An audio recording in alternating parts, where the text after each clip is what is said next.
allow the proceedings to flow. Honorable, you hand the baton to explain to. You see, you are now wasting our time. Respectfully so, because you know, I personally came to consult with Honorable Cameron to say, in the absence of Honorable Breitenbach, you are a full member, and that is what the rule says. But you have the opportunity of an extra 10 minutes, which we allocated across the parties for have chance. But yourselves and the MKP will be sharing 1 hour. It means 30 minutes each, because that is the time that will be remaining for yourselves. Is it very clear? Yes. So now we take the 4 speaks, we break. When we come back from break, Honorable Mwango, Honorable Souls, Honorable Vessels, Honorable James, you should be ready. Honorable Cameron, your time starts now. Thank you so much. Thank you very much, Chair. General, I can see the top of your head. We'll be ducking and diving here. Thank you. General, I'm going to jump straight into it.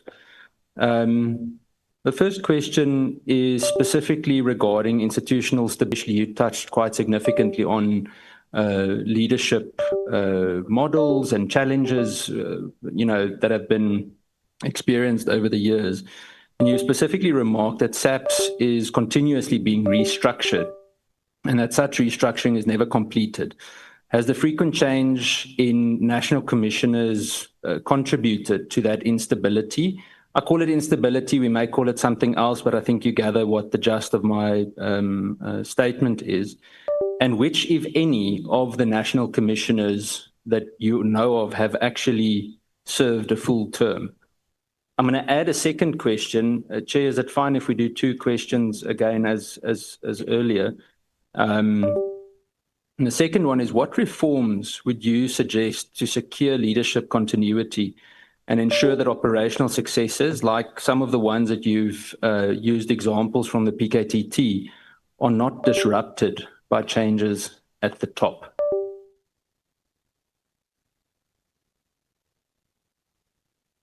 Yeah, no, thank you so much, Honorable Chair, honorable members. The institutional instability in the organization, the causes of that, I like to believe that it's mainly because of the ever-changing national commissioners that we've had over time in the organization.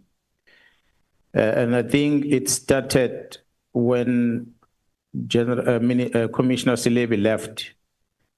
And I did an introduction, Honorable Chair members, you will recall that you are working on a national development plan as you are here in Parliament, which is supposed to be rolled out. And one of the recommendations in that plan talks about the demilitarization of the South African Police Service.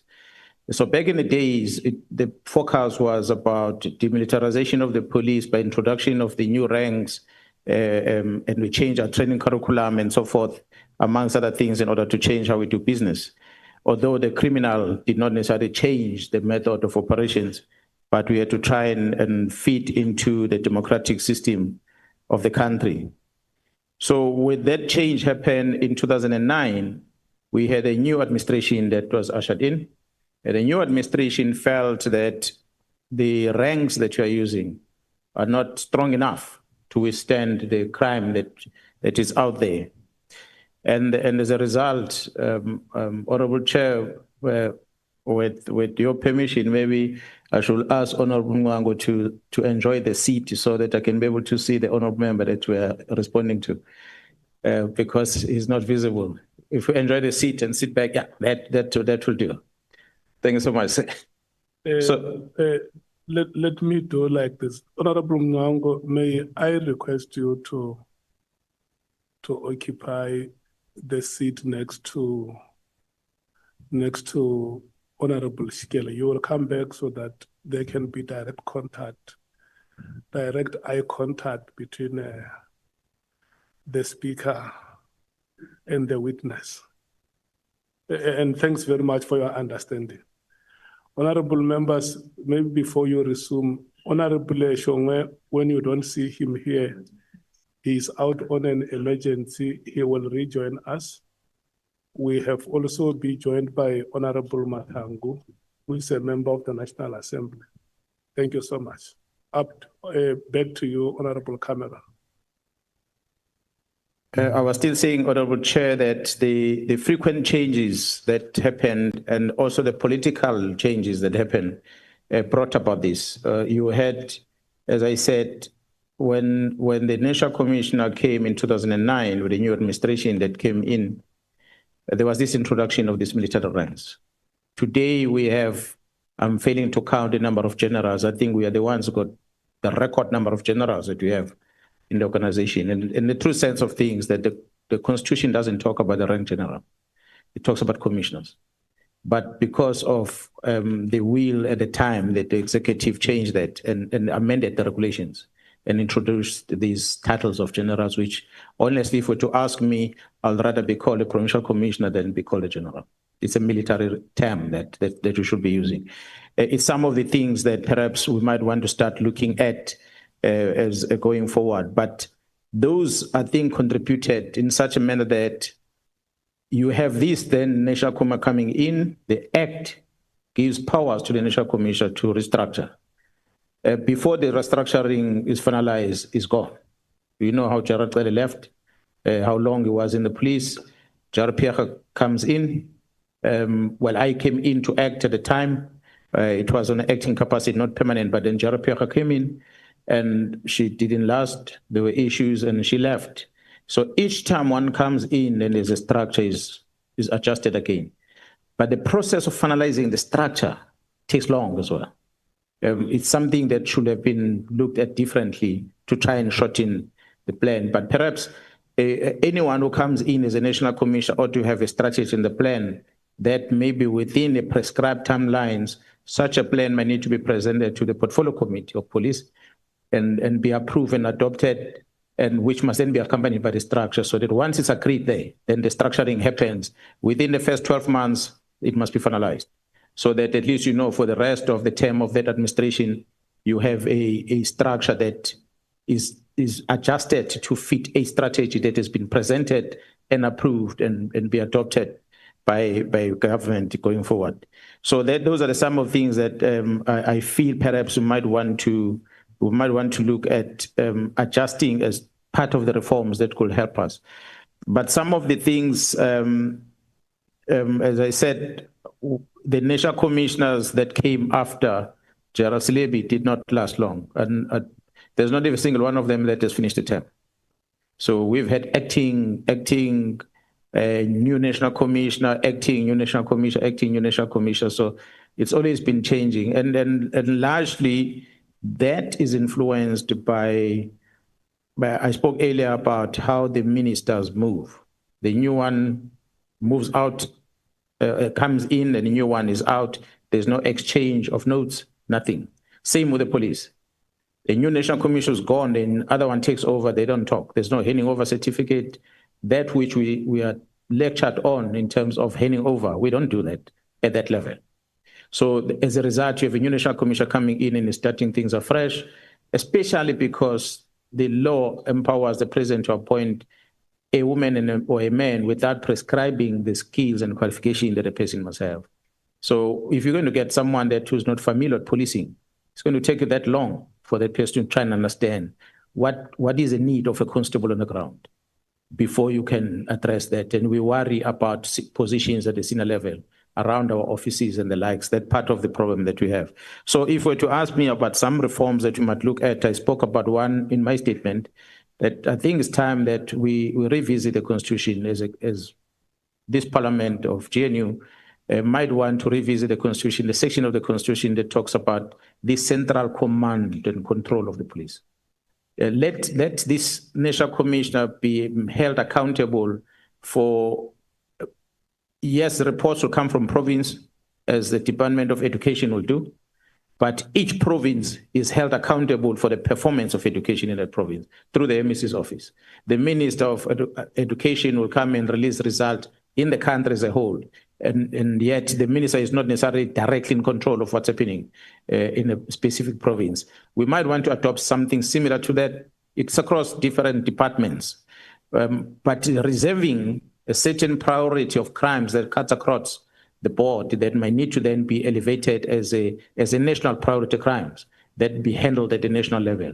So by so doing, you're going to also have a national commissioner having to worry up and prioritize his energy on specific things than to look after this entire big Titanic that we have as an organization. Typical example, Honorable Chair and members, you have a department of government that has got a DG, it's got DDGs, and there's so many DDGs per personnel that they have, which is a department that regulates how public service should work. The department itself, from public service themselves, they've got so much senior management amongst them. If you take that and balance it with the police and the responsibility of the National Commission, the police, it's almost impossible to manage. It's impossible. So it's about time that we decentralize a lot of things so that National Commission can focus on what the national government priorities should be and focus on that. So I think that is the main one that I thought I must put in there. But other than that, there are some pieces of legislations that are vested with the minister's office, which to some degree, I think might also need to be revisited. Some of them, Farm Control Act as an example. Once there's a corruption at the Farm Control Office in Pretoria, it's going to affect the entire country because that office is not able to improve efficiency in terms of how to facilitate licenses and is not able to deal with people that are violating the act in terms of removing the licenses away from them. So simple because you have the whole country to worry about. But if that was given to a province, then the province will worry about that. The liquor, we have a National Liquor Act, we have provincial ones. So the provinces that really pay attention on their Liquor Act, they have better controls on it, on how the sales of liquor is done in different provinces. But the national liquor is still there because it regulates this shipment of big liquor outside the country, things coming into the country. It focuses on those, whereas the provincial legislations are looking at things that are happening within the province. So whilst in the police, you want to decentralize and be able to control in a smaller scale at the national office on some of things that you need to focus on as the police, but there is also some piece of legislation that might need to be reviewed that will allow the police to be able to perform their task better. And I believe if we do those things, it might create some stability within the management of the police. Thank you, General. General, just as a matter of interest, I just made a note. Of all of these Lieutenant Generals, you actually mentioned it earlier as well. All of these Lieutenant Generals, I think you said there are 10 or 11 of them at head office. How many of them are actually career police officers that came through the ranks?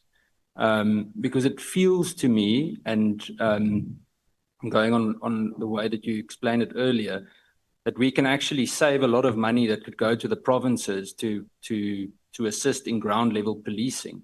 But we've got this top heavy office, head office, call it head office, where I'm not so sure that it's making a significant contribution.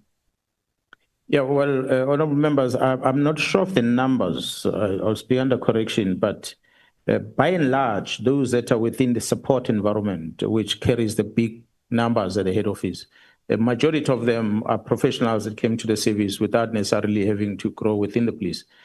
But you might find maybe in the provinces similar thing happening. But I think the challenge that we are having with regard to these numbers that we have, again, is the power that is vested to the National Commission by the Act.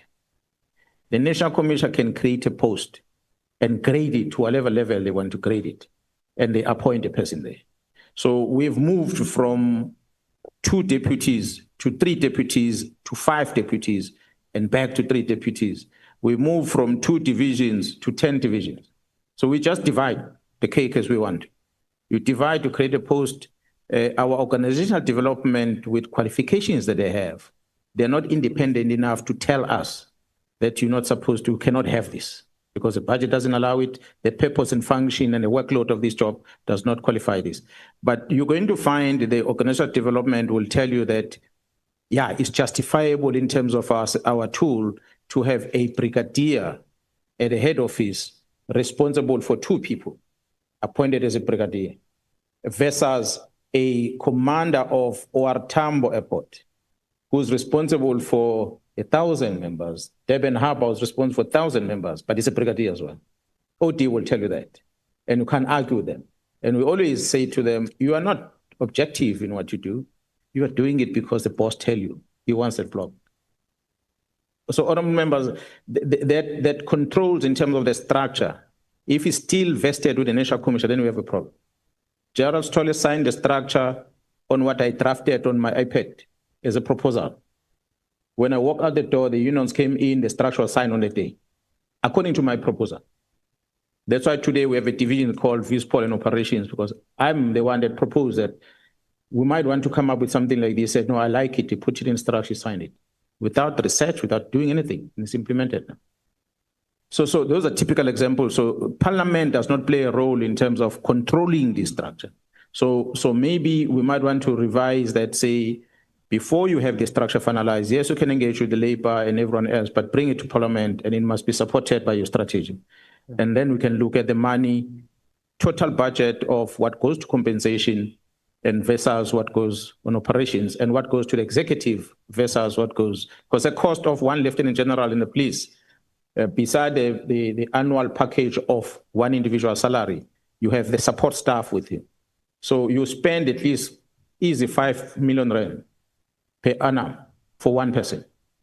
And add the furniture, the vehicles, the running cost of the office, it amounts to a lot of money. But those are the things you don't pay attention on. So when you then ask yourself, is there need of that office? When you realize that, no, actually there's no need of that office. You can do without it. Okay. But because someone created, we come from a time where National Commission decided to have the head of communication at the lieutenant general level. And it's been downgraded again. You're going to find another one who's going to upgrade something and another one coming in and downgrade. It depends who's a friend that wants to be entertained at the time. Okay. All right. Thank you, General. General, I want to move to the famous 5 March meeting. I laughed the other day. I went and watched it again on YouTube, and I saw it's probably one of the highest watched parliamentary portfolio committee meetings in a long while. You've said that the PKTT was highly effective. We've seen a lot of the results. On that day, General Khumalo spoke about it as well. The National Commissioner touched on it. Just in terms of the 5 March meeting, General Khumalo and Minister Mchunu briefed Parliament on the PKTT's phase out and its successes. They presented it. We've all seen the presentation.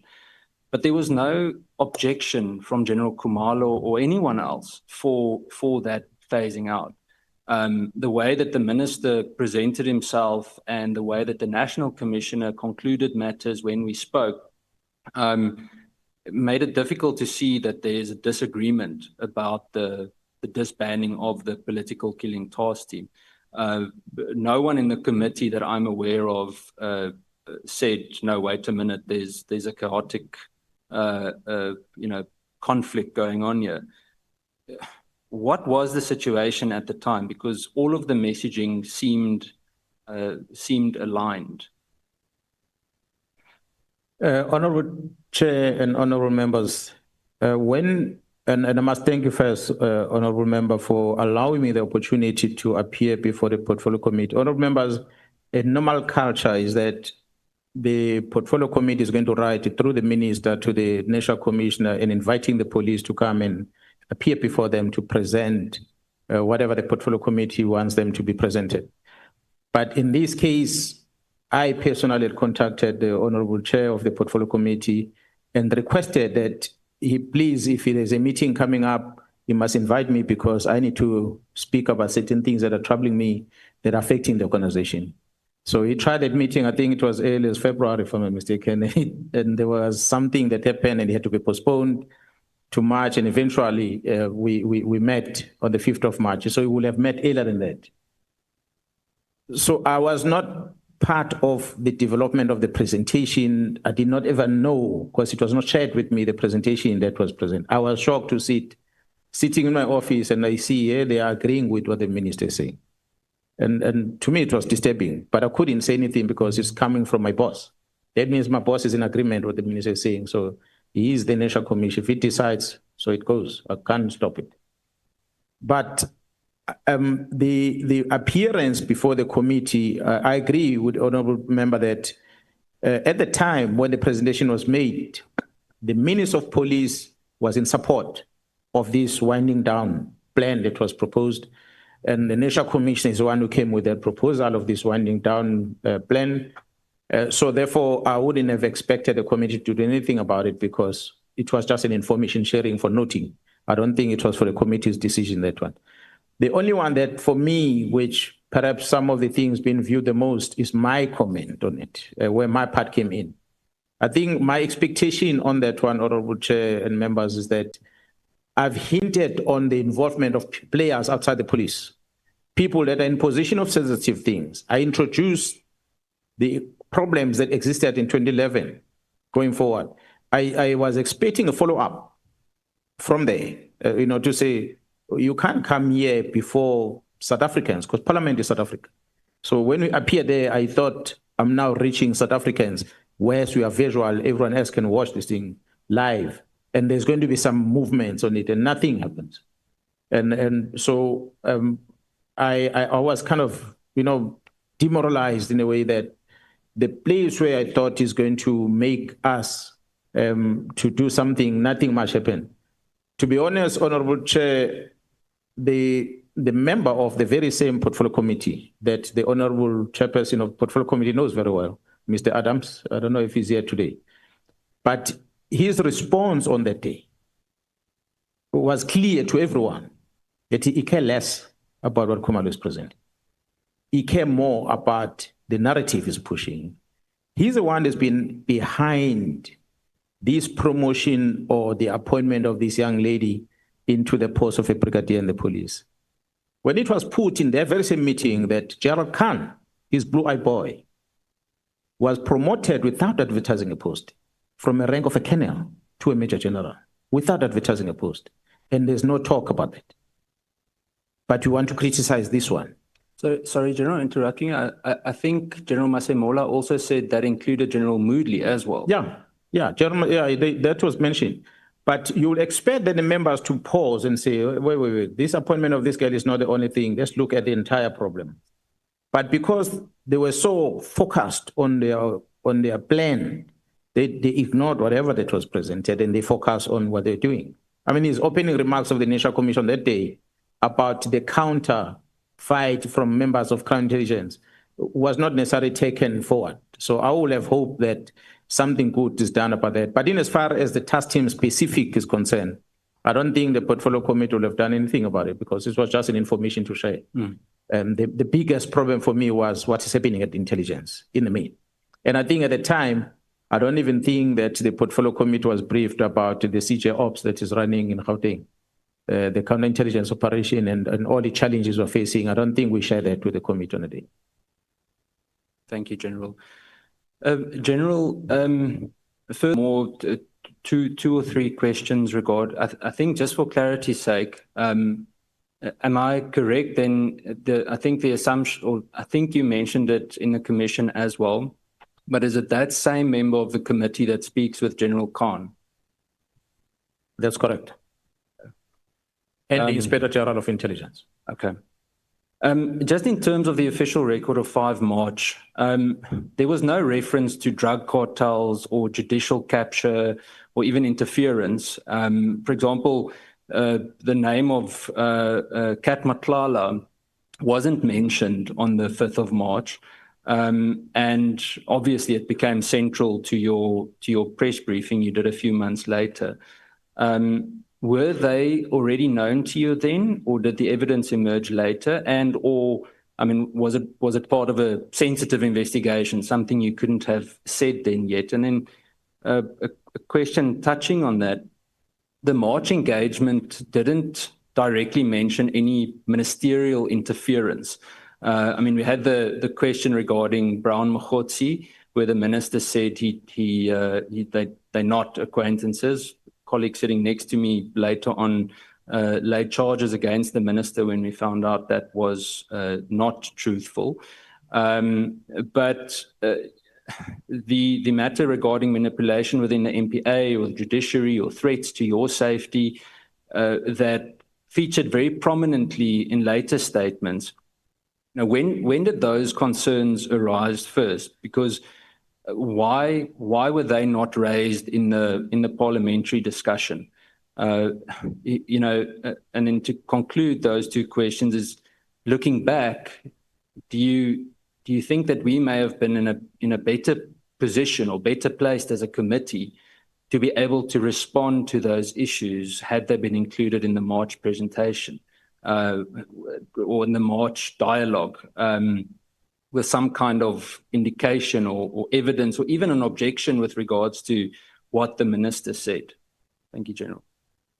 Yeah, Honourable Chair, members, the portfolio committee that sat on the day had its own agenda. And when you listen to the presentation that was made in general, I don't think the portfolio committee will have done much on it, because the presentation was done by the executive authority, which is the minister who was leading that presentation. But the issues that were raised during the presentation that should have triggered the members of the portfolio committee to say, wait a minute, National Commissioner, your opening statement, you are saying this, what's going on? That is one. But the more was about me bringing into this committee a player of a person outside the structure of the police. Because I'm the one that spoke about Mkwanazi. I'm the one who spoke about Mkwanazi having this easy access to crime intelligence. So when I raise things like this, I would have expected the commission to act on it, especially because I tried to reach out to the minister and I failed. The minister is on the platform. Mkwanazi says there is a Brown Mkwanazi who's close to the minister. The minister says, I don't know the fellow that Mkwanazi is talking about. The least should have happened is to say, oh, wait. Minister, you're saying, Mkwanazi, why are you saying that this man is close to him? And the minister, why are you denying this man? Right there and there should have been interrogated, and we get into the bottom of this from the start. But I understood at the time you were pressed for time. You had another engagement because the meeting was running late. I think you had to leave. So, and even the members, as they were engaging, they didn't engage that much on that matter. The allegations, for instance, that were made that the money from the secret fund account with crime intelligence is used to finance the PKTT. It was one of the things that were raised by the members, and in my address, I responded to that. That I never took money from the police station to the PKTT. The record speaks for themselves. Those are the things that were highlighted in the presentation that the portfolio committee will have said, but you are saying this, Mr. Adams, in this committee, but here's the police are saying this, disagreeing with them. So what are you getting from?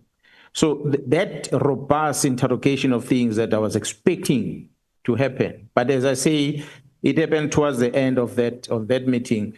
But what I presented before the committee on the day is what for me was a concern.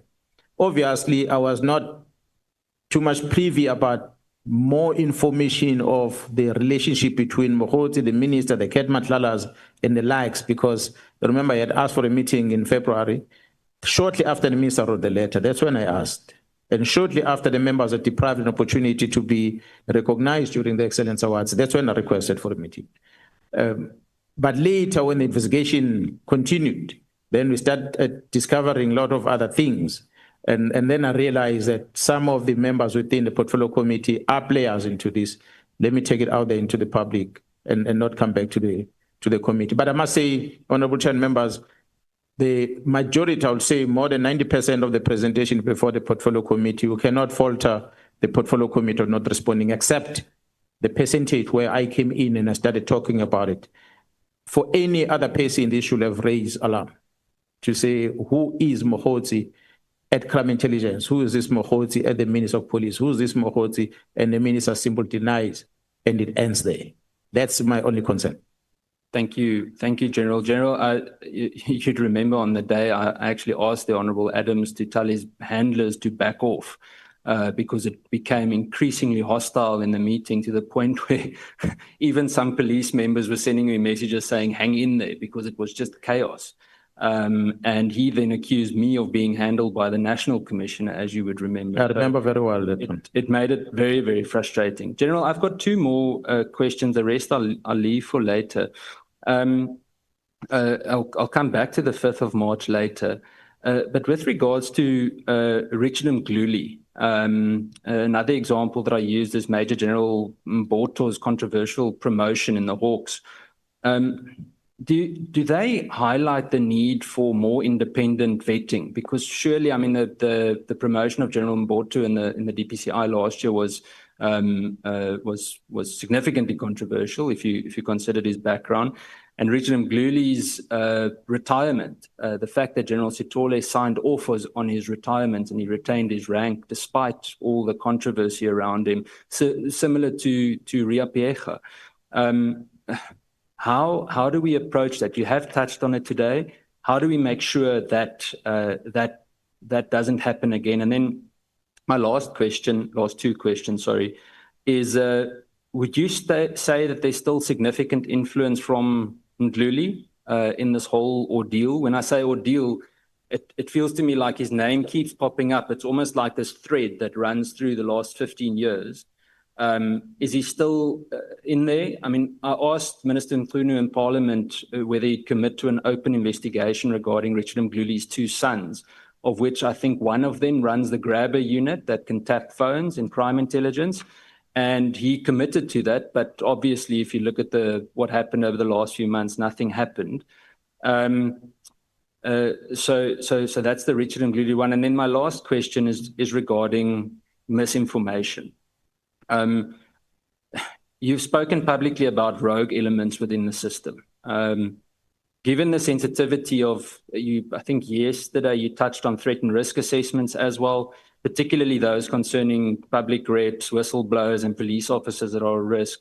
What dangers do these leaks of information out of the rogue elements in, for example, crime intelligence or SSA for that matter, pose to those individuals?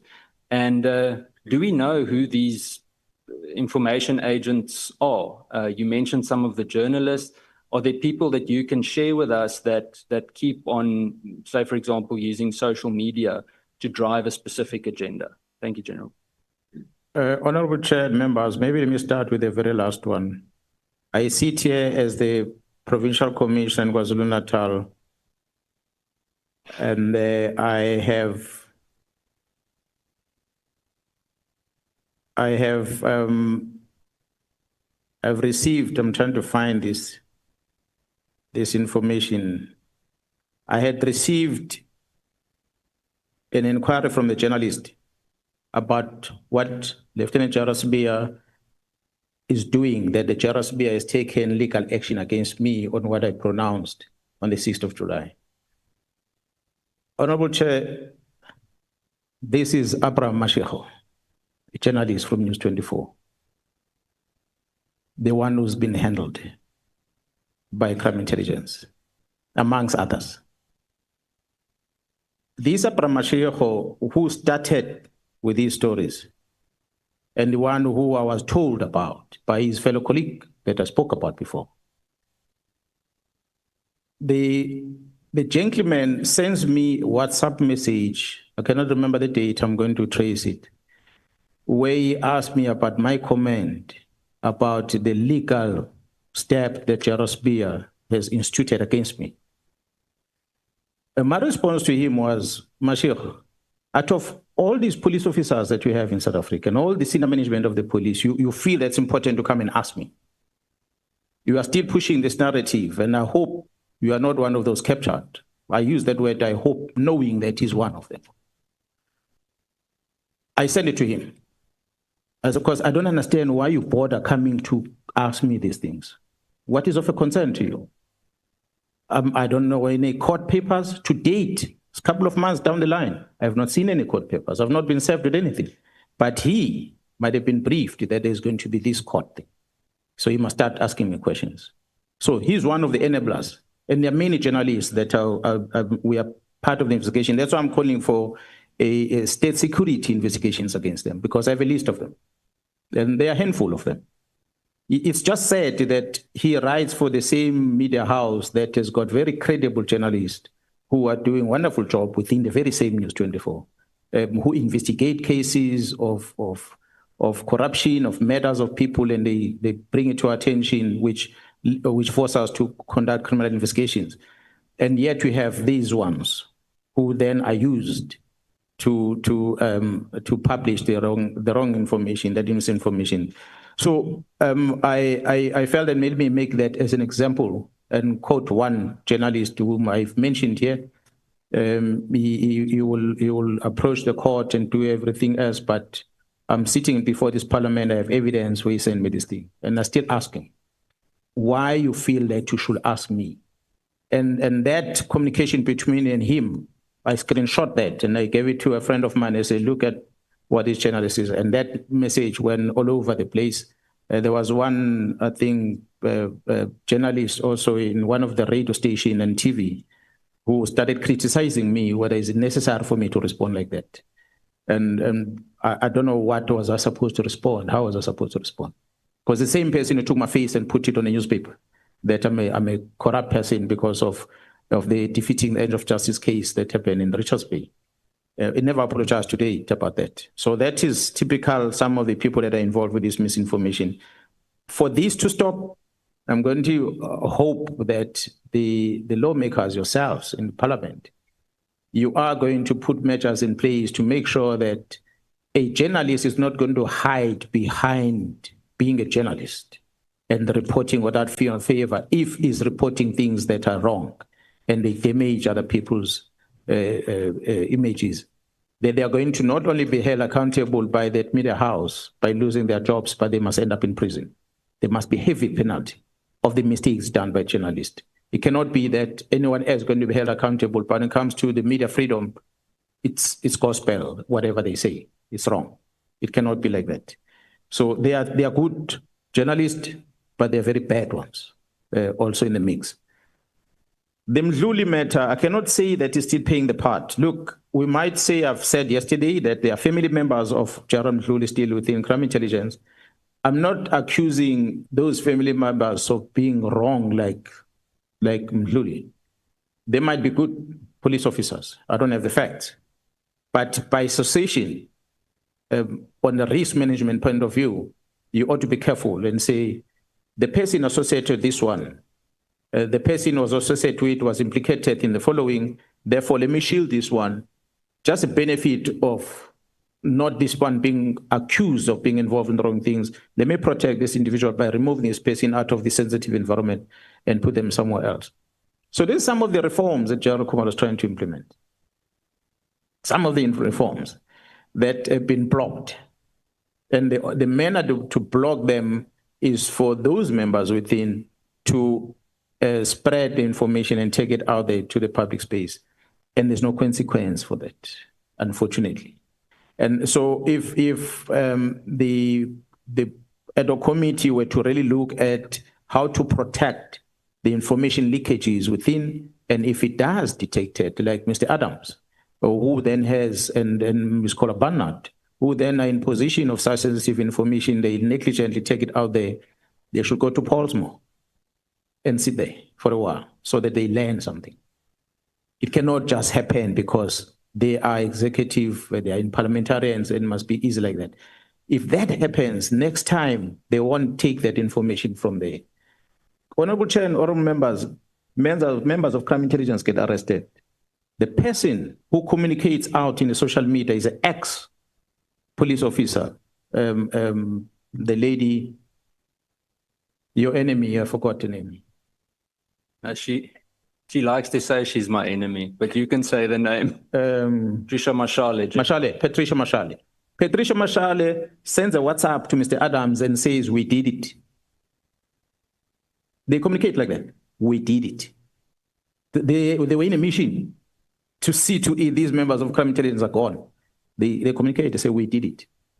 I know I was disappointed with Patricia when I saw that message, and I said, but this is a regarded person as a whistleblower in the country. So what is this now? Is this a whistleblowing? You cannot be a whistleblower if we are damaging an institution. You must go and talk out about something if you have failed through the structures to get matters addressed, then you can take it out and be a whistleblower. But you have a platform to address things. Why do you take it out whistleblower? So when the letter of disbandment of the task team was released, she's one of the people that circulated it on the 2nd of January. How did she get hold of it? Those are the questions that one is asking. So that you can see that within crime intelligence, they're not only dealing with parliamentarians or the journalist, they are dealing with anyone else that can spread the news, fake news. So those are the things that might need to be looked at going forward. To ensure that we have a clean system in the organization is one thing to vet people coming in. And I said yesterday, I said I had an opportunity to be briefed about the system that SIU is using to try and maintain integrity within their space, that we must perhaps, I challenge maybe the portfolio committee to sit down with SIU and get to hear what is it that they do, how they do it, and build from there. Maybe there can be a better institution somewhere that can do better things. The bottom line is, Honorable Chair and members, it cannot be about you come in, you take an oath, and you are forgotten after that. You take an oath today, you walk out the door, you accept bribery, and you just continue doing wrong things, and nobody bothers. There has to be this constant assessment done throughout, so that you are evaluated whether you're still fit for a job or not. You cannot just leave a person forever to be there, not knowing that it's compromised already. So there must be that continuous, but it requires a policy. It requires, because it becomes an employment condition of police officers. So the legislation must talk to it, and the policy that comes from the minister must talk to it, so that the national commissioner can employ that when he employs these people to their service. I think that's just about, that's just about it. The issue with the CI, the problems, as I said, it's not Gerald Mdluli really that I could say still have an impact. Maybe there is. I don't have evidence. I'm not in that division. But I can tell you, Honorable Chair and members, that we still have a lot of wastages within crime intelligence as a result of these leases that you are having. We still have a lot of mismanagement of funds within CI with regard to the easy payments to informers that are not controlled. A typical example, yes, you might say there's a frustration of the process introduced by the management there in terms of payment of the informers, but they've removed a lot of delegation that was at the provincial level to the national office when it comes to a certain figure that must be paid, because there are some crime intelligence members that will submit claims on monthly basis for 100,000 rand for this one and that one and that one, and they pay 10,000 rand to these informers and they collect the rest. And so they were living off that money. So until then the generals and the management start saying, we want to see production before you submit a claim. These vehicles that were collected from people like myself, for instance, who are not working at crime intelligence, but crime intelligence will use a secret fund to buy me a luxury vehicle and I keep it in my house. So there are many of some of the senior officers in the police that were in position of such, that Gerald Khumalo had to do an audit on it and collect it. Unfortunately, one brigadier, Jans van Vieren, is one of the enemies within these people at crime intelligence, because she's coming from PSS, she doesn't know anything about crime intelligence. Gerald Khumalo brings her there and says, do an audit on all these assets. When she goes and check where these assets are, she becomes an enemy herself, because she's doing a job, but she's painted as a bad person. And she's never been a bad person before. Suddenly she arrives at crime intelligence, she's a bad person. So it is those challenges that we're experiencing within. That's why I was saying, how do you then make crime intelligence to account in Parliament, where you have the committee seeing the open account and you have a committee seeing the covert account? So maybe if everything moves into one committee and be accounted at one place, then we'll be able to scrutinize the entire value chain. I challenge the committee and yourselves. I'm not sure if the Auditor General of South Africa will be able to share the report with you, but for sure the Joint Standing Committee maybe might be able to do that, just to show the audit that they've done at crime intelligence over the past 5 years, before Khumalo's arrival and when Khumalo was there. Okay. The proof is exactly there. You'll see that Khumalo has done so much to improve the works of crime intelligence. But because he's facing this much resistance, he ends up in prison today. and the whole South Africa thinks that he's a bad person, not knowing that he's the one who's been doing the job and is the one that is suffering today. So those are some of the things that end up undercover because of the nature of how the crime intelligence work, and it's not visible. He might not be confident to talk about it, but I'm raising it because, well, I'm not within that space, so I'm not going to be held accountable for such. Thank you, General. Chair, do I still have 5 minutes? Have you ended your questions? Have you exhausted them? I have 3 very brief ones. That's actually 1. 2. Yeah, remember you share your time with your honorable member. So long as you have an arrangement on how we do. You are sharing the time. I'm fine. And I also want to say, Chair, it's her birthday today, so we must just didn't mention it earlier. General, 3 questions. The first one, the leases that you speak of in CI. Are you able to disclose whose properties are being leased internally, that they are not meant to obviously be leasing, where they're getting a significant amount of money out of CI? That's the first question. In terms of the so-called whistleblowers, do you have any indication that whether whistleblowers or, I don't want to call them influencers, but people that have been driving this narrative are have been handed brown envelopes, figuratively speaking? And the third one touches back on the threat and risk assessment issue. And I decided to ask it after your previous answer regarding the post on social media that we got them. The threat and risk assessment of my own family was shared on social media that was leaked from these very rogue CI members. There was 0 consequence for them. I know there was an investigation. To this day, I don't know who leaked it, but it obviously puts myself and my family at risk. That's on the side. The question that I have is, you have an idea if any of that has been vindicated? Maybe I'm asking the wrong person, but I'm trying to get to a point where we can at least see some kind of consequence. Those are my 3 last questions, Chair. Thank you. Yeah, well, Honorable Chair members, I think Gerald Kumalo, perhaps as a divisional commissioner within crime intelligence, might be able to respond to it. But by and large, almost everything that we've seen out there in the media, it's coming from that office of vetting. Some of us, our vetting application has been kept in abeyance for years now, and they don't want to process them. It's the same office that claim that this person was recruited by crime intelligence, was not supposed to be recruited, was given an irregular vetting certificate, whereas while they're still busy with it, they've not issued it yet. So that office and the members working in that office are compromised. And so it's no surprise that the records of your family members went out there in the media, because it can only be that office and few people that's supposed to have control over such. The reporter I talked about that ended up with News 24 this past week, that should not have been there, because there are people within the establishment that does that. And we know who are they. The names of the people that their properties are leased, I might not talk about it because the lease is falling under the Joint Standing Committee of Intelligence, so I might not be able to give the names. But I can safely tell that the past, which came to my attention, which needs to be confirmed, that one of the police members within crime intelligence, his property was leased by the very same crime intelligence. He's currently working at crime intelligence as one of the senior members within crime intelligence. Is he one of the names that you have mentioned? He's one of the names I've mentioned. Thank you, General. Thank you, Chair. Thank you. Are you done, Honorable Cameron? Yes, thank you, Chair. For now, that's it. Next, Okay. later on, the Honorable Schikkeling will go on. Thank you, General. Let's allow the happy birthday honorable member to field her questions. Happy birthday to you, Honorable Schikkeling. Thank you very much, Chair. I appreciate it.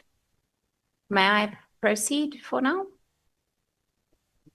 This must be your happiest moment. My happiest moment. So that you're going to give me a 5-minute extra, Chair. Thank you. I appreciate it. It's a wonderful birthday present.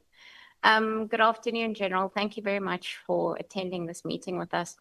You allege that there was deliberate obstruction of justice within the system. Can you perhaps share with us some documentary evidence that the minister or any other senior officials deliberately obstructed justice? You have documentary evidence. Honorable members, the one is a letter that we talk about, the 31st of December 2024 letter. And the others are letters that are written by General Sbiya, directed to General Khumalo. If you look at the NSM annexure on volume 2, you're going to find them as referenced. The first one being the 31st December letter is annexed at NSM 5 on page 78 to 79.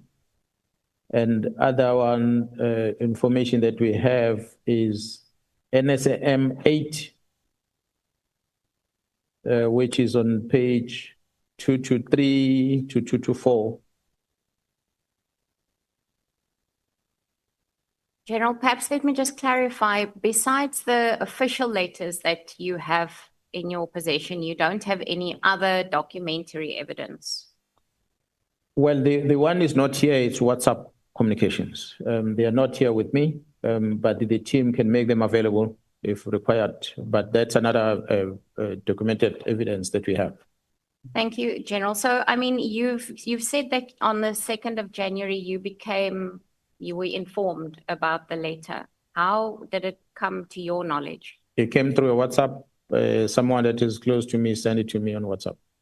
And are you willing to disclose who that person is to us or not? No, I did not talk to him to ask if I should mention his name. I don't think he'll be comfortable with it. Thank you. You repeatedly use the term political interference, yet you also concede that the minister has constitutional powers to determine policing policy. Where precisely do you think we should draw the line between policy and interference? I think we need to visit the legislation, honorable members, that will be able to help you. I spoke about the Police Act earlier, and I made a reference to the office of this a Director General that is responsible civilian secretariat in the police. If that office is given the duties and the tasks that it's supposed to perform, then the minister need not to worry about things, because if there's anything in doubt on the minister's head, he must go to the DG. But the minister doesn't do that. The minister will have a legal advisor in his office. He will rely on the legal advisor in the office. The minister will have a chief of staff. He relies on a chief of staff. A matter of fact, honorable chair and members, we were at one stage where I started realizing that something amiss is happening in this organization. When the minister sanctioned the management of the SCPS to go to Kivitskroon, place in Pretoria. I'm sure some of you might know the place. We gathered there, and the entire senior management of the police was called. When we arrived there, the generals from the head office were told to be excused, except the deputies. So all the divisional commissioners had to pack their bags. They arrived there in the morning thinking there's a meeting because they were called, and next thing they were told they're not needed in a meeting. They left. We sat there and we listened to the presentation, and to be honest, honorable chair and members, I've been in the organization for this long. I joined the top management of the SCPS in 2011. What I experienced there in that meeting, when the advisor of the minister, Advocate Pikoli, was giving us a lecture about the very same act that we've been enforcing for so many years, was giving us a lecture about the powers of the minister, was giving us a lecture about what the minister can or cannot do. I saw that presentation as intimidation to us, to say to us, must toe the line, because the minister, exactly in your words, he has a constitutional right to do this and that and that. So that was a preparation of something. When I walked out of that meeting, the very same meeting, as I walked out, I told the National Commission, something is cooking here. Something is happening here. And I went to General Khumalo and the team were outside. I said, you better be prepared. There's a war coming. I cannot tell what it is. I can't put my finger on it. But from coming on this boardroom, coming out of this meeting, having listened to what Advocate Pikoli was presenting before us, you can't come and tell us about Section 205 of the Constitution, Section 206 of the Constitution. We are senior managers of the organization. We went to PAR to be taught about that. We went to university, some of us, to go and study that. We are practicing that every single day. We are appointed in terms of the very same sections of the Constitution. So who are you now to come and tell us? Advocate Piccoli, you think we don't know that? You are trying to influence us to be believing that when the minister takes a certain decision, it's within his powers. So I suspected from that meeting. I cannot remember the date. I'll give you the date of that meeting. Maybe we must get the presentation also of that meeting that Advocate Piccoli presented to management of the SAPS. And then you wonder, from that presentation, you can conclude that there was a preparation of something to say that the minister can now intervene. The Police Act outlines exactly what the civilian secretariat head must do. One of them is to give the legal advice to the minister. But in all these engagements, you don't see the DG's buoy in that mix. There's nothing about the task team letter. He's not there, the civilian secretariat. There's nothing about any reforms the minister wants to introduce, presentation to us as management, the meetings of the 6th with the PKTT and the National Commission here. I don't think DG's buoy was part of that. The minister hasn't. So every decision the minister has ever taken, he has never taken the DG, who's a civilian secretariat in his office, with him to take these decisions going forward. So the legislation provides for it. Why is he not using it? So what else can then Parliament do if the executive order is empowered by legislation, but the executive order chooses not to use it? Do you blame the legislature? No, you can't blame the legislature. There's a provision for it, but he ignores it. So honestly, when it comes to this, I will argue that the minister cannot come and claim that I have a constitutional or legal authority to shut down teams. Thank you, General. I think it will be important for us to get the date of that meeting so we can just have some further clarity there. You've also indicated that the minister had never been briefed on the PKTT's work before issuing the directive. However, you yesterday indicated that you're aware that General Khumalo held meetings with the minister and the National Commissioner after the 6th of March. How do you know that prior meetings did not take place regarding the PKTT? And do you have any documentary evidence to prove the contrary? Up until I started questioning about the case dockets that were taken to Pretoria, only then I became aware of meetings that had taken place. Because these meetings were held in Pretoria as early as January. They were held, I think, in February, and there were meetings in March and late March. I was not informed about all those meetings until such time, and I said, National Commissioner, I need a statement under oath about these dockets that have been taken away and the team being shut down, that whether did you authorize it or not. That's when I became aware that there was a proposal which was not taken by the minister of agreeing to his letter, but in the terms that the National Commissioner wanted to introduce. And the minister did not agree to that. And therefore, I think they realize that if that is not done, because I already said it on the 5th year, that you shut down the unit, you stop investigation, you're committing a crime. Here in Parliament, I said that. And I don't know whether maybe that is what National Commission end up saying, you know what, I'm no longer going to entertain or make any new proposal to the minister. Let him allow Jerome Mkwanazi to do what he wants to do. Thank you, General. So you allege that the crime intelligence has been in crisis since 2011 and that we're seeing similar patterns now since then, or to that time. At that time, then, the Minister of Police, Nathi Mthethwa, may his soul rest in peace, had ordered the closure of the Cato Manor unit. Would it be accurate to say that the current closure of the PKTT mirrors that situation? I don't think I get the question correctly with regard to the Cato Manor versus the PKTT. If the member can repeat that, just so we can understand exactly the question. The Cato Manor unit was closed down by the Minister of Police at that time. Is that correct or incorrect?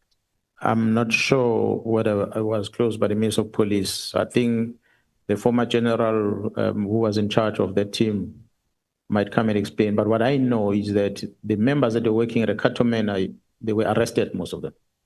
I think that's what led into the unit not working anymore. I doubt whether there was any directive for the unit to be shut down. So you earlier indicated that there are detectives that were rotated to root out corruption, as some were found to be involved in illegal activities within the PKTT. How many members are we speaking of? Have they been charged for any wrongdoing, and are they still in the SAPS? I think, honorable members, I won't be able to give you the exact number right now and the whereabout of these members. Safe to say that quite a lot of these police officers, I think somewhere in the 30s, that were arrested and charged. Whether they're still within the service or out of the service, I'll be wrong if I say upfront that they are gone, all of them, or they are still in custody or not. It's some information I can make available, maybe through the portfolio committee. I can share that, or through the chairperson here, the Joint Standing Committee, the ad hoc committee. If it's needed, then we can provide that information.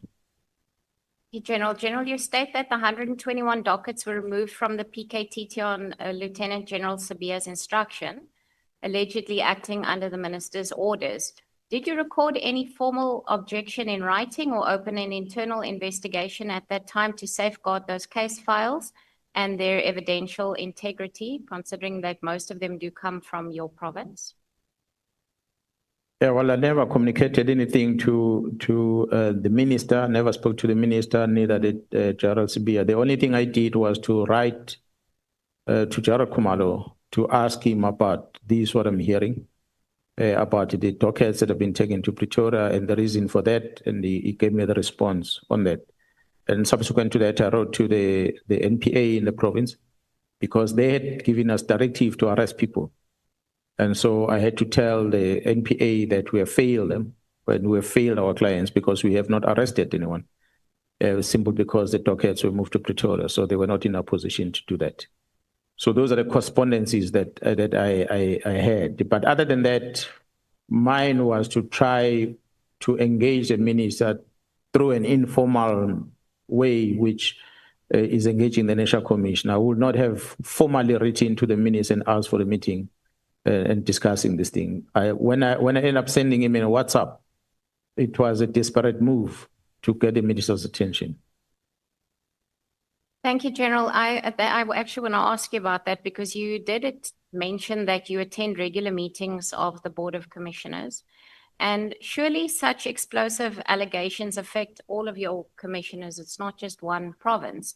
Don't you think that it would have been appropriate for you to address it at that platform or sought assistance from your colleagues in the Board of Commissioners? I said earlier when I appeared before you yesterday that, honorable members, the BOC, by law, it's supposed to be National Commission, Provincial Commissioners. But in reality, it is not. It's the National Commissioner and every other Lieutenant General, including Major Generals at the head office. The agenda is prescribed and is available for the members to look at it if we so wish. There are matters that have been tabled in that BOC for noting, and some of them for discussion, amongst others. But as a provincial commissioner, we might have an opinion in that meeting, but the majority might vote against you. Let me give you an example of it. Example of it is when the Prim of Gauteng, with a good intention to fight crime in the province of Gauteng, but they started a unit that by law should not exist. The Mapanya that is famous. I raised that at the BOC, and I said, this is illegal. It's against the law. The Premier must be advised. He's got good intentions, but it cannot be done. The law doesn't allow it. The very same senior managers in the police says, no, just leave the Premier alone. We like this proposal. The following BOC, legal services came up with a presentation, and they argued the same thing that I argued. Legal services. They presented that which is done in Gauteng, it's against the law. It should not be allowed. So this was when there was an engagement at the executive authority between the minister and the Premier at the time.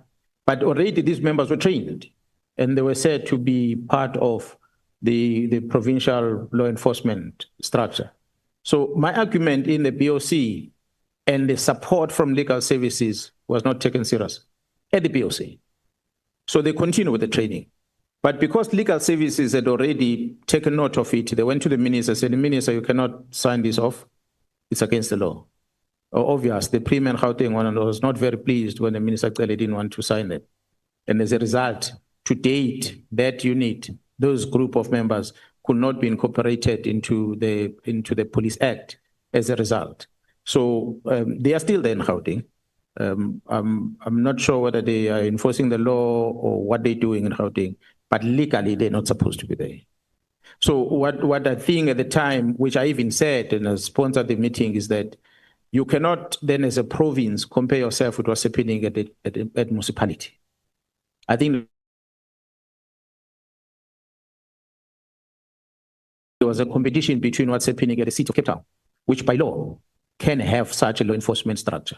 In terms of Metro Police and law enforcement, it's the Act, Police Act provides for that. But the provincial government is not provided for. The legislation doesn't allow it. So I think when it was adopted in Gauteng, it could be perhaps because there were many metros in Gauteng that are not necessarily controlled at the provincial level, or they don't have necessarily a relationship with the leadership at the provincial level because of political dynamics in the province. In relation to Western Cape, where the provincial government and the local government is the same political party, and therefore the local government with the law enforcement gets more support even from the provincial level. So therefore, that's why there's no interest of initiating something else at the provincial level. They are fine with it being at the municipality level. So I think that's where the challenge was. It's a good initiative, I must say again, that was started in Gauteng, but unfortunately, it was not in line with the law. So you have it, then you appear yourself in POC and you present things like they get shut down. This, I must say, the issue of the political task of the closure of the team was not necessarily discussed in that POC. There was never an agenda item to discuss that. The agenda items at POC are things that are prescribed that we're engaging on, not operational things in details. So this one did not get a time in any of the POCs. Thank you, General. General, you said that the members of the crime intelligence will be forced to defend themselves and that the best way to do so is to tell the truth, and that when the truth comes out, this country will burn. You made that statement yesterday. Can you clarify exactly what truth you are referring to and why you believe it would have such a devastating impact on our country? Honorable Chair and members, when the intelligence community operate, in order for them to be able to protect the citizens of this country, they must apply covert strategies that when you become aware of it, you might not approve of it. But they are necessary to protect the citizens. They are necessary to protect the country. So it is that which I was talking about, that when a safe house is rented for a particular individual for the sole purpose of protecting that person, and the safe house is then rented for this person to go and stay there. If it comes out in a public place, a typical example might come if for whatever reason, intelligence feels that the best way to hide this person against these criminals is in Camps Bay here next door. But the property that is found in Camps Bay, it costs 50,000 rands a month. And when it's presented before the citizen that we are renting a property for 50,000 rand a month, the first question is going to be asked is, why did you choose that one? Because it's so expensive. Any 3 quotations that you've used, why did you go for that one alone? You should have advertised this thing open in a tender so that you comply with the act in terms of procurement. So all these questions end up being asked. Whereas you want to hide this person. So you can't have a luxury of advertising. You go there specific, said, I want to use your facility in a safe. We've identified it's safe enough to protect this person. We put this person here. They negotiate on the side the cost of that and they put a person in it. But if it comes in open, you're going to start asking whether was this in line with the law. If it's not in line with the law, then you've broken the law. If you want to do this, you must go this fashion, you do this. And that will defeat the purpose of protecting such information. I'm using that as a typical example because it applies. The cost associated with it is one thing. The next thing will be whose property is that you are renting. That's why I said yesterday, you're going to hear the names of the owners of properties, of some of them might be in this hall where we're at. And then you're going to say, yeah, you rented Mkwanazi's property because of corruption. Yes, it's Mkwanazi's property, but it might have been a proper property to use at the time. That's why we chose that one. Unfortunately, Mkwanazi did not declare that when he submitted his financial statements at the end of the financial year on his disclosure, because he's not supposed to, because this is a covert operation. He might disclose it on another platform, but not there through SARS and the likes. So those are some of the examples that I'm using. There are many examples where you acquire something, you go and buy a vehicle directly from a garage, a Lamborghini. And then you're going to ask question, why do you buy a Lamborghini for a police operation? We don't understand as citizen, but because the intelligence wanted to infiltrate the Lamborghini crew. So you can't come with a test to mingle with the people that drive Lamborghinis. They must come with a Lamborghini as well to be in there. Until that operation is done, then we dispose of the Lamborghini somewhere else. So those are some of the examples that I can use, but there are many things that the intelligence community do to protect you and me that are done without necessarily following the same legislations that you pass here that you know of. They will know about it at Joint Standing Committee, not you. But it's within the law. Even with the Auditor General of South Africa, when it comes to audit, it's not every auditor that is allowed to walk in and audit there. It's certain categorized auditors that have gotten access to. So they audit, they produce report, and those reports are classified. You'll never see the Auditor General of South Africa standing before South Africa and talk about that budget and the audit done there. They won't say it. They'll produce report and keep quiet because it's a nature, not only for South Africa, all over the world. That's how it works. General, I mean, your press briefing was bold. I don't know if I could put it another way. Obviously, there must be some of your senior colleagues and superiors within the police that did not take kindly to this disclosure, obviously.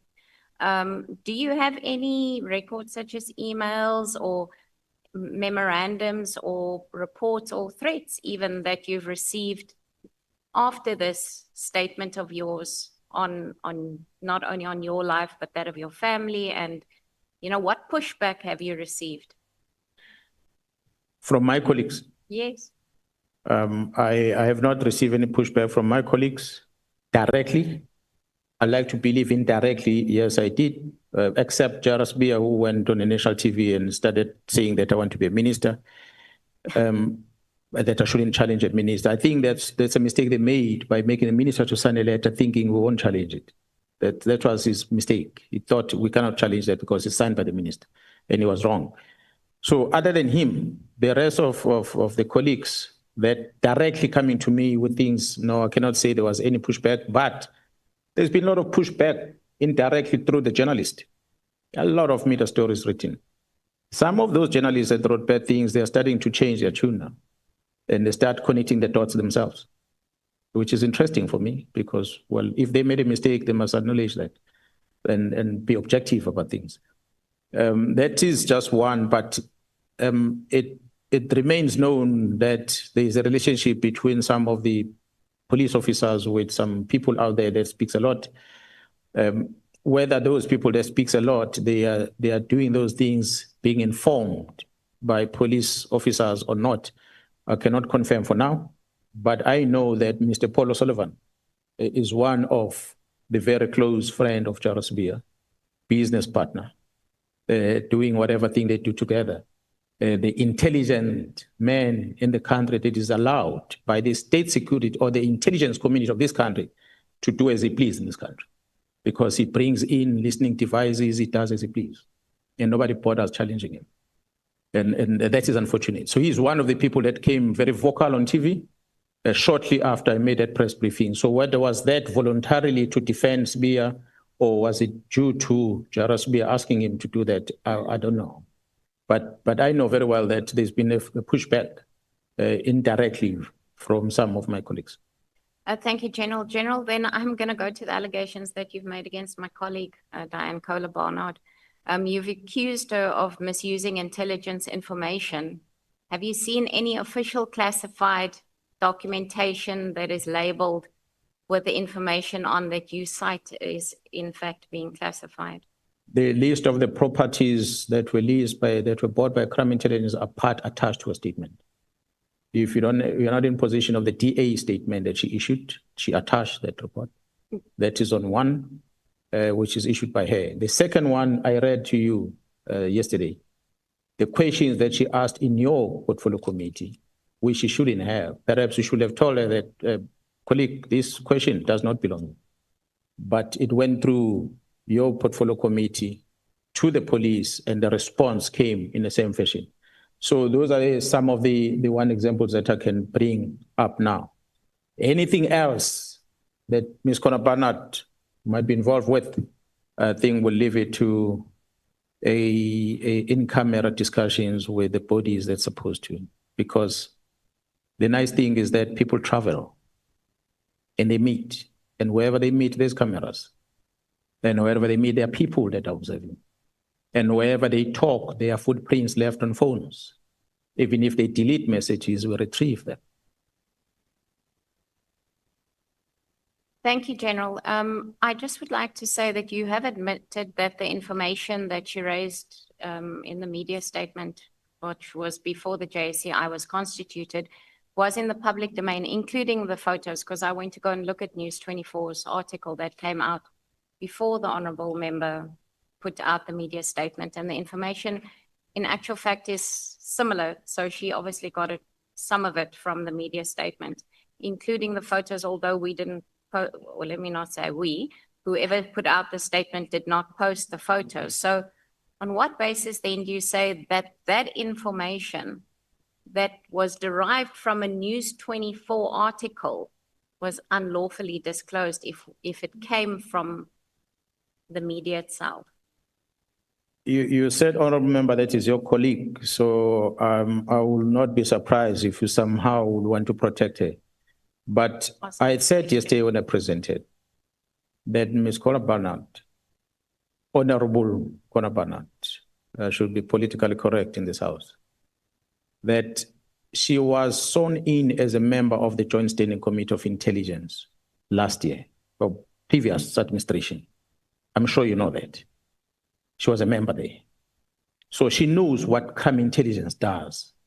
So when she becomes aware of this thing from the newspaper, she has an obligation as a lawmaker to approach a relevant committee and say, question number one, how does News 24 get hold of this? That is a responsible lawmaker. How does News 24? You cannot spread crime simply because it's not started by you. If there's a porn movie, someone makes a porn of an underage child, and you receive it and you circulate it further, you are participating in a criminal offense. You cannot use that as an excuse that it was already in the media, so therefore I have a right to share it further. Besides the fact that she was a member of the Joint Standing Committee before it was dissolved. She was there. She's a member of this House of Parliament as an MP, have taken an oath. So having the knowledge of what is happening at the secret fund account and having a knowledge about her obligations as a member of parliament, and later in the year, in June, she's been sworn in again at the Joint Standing Committee of Intelligence as a member there, but she still writes questions about things that does not concern the Portfolio Committee on Police. So I do not know with all what I presented, if there's anything else evidential that I should give it to you that might be of satisfactory to prove that she broke the law. General, I just want to put it to you that it is our responsibility as parliamentarians to ask questions. I'm just making a statement. It is our responsibility to ask questions and to submit questions and to go to the media. So there's nothing, I mean, you acknowledge that Honorable Barnard wrote to the Inspector General of Intelligence, which was the correct oversight channel. So there's nothing, what do you think was unlawful about her conduct if she actually did write to the IG as she was supposed to do?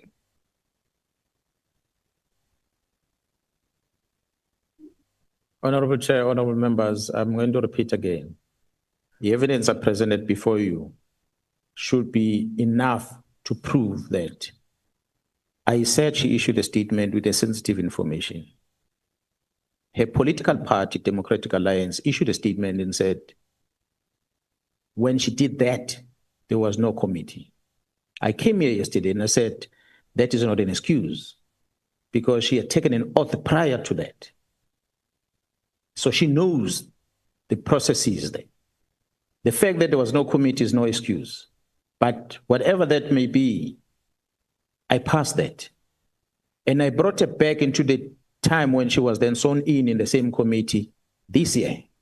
She's a member of that committee. I'm sure you agree with me, Honorable. But she still asks questions that are outside, that are the responsibility of that committee, but she asks those questions outside. What is the reason for that? That which I presented yesterday. 3 questions about these properties, even addresses. So when you ask a question like this in the Portfolio Committee on Police, it's a public thing. You are writing, a person who sees that question is a public thing already. You are disclosing that through the question in Parliament. You cannot therefore come and use a protection of Parliament and say, I'm an MP, I'm allowed to ask questions. You're asking questions in the wrong place. So as an MP, you took an oath, you must be held accountable for it. I think that suffices. I said yesterday, if you want more information for me to share, I'll take you back to my experience in 2011, when the chair of the Portfolio Committee will sit on the high chair and pass questions to her, and the questions come over to the police. We have those records. I'm sure the honourable member will clarify when it is her turn. General, I'm glad that you brought up the decentralization of the SAPS to provinces as your recommendation, because it's actually a recommendation that we've been making for several years. Please, can you advise if this recommendation is based on your tenure in Pretoria or as a provincial commissioner? And do you agree that the legislation already allows for this? Honorable Chair and members, I'm glad you asked that question. Maybe what is missed, people don't understand, is my movement in the organization. In 2018, when Gerald Cele, when the National Commission sent me to KZN to go and act, towards the end of the year of the 2018, the suspended provincial commissioner reached an agreement with the National Commission to exit the service. And then Gerald Cele approached me and he said, but I spoke to the National Commission that you must stay permanent in this post. And I said, no, I'm not willing to do that. And the minister, I think he would have discussed with the National Commission. I don't know if they discussed, but we were at Gateway in Durban and he had a press conference there. He briefed the media when he was doing the walkabout in December. He made an announcement that I am now appointed permanent as a provincial commissioner. And I had not agreed to it. I had asked 2 things. I said, do you want me to be permanent here? You're going to have to give me more money so I can leave my house in Pretoria and come and buy property here where I can live. I'm on a top notch as is. I don't know if they would allow me to get into a notch higher than where I am. That's the first problem. The second problem is you rent a place for me in KZN and let me come and work here, but don't tax me on anything for the benefits that I'm going to get by staying in a fully furnished state house. If you want me to be the acting provincial commissioner, because I've got a family and the house in Pretoria, I'm not willing to leave it. And so the National Commission then had to make a submission to both the PSA to ask if they can move me on a high notch, as well as SARS to ask whether can they exempt me from tax. Both responses came in January, February in 2019. They say, unfortunately, we cannot give you a high notch because the second notch from you is the DGs, and there can only be 1 DG in the SAPS. We can't take you there. The second one is we're not going to give you any excuse in terms of paying tax. If you stay if you get such a benefit, you're going to have to pay tax on. So based on that, they couldn't afford to keep me in Durban. Then I said, okay, well, tough luck, Minister. You should have not gone public about this. Should have waited first. Because the responses came, it was clear that I cannot then stay permanent. That's why I moved back to ORS in July that year when they brought General Jula to come and act. But when I was in Pretoria, I had an experience of 2011 up until 2019. When I was at Pretoria at ORS, I then felt for my own growth. I've been in a top management organization for so long. And I'm kind of familiar with operations at head office. How do you coordinate things and everything happening in the office? I've been involved with a lot of interventions in the country and then abroad. I then wanted to take a challenge of becoming a provincial commissioner because I can see that this is where the rubber hits the tar at the provincial level. The challenges there that the provincial commissioners have that we don't have at the national level. Let me volunteer to be one of them. So I approached the National Commission and said, if there's any vacancy coming up of the Provincial Commission, please send me there. And then the one of KZN was coming up, and the National Commission said, okay, well, I'm going to send you there. And there was a delay, obvious, because they must consult the executive in the province until there was an agreement in March that, okay, we can go and start. That's how I went to KZN, because I wanted a new challenge. I'm not in a good shape physically as I was when I was in Pretoria. Why was I in a good shape in Pretoria? Because you wake up in the morning, you go to the office at 7:30. Before you get to the office at 7:30, 5 o'clock, you're in the gym. Then you go to the office, you do administration, meetings and everything. 4 o'clock, you're guaranteed you're going home. You can still attend your children's school activities in the afternoon, do homework, whatever, then you sleep. You wake up in the morning. On the weekend, you can plan. If so-and-so has got a party on the weekend, you are guaranteed you are there. This phone doesn't ring. It doesn't ring at all. You can travel the length and breadth of the country. But as a provincial commission, you can't do that. Because the phone rings. The community wants service from you. So you must always be available. There's no time. Every gap you get, the time you are sitting here as a provincial commissioner, you have so many problems in the province that you must travel back as soon as you're done to go and attend to them. So the pressure at the province is that much higher as compared to the national level. So I wanted to feel that let me go there and see these men and women that are fighting with criminals on the ground. How does it feel like? Let me take the challenge. So that's how I ended up taking that position. So in taking that position is because it's a challenge for starters, but secondly, I knew for a fact that it's a 5-year contract. So consciously, I took a decision of going down because I did not want to sit in Pretoria and become a person who just throws a salary until I turn 60. So I knew I go to a province, it's a 5-year contract. The act says it's a management that must approach you, not you. So I knew for a fact that when I'm here, I must make a difference in these 5 years. And when the 5 years is over, then I'm gone. If the management wants to retain me, they will negotiate with me. If I agree, I'll stay. If I don't agree, then I'm gone. So it's a challenge that I took it on my own. It was not a promotion. It was just a transfer from the head office to go to the provinces. That's why I can sit at the province and still challenge all these people at the head office, because I worked there for many years, and they cannot come and think that they're going to overrule what we're doing at the provincial level. We need to respect the legislation that empowers the provincial commissioners to do policing in the province.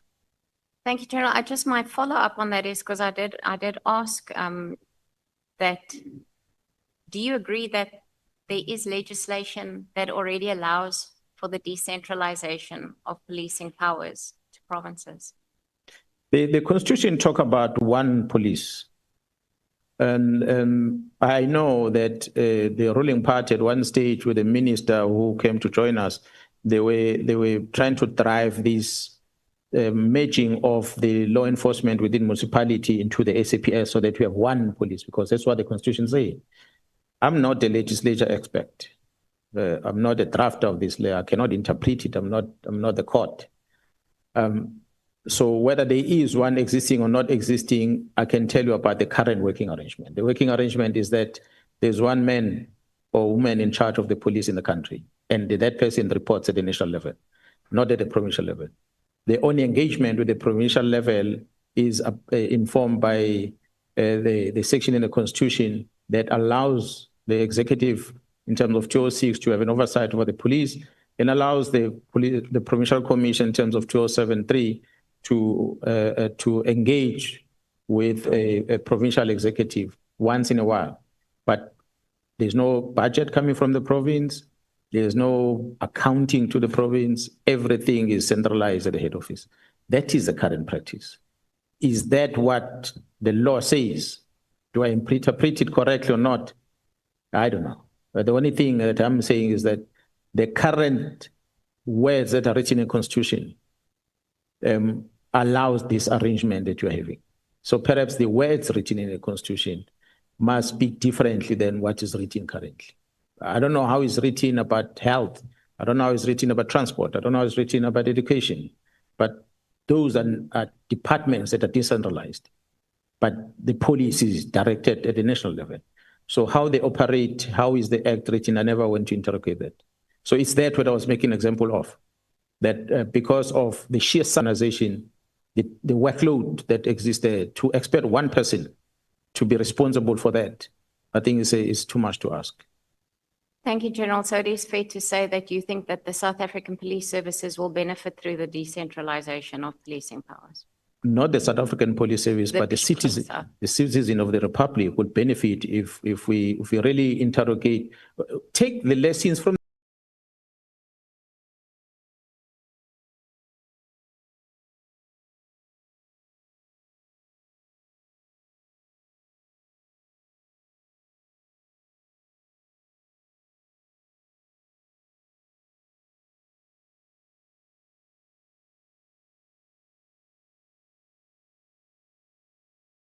the past. I made an example of the Homeland Security we had then and how it worked. When we moved over into the new system, is it because we did not like what was happening back then, or we just wanted to create something new? We might want to start interrogating those things. And then we look at the international setup in different countries, how to better manage this sheer volume of work. Get expert academics from different universities might come with a better formula. And then we don't look at it political. We look at it in terms of the benefit to the citizens.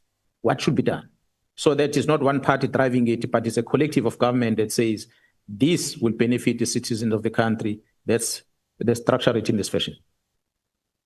Thank you very much, General. Thank you, Chairperson. I'm finished with my questions for now. Thank you so much. Democratic Alliance, Honorable Cameron and Honorable Skele. Happy birthday once again.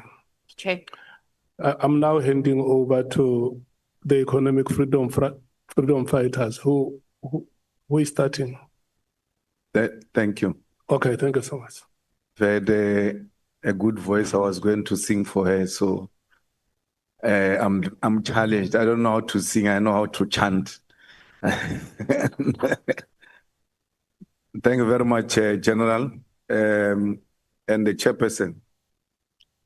General, I just want to ask if you know, or maybe let me put it differently. What interested you into joining the police? When I grew up in the township of Ashdown in Pietermaritzburg, I witnessed at the time the IFP and ANC were in loggerheads in the same township.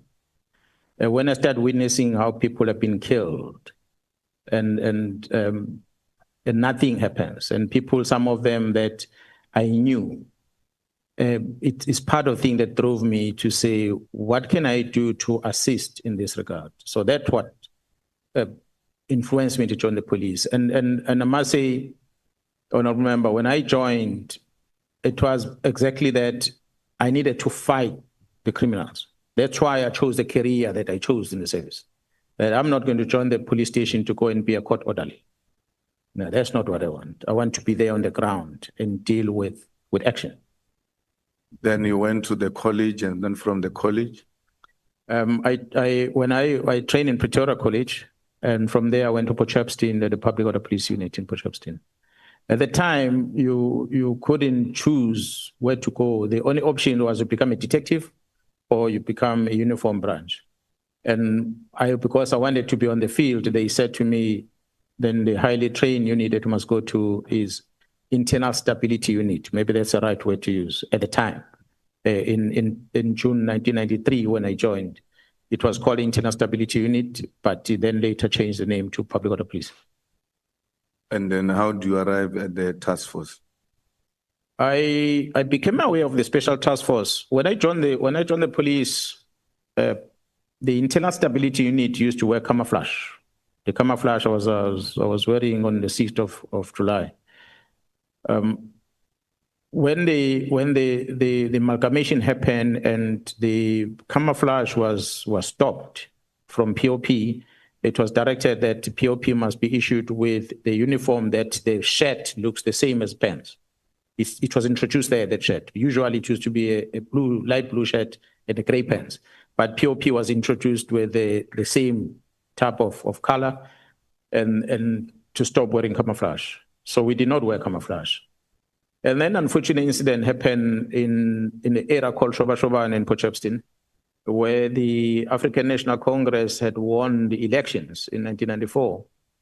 And the the few members of the IFP, I beg your pardon, few members of the ANC that are located within the village of IFP started celebrating that victory. They erected their flag, the ANC flag, to celebrate the victory of the African National Congress. And I happened to be there, and I warned them. I said, you are calling for trouble. You're in the middle of the ocean. You're an island. You can't be raising up this flag and celebrating, whereas your neighbors are not happy with the fact that they were defeated. And then it so happened that shortly after that, those people were attacked by IFP. They were killed. And after the murder happened, the leadership of the police brought the investigation team from the national office to come to Potchefstroom. And that investigation team was accompanied by task force. So it was the first time I see people in camouflage that we are no longer wearing. So when I saw them there, and I asked them, but who are you? Because we don't wear this uniform anymore. Then they said, no, they are special task force. So I asked them, what do you do as special task force? They started explaining to me. That's how I first learned about the task force. So it was exciting for me because I always wanted to be in such an environment and I never knew about it. And fast forward, I took a transfer to Durban. When I arrived in Durban, the current command of the task force in Durban, Kellen Yao, was there, the unit, and I saw him and I engaged with him, and he said, no, they recently decentralized the task force to Durban. And then he gave me the video of what the task force does. I went to sit and I watched the video and I realized, okay, no, this is troublesome. And then I was excited and I joined it. So it's safe, it's safe for me to call you a career policeman. Yeah, well, we can call me that I've been pursuing different areas in the police all my life until now. Are you aware of something called deployment cadres? No, we don't do that in the police. We don't use the cadres names. No, I'm saying, are you aware of policy of a deployment cadres? Well, I always hear from the ruling party talking about deployment cadres. You are not a product of a deployment cadre policy. You are a career policeman. Yeah, no, I'm a career policeman, unfortunately. Those deployed cadres that came into SAPS who had no career in the police. Some claim to fame, they're from exile, they were underground, they were this, they were that. Do you think they helped to improve the policing in this country, or they deteriorated to where we find it today? Yeah, I think the latter part is more appropriate. I think with this amalgamation and the presence of people who did not grow up in the police, the first thing that I think created a problem was to undermine the discipline culture of the police. That we don't use that culture. The word comrade was introduced at the time, with the police officers, a constable started calling it a captain comrade, which was foreign to the police. So the moment they started addressing each other like that, it just made the situation worse. The situation became worse after the ANC Polokwane conference in 2007. Because while you were there in a conference, when the former deputy president, who became a president later, was fired, that's where we started seeing the real division. Because he gets fired, and the police that's supposed to protect the former deputy president at the time started not getting favors or support from their commanders in Pretoria. And the former president will travel with his members in an armored vehicle where the windows don't open in the 35 degrees heat. And the aircon won't be working. And they will be traveling landed bread of KZN. And they'll be calling their commanders for a better vehicle. And they will be told that man is not a president. So he must drive in that heat. So the members started experiencing that. So the members within that space started getting conditioned into politics themselves, because then they favor this one who's now not treated bad. Fast forward to that, we then have a conference in Polokwane, the police management goes there, but they don't go there to police the African National Congress conference. They are going there to erect their own marquee tent on the side with alcohol and everything else to celebrate the victory that was coming. And the unfortunate part happened is that the deputy president was fired, won that election in Polokwane. And the return of the leadership back to Pretoria changed everything in the police, because we started getting a recruitment to join political parties within the police premises in Pretoria, within the protection services in the main. The division of the police got affected the most is the PSS that protects the VIPs. The members were recruited to join COPE as a political party by police generals in the police premises. So that was just the beginning of the downfall of what followed thereafter. So you then start hearing senior officers in the police started calling comrades, comrade, and it became the terminology used throughout.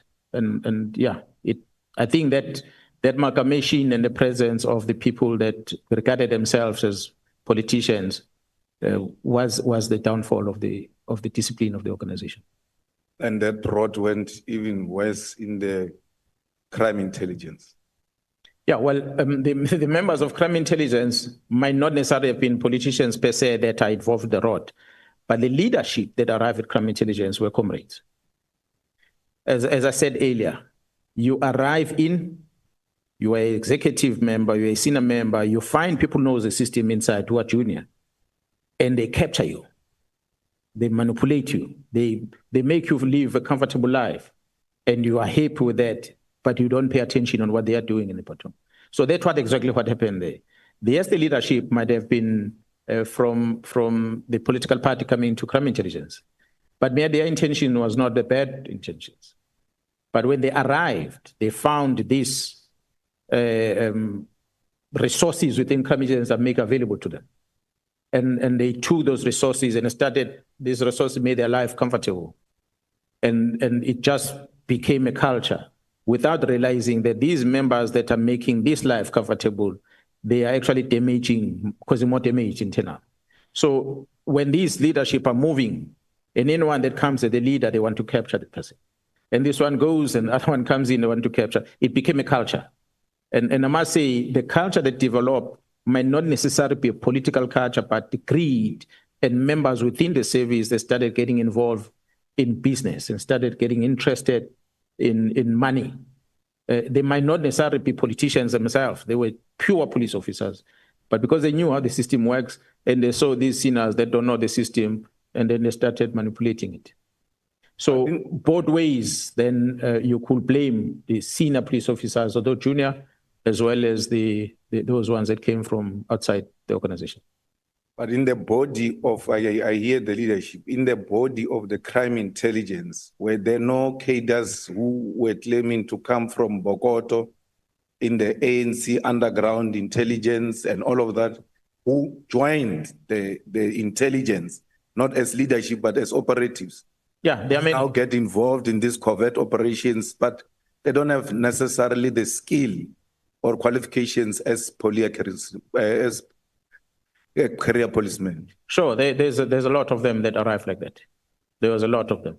We've had a system that we're trying to work with in the police of the former non-statutory force members that needed to be rewarded in some degree within the service that were employed in. So they arrive at different levels. Some of them were constables, sergeants, and up the ranks. The others that came on a senior level, but others grew within the service. So how do you become now the acting national commissioner? I don't know whether I should thank my grandmother, wherever she is, because I was sleeping and I was going to wake up in the next morning to travel with the National Commission of Police to visit Mpumalanga province. When I get a phone call from the General Ladla, who was in charge of the presidential team, and he says to me that the minister wants to see me in the morning. I did not know the reason for that call. I then had to phone the chief of staff at the office, actually spokesperson of the Minister of Police at the time, who was a spokesperson. That general was a spokesperson of the National Commission, Gerald Cele, because he was the National Commission of the Police. I phoned her and I told her, say, we're supposed to be traveling in the morning with a police jet to Mpumalanga. I've been called by the minister, so I'm no longer traveling. I don't know what he wants. But ordinarily, because I'm from the Special Task Force at the time, and I'm in charge of the component that deals with Special Task Force and all these high-risk operations, from time to time, if the presidential team have got some risks that they've identified somewhere, they always call on us to come and provide that technical support on them. I thought maybe there's something that might be a threat, either with the president team or somewhere that the minister wanted to talk about. I arrive in his house and he says to me, the president wanted to see me, so I must go and meet the president. I went to the president and the president says, I've now taken a decision to appoint you as the acting national commissioner because we are suspending Gerald Clele based on the procurement of that building in Pretoria. So it came as a shock. And that was that. That's how I was appointed. Who's the president at that time? President Zuma. Who's the minister? Minister Mteto, Nathi Mteto, the late. And then how do you leave that position of acting? And ceremoniously so, because I was frustrated with the role that the minister was playing over Mdluli over time. And I felt that I cannot be able to work within the political space in this fashion. If this is how the people operate or occupying these positions supposed to interact with executive authority, I'm not willing to take instructions of this nature because they are not right. They are wrong. They are encroaching into the management responsibility of the police commission, of the national commissioner. Maybe I must talk about the experience that also I had learned prior to that. Mdluli is the only general in the South African Police Service that was ever appointed by the panel of ministers in the history since we started in 95 to date. I said the act only allows a minister to appoint the national head, nobody else.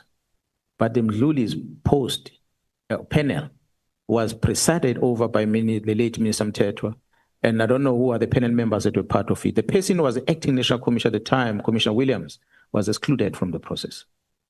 Mdluli then gets appointed. So which then Mdluli, there was the intention of getting Mdluli at crime intelligence by all means. For what good reason and what experience did Mdluli had at the time? From my assessment, I realized there was other reasons other than his competency to do the job that made him to be rewarded by being given a crime intelligence post by the minister at the time. So fast forward to that. When there is these disciplinary steps taken against Mdluli, the ministers want to intervene and say, you can't do this and that. You can't discipline the man. You shouldn't do this. You shouldn't do that. The minister. So we then confirmed that he brought him into the organization because it was a reward for him to come in there. And so that conflict and having assessed these things, and I must say, Honorable Chair and members, I did not know about the Guptas before until Sheraton Hotel in Pretoria, when I was invited to meet these gentlemen by the late minister who says, do not use City Press and Sunday Times to advertise. We always advertise post on those newspapers because they've got a big footprint in the country. We're looking for something, we advertise on those newspapers. And the minister says, don't use those papers because they are not helping, they don't want to transform and so forth. Use New Age. Well, I thought, okay, maybe we need to rotate papers, maybe New Age must have an opportunity. I didn't even know what is New Age. Then I went to the office. When I presented this into the management, they said to me, you know who owns New Age? I said, no, who owns it? They say the Guptas. I said, okay, so what is wrong? At the time, remember, I'm coming from operations side. I don't even know what this Guptas about. They said, no, these ones are implicated politically in this fashion and that fashion. Besides, they don't have the footprint equal to what Sunday Times and City Press has. So if we advertise through them, a lot of people are not going to get information anyway, because they don't supply their papers across the land and breadth of the country. So that's how I got to expose. So taking those and adding them together, then I realized I'm in deep in the political space here, and I'm not comfortable with this, and I cannot take it. I'm either going to fight with the minister, which is going to end ugly. Let me tell the president that this is not what I signed for. So it's either the president allows the minister to do what he does, or he let me go and go back to the operations and chase criminals. So that's how the president decided he's going to bring someone, and then Jarpiaga came. And indeed, I went to sit at home for a year without doing anything. Now, when the minister communicates to you not to continue with cases against Mdluli, how does he do that? Does he write a letter? Does he call a meeting? How does he communicate that? Please stop cases against Mdluli. Yeah, he called me into a meeting in his residence, and it is in his residence where he was in company of the Inspector General of Intelligence, Advocate Khabde, the late, where he says to me that the advocate was telling him that I forced her, that she must recommend that Mdluli be charged. That's where we had a debate because I did not force her. And I told the minister, if you want me to do what you say I must do, put it in black and white. And they did not want to put in black and white. Instead, he instructed the Inspector General to put it in black and white so that I use Inspector General's recommendations for me not to charge Mdluli. That is on a disciplinary part. But on the criminal part, it was not the minister directly, but it was Advocate Mkwanazi from the NPA. I hope the members have got Advocate Bredenbach, who's an MP here, who's a member of this committee. Perhaps she must come and sit here and talk to ad hoc committee and explain what was her role on that case, because I understand that she was the one who was holding that criminal case against Mdluli, where she was instructed, from what I was told, to withdraw that case from court. That had already said. So why did she then comply with that instruction? I have no clue. Now, when you communicate to the president that we're engaged in some illegal activity here, which I didn't sign up for, how do you communicate that to the president? Because the president would have ordinarily asked for something in a written form. What did they say to you? Or did you write to the president? How did you communicate this to the president that there's something going on, which is not up to what we are expected to do as police? It is unfortunate that I did not write to him. I went there in person. So I had a one-on-one engagement with the president about it. And you're correct, honorable member, would have expected the president to conduct some investigation on this thing. But the president didn't. He simply said, okay, if you're having issues with the minister, just give me time. I'm going to appoint someone else to take over from you. And that was the end of the meeting. And that's President Zuma we're talking about? That's correct. We did not do anything about this matter when you communicated to him that we have been invited into doing wrong things? Yeah, no, they didn't do anything about it. Now, why do they put you at home after releasing you? They went to fetch you from your position, ask you to come and act, and then when you say, I can't be part of a criminal syndicate, you are sent home. What do they communicate to you around that time? What is the reason of you staying at home? Honorable members, when I had met with the minister, I called the entire top management of the SAPS and I told them what transpired in the minister's residence. And I told them that they must prepare themselves, that they are all going to be fired and they're going to be victimized because whoever is going to come in is going to come with a mandate that perhaps will say they must get rid of everyone. Some of the senior managers took me serious, others did not take me serious. But because I was prepared for that, indeed that will happen. Maybe Gerald Pierre must come here and explain why she did not allocate me a post for that long and allow me to sit at home and draw a salary every month. See, she will have to come and explain that because she was the boss. She's the one who's going to have to come and explain that despite my experience, as I've displayed here, that she will choose to appoint junior people to go and act in positions that they did not have much of experience of, whereas I'm sitting at home. There was a person who was a non-trained police officer. With respect, she joined the police and she's heading our training currently. She was deployed as a head of crime intelligence at one stage by Gerald Pierre. Will I be correct that you were actually being punished for being disciplined? I believe so. I believe so, honorable member, because it did not only end there. It was not only about sitting at home. It was sitting at home and state security, crime intelligence, deploy counterintelligence against Mkwanazi, against Kumalo, against Massimo. So we were not just kept at home, but we've been monitored 24/7. General, you know, you speak interestingly about 2011, especially in relation to crime intelligence. What was happening in 2011? Because some of us for sure were very young, we can't remember properly. What was happening in 2011? Because you keep on referring to 2011, and we're trying to imagine what really happened in the crime intelligence in 2011, which you see it now and gives you those flashbacks. of what happened in 2011? I said, honorable members, I wouldn't want us to maybe go too deep back, but many things were pronounced, ventilated at the Zondo Commission about intelligence, things that were happening. I will invite you to go and read that report again. But at crime intelligence at the time, what was dominating the media space was the looting of the secret fund account in such a manner that it ended up getting a name of slush fund. Majority of the citizens know it as slush fund. It's not a slush fund. It's a secret service account. But because it was misused to that extent, it then became a slush fund. That's what was dominating the media space in 2011 when I came in, which was a sore point within crime intelligence. But I'll also invite you to go and check my YouTube at that time, where I said, when you speak on the phone, you must first greet General Mdluli before you speak to the person you're speaking about, because they were known for illegal interceptions at that time. Am I correct? Yeah, that's correct. That's correct. That's why Gerald Cele himself, as initial commissioner at that time, fell victim of the same thing. Now, you now are back, you're appointed. I know you went acting, came back, and then you appointed a provincial commissioner in KZN. How does that happen now? And what is the minister's position in relation to that? Did you object to your appointment or anything of that sort? Or there was consensus that you must go to KZN? You talk about 2021?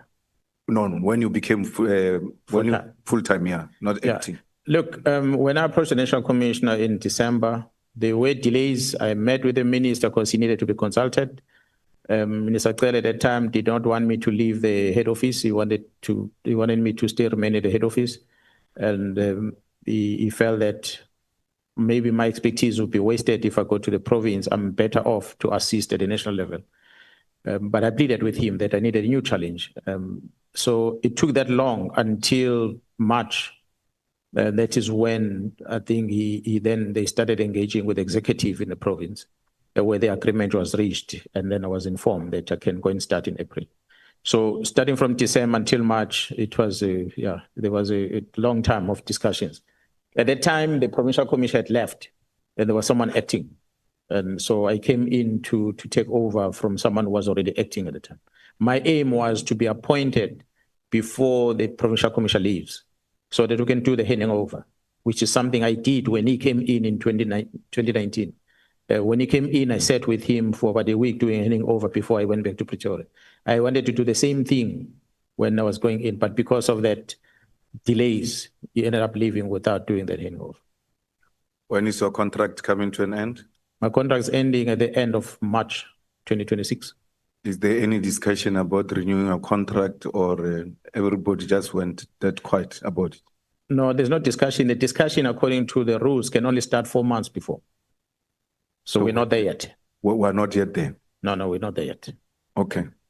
Now, General, the political killing task team, according to your explanation, I don't know if they were calling it PKTT at the time when Balula was saying, we need to do something with the killings of councillors and all of that in the province. And they were assembling of a team that was working on that before 2018. So before the president made that pronouncement in Maritzburg, what was that called? It was not a team, honorable member, because you had a prioritization of the investigation on cases that involved politicians. That's what was done. But they identified a detective per police station, per district, to take those dockets. If there's a politician killed, it must be given to the detectives. But that detective was taking those dockets on top of other dockets that the detective has. So if you have a murder of someone somewhere and so forth, we have other 10 murder dockets that you must investigate. Then we have this additional one of the politician. The prioritization of the detective to investigate will be equal amongst all these dockets that he has in front of them. And a matter of fact, you might prioritize a matter of a 80-year-old woman before you prioritize a matter of a council of 30 years old. So then there was no prioritization in terms of investigation by the team.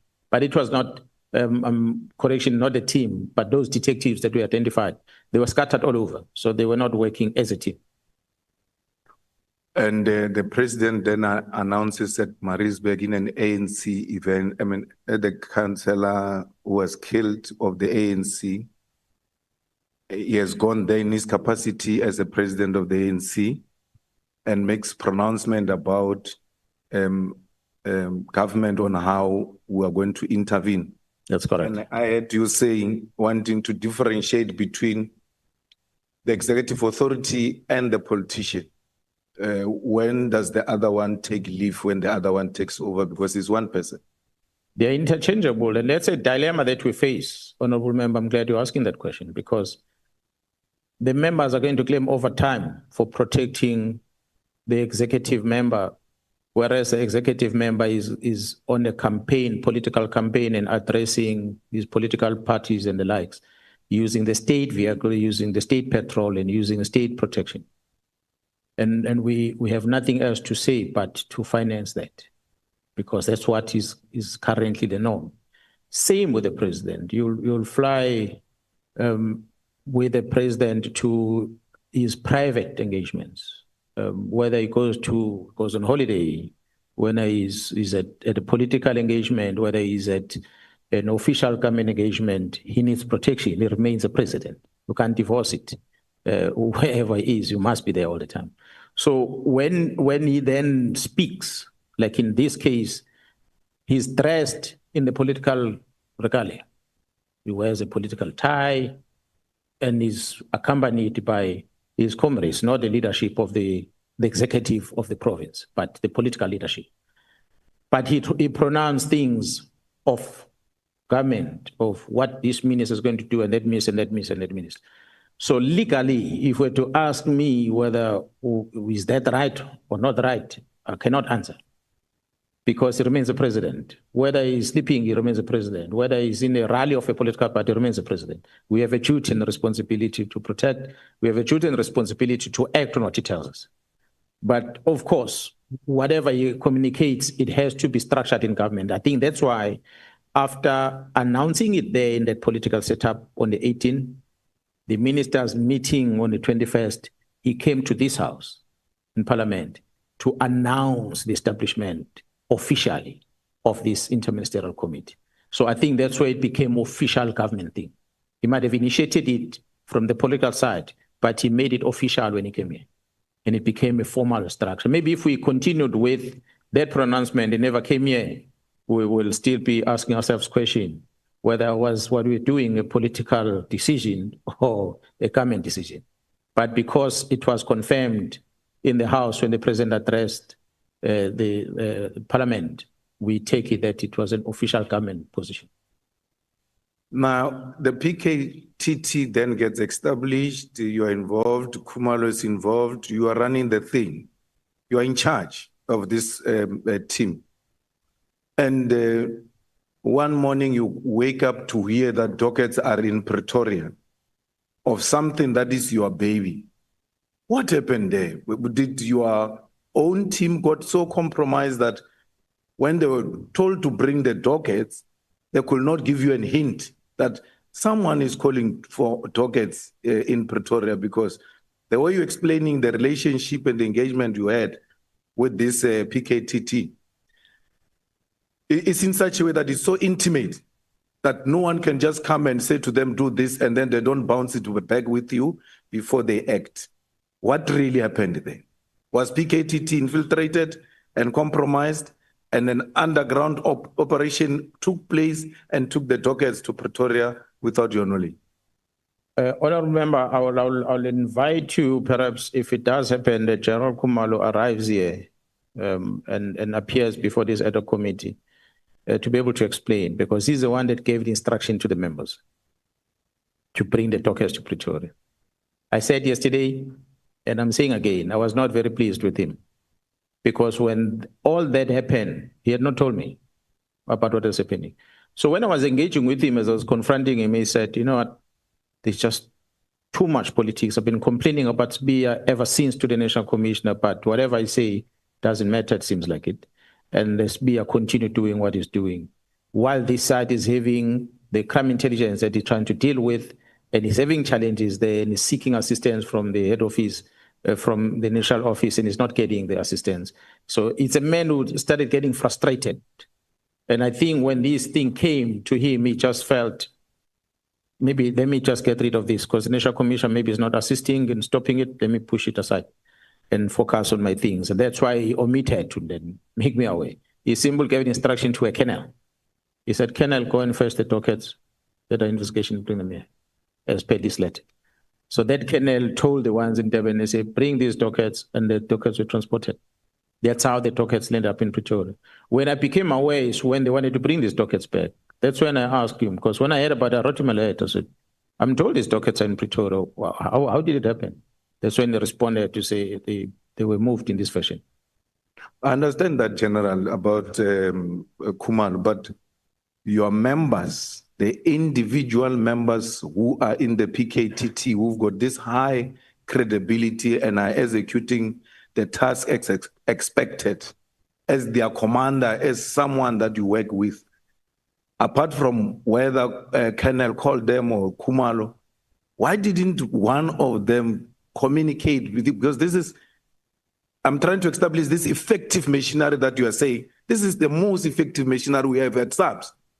Why is not the senior ranks, these investigators, these people who are dealing with the actual issues, why are they not giving you that information that General Kumalo or whoever said we must bring the dockets to Pretoria? Only to hear after. I mean, you gave a very good example that someone comes into your house, he takes your things and then he goes away with them and says, when I was at your house, I took 1, 2, 3, 4. No one can do that at my house. It will never happen. That you come into my house and take something and I don't know about it. So what really happened to these members who are so loyal and so active and so disciplined that they can't tell their commander, only to be embarrassed that his dockets are in Pretoria? Yeah, honorable members, the command and control, when it's effective, such then happens. Because our structure and our working arrangement was that the members that are doing the job, they understand and they know their commanders. They don't bypass that process. The center was holding. So at the center of this operation was General Kumalo. So when I was getting briefing, Kumalo and the leaders of certain groups will come and brief me about the work they do. I will not engage with the individual member directly. So I was always engaging them in a formal structure all the time when I'm engaging with them. So the problem started in January, as I said. I also learned from General Kumalo that the members are not happy. So when I asked him, what do you mean the members are not happy? He said, because they were supposed to get awards during the Excellence Awards and their names have been removed. They're told they're no longer going to be recognized with anything. That's when I went to meet with the members myself.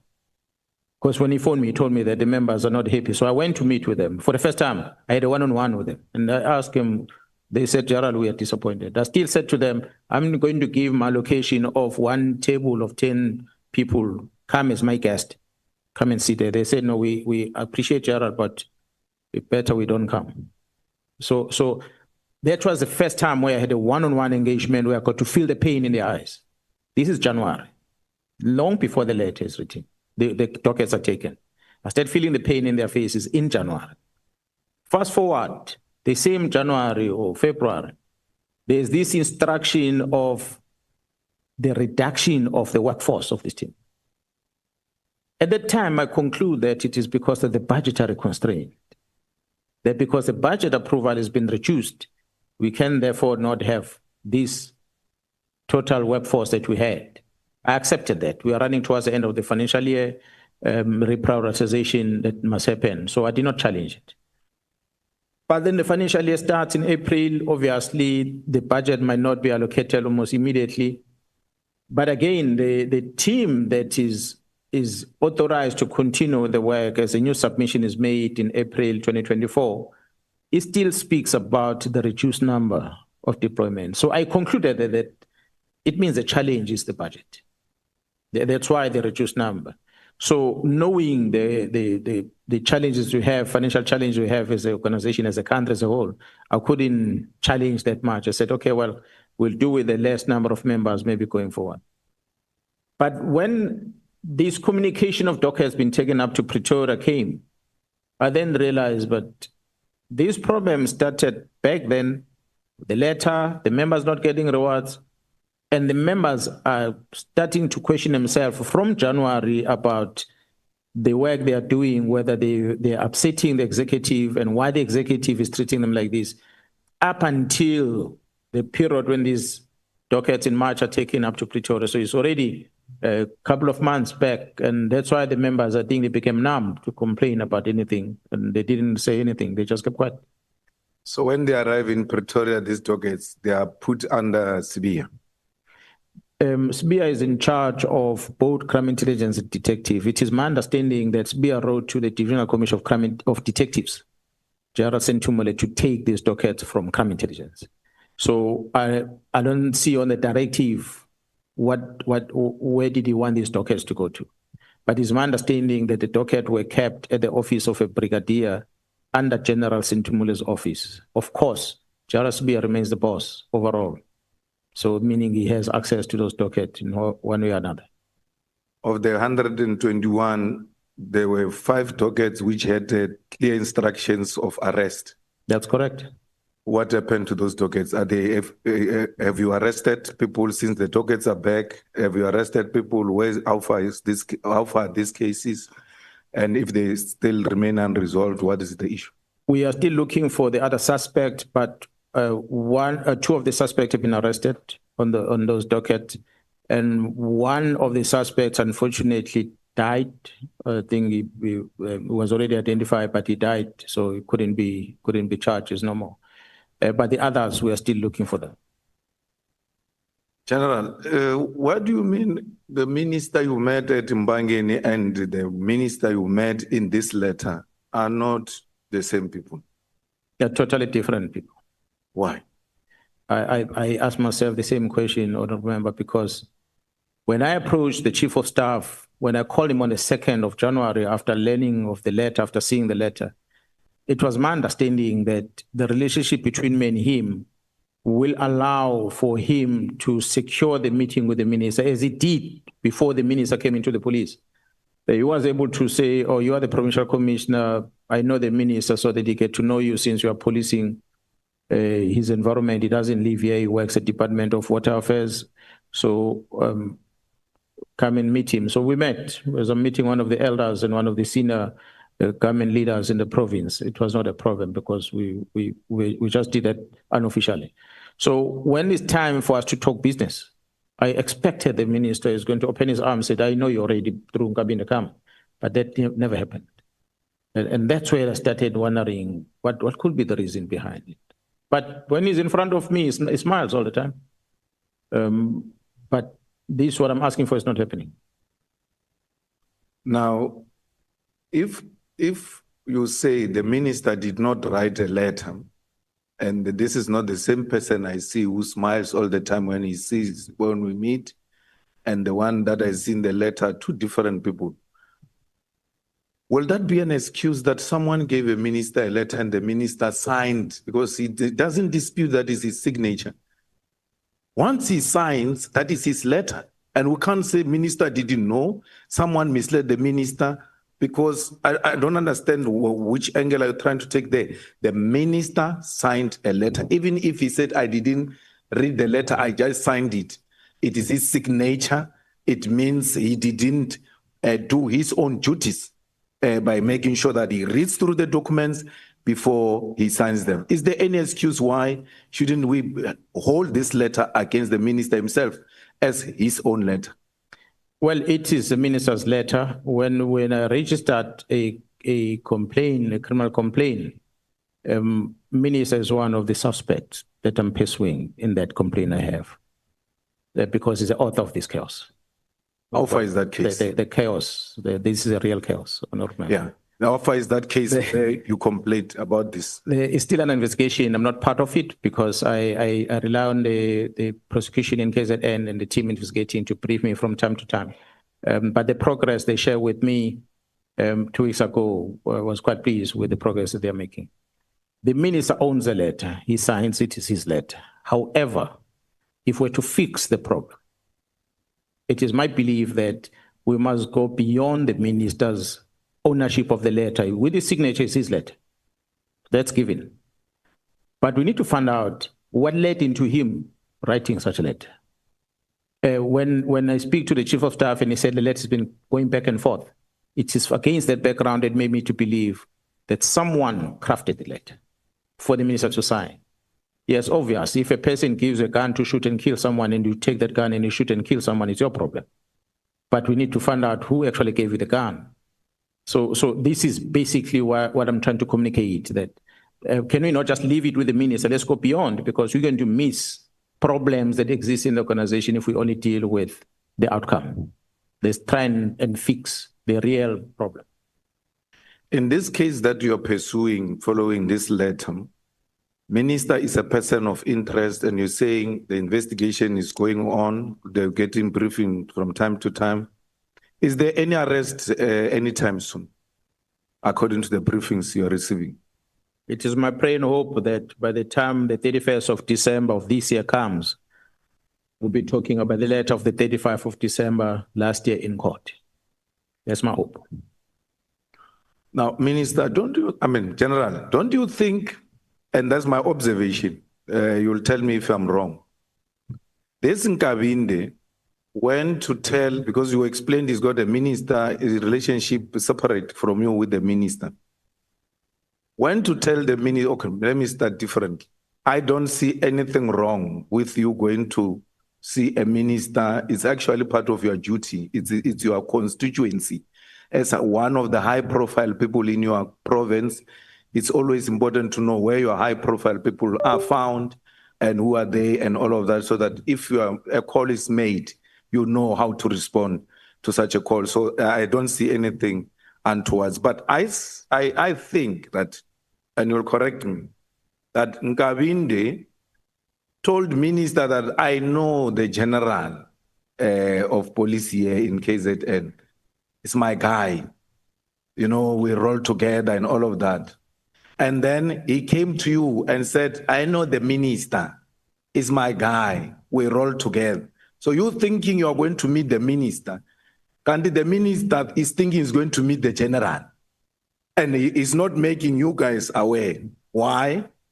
Later on, when a minister is supposed to appoint a chief of staff in the police, he appoints that guy because he thinks that guy has got a connection with the general of police. He's a former policeman, and it will make my work easy. Whereas a new minister of police, don't you think this guy played everybody in that space? Yeah, well, I believe there was an intention that he had when he made us to meet, definitely, which I believe maybe that what benefited him at the end. Now,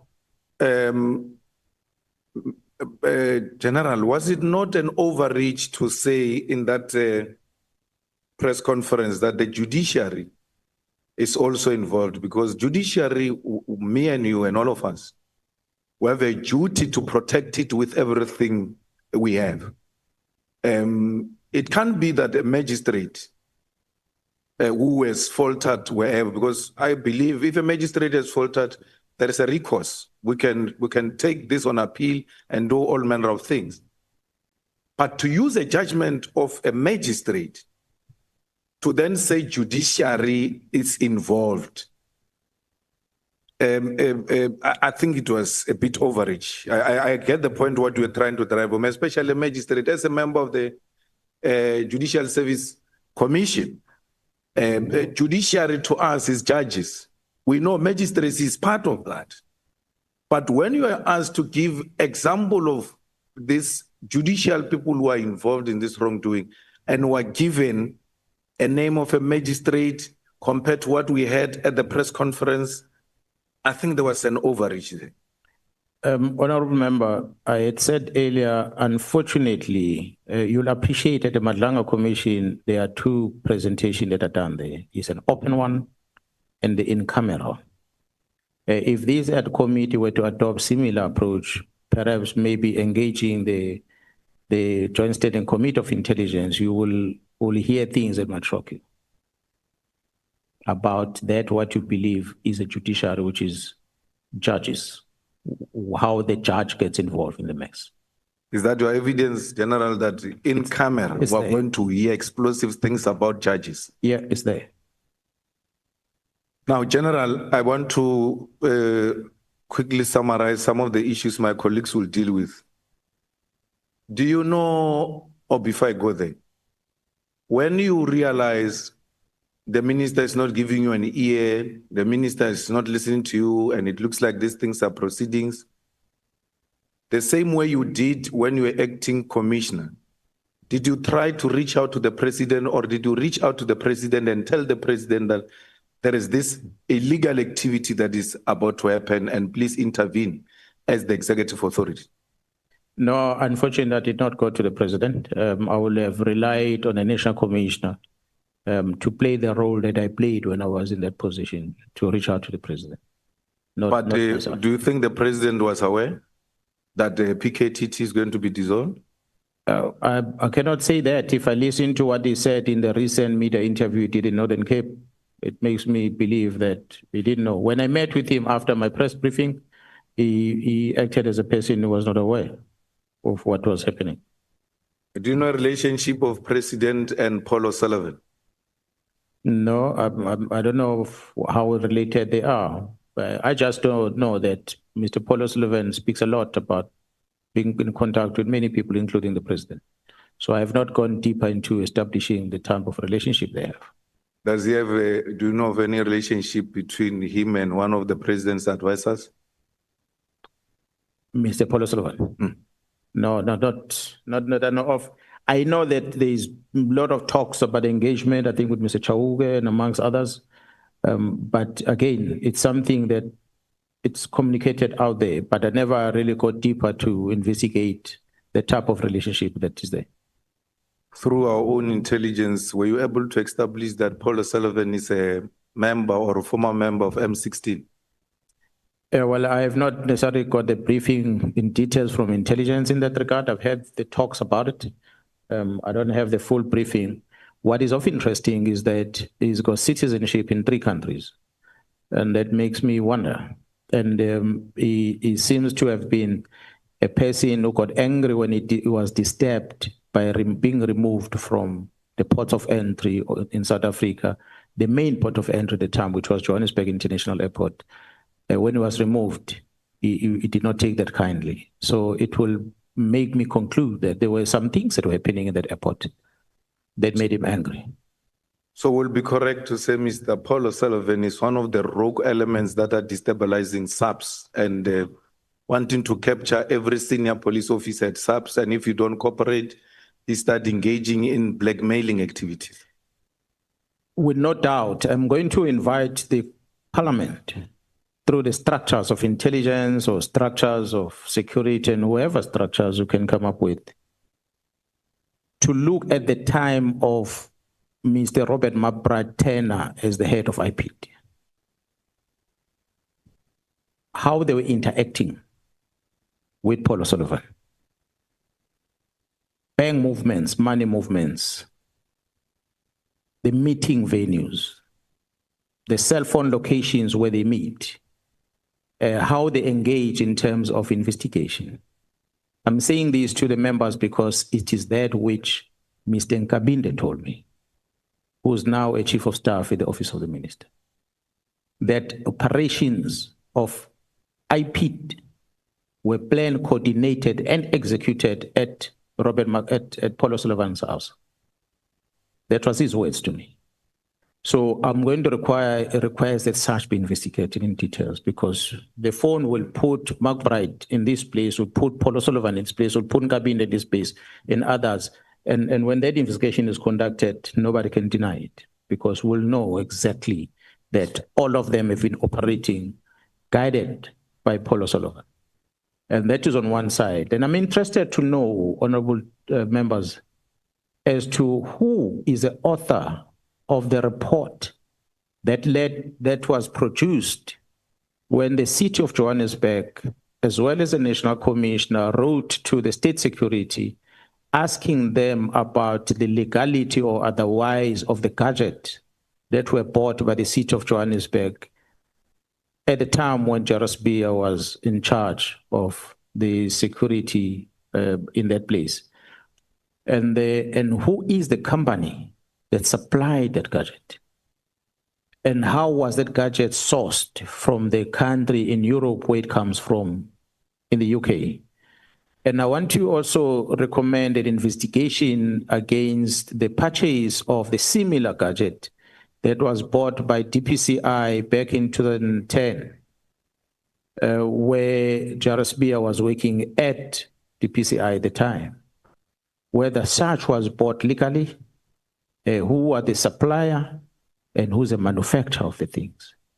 And I'll want the Parliament to check every financial records of Mr. Paul O'Sullivan and all the individuals I've mentioned. And so that we're able to trace and draw a conclusion whether is Paul O'Sullivan a clean man or is an agent. So I think based on that investigation, we're able to conclude whether is he indeed a clean man or he is what is being said in public, an agent. If he's a clean man, why he does what he does? If he's an agent, who is he working for? But it is time that this country must not sit back and be run by Mr. Paul O'Sullivan. And if government fails to act on it, the men and women in this country, they're going to take it upon themselves to do something drastic on it. And it might not be what this government wants to do, because he has gone too deep in showing that he's got control all over. And maybe lastly, I might ask the members to say, if we ever heard of any report that is deemed to be classified, that's supposed to expose the wrong that has happened, such reports be interrogated. And one of them, IP has a responsibility to investigate criminal things. When you hear the Minister of Police says, I've got a report from IP that is classified, then you need to ask yourself a question. You are not an intelligence structure. What do you do with a classified report that you don't want to release? As IP, what is that report doing in the minister first place? Because IP deals with the criminal case docket. Whatever you investigate must get into the case docket, and that docket must go to court. Why will it go to the minister and the minister goes out public and say, I've classified this report, I won't make it public?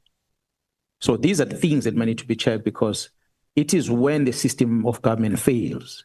And you have worked hard to create a legislation to try and protect yourselves, the citizen of the republic. But if it's manipulated in that fashion, that the minister can just decide, I'm classifying this, I'm not releasing it in public. Perhaps you need to ask, do your minister that classifies a document, do you have a security clearance yourself? So how do you classify something if you yourself are not vetted? You don't have a security clearance. So what gives you basis to classify something? So those are the typical examples that I'm talking about that might need to be checked. The problem in the law enforcement is so serious in this country that's why I'm saying, if these things are going to be centralized in a national commission, then it might not be fixed. There's too many problems that exist. And if we start looking at how can we decentralize some of the things, we lessen the risk against this country.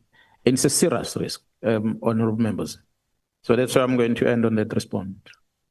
Well, General, I don't understand why would a bully like Paul O'Sullivan, who is a person of interest because he's suspected to have brought some certain gadgets in the country, is now involved in the destabilization of the security cluster, is so deeply involved.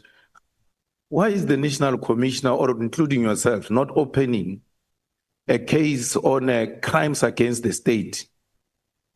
Because when you are engaged in the destabilization of the security cluster, you are a national security threat.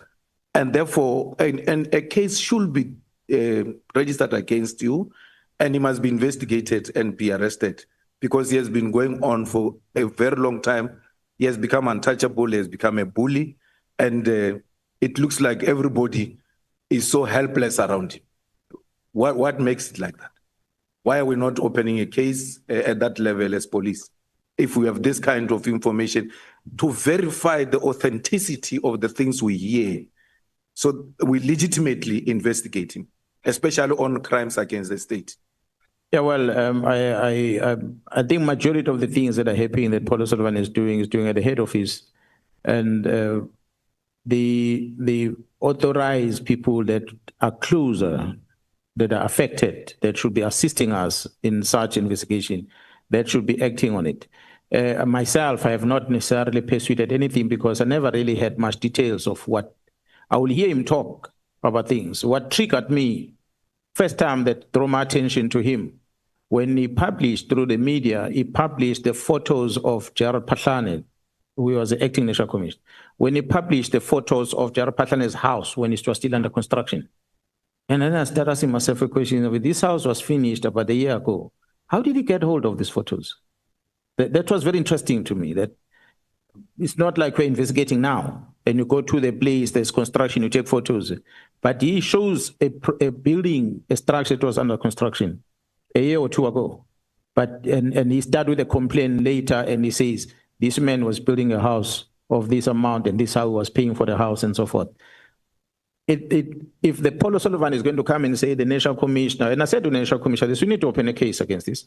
If Paul O'Sullivan is going to say the National Commissioner owns a property here and here and here and here and here, how does he afford all these properties? How did he get the information? So we always say that you get, I'm sure majority of citizens in South Africa experience that you get a phone call from a company and they market, they want to sell you something. And you ask them, where do you get my number from? They say, no, we got it from marketing, whatever things. The reality is our communication, our contact details, our personal information gets to be shared with third parties without our authorities. That's a reality. And nothing much happens on it. We see it with the marketing happening on our phones. And then we see with people that act to be activists like Paul O'Sullivan that are going to start publishing things that you wonder, how did he get hold of these things? And if those things exist, why didn't you open a case and get them registered? But he doesn't talk about the case. And what disturbed me the most, which I said to the National Commission, I don't understand how you keep quiet about this.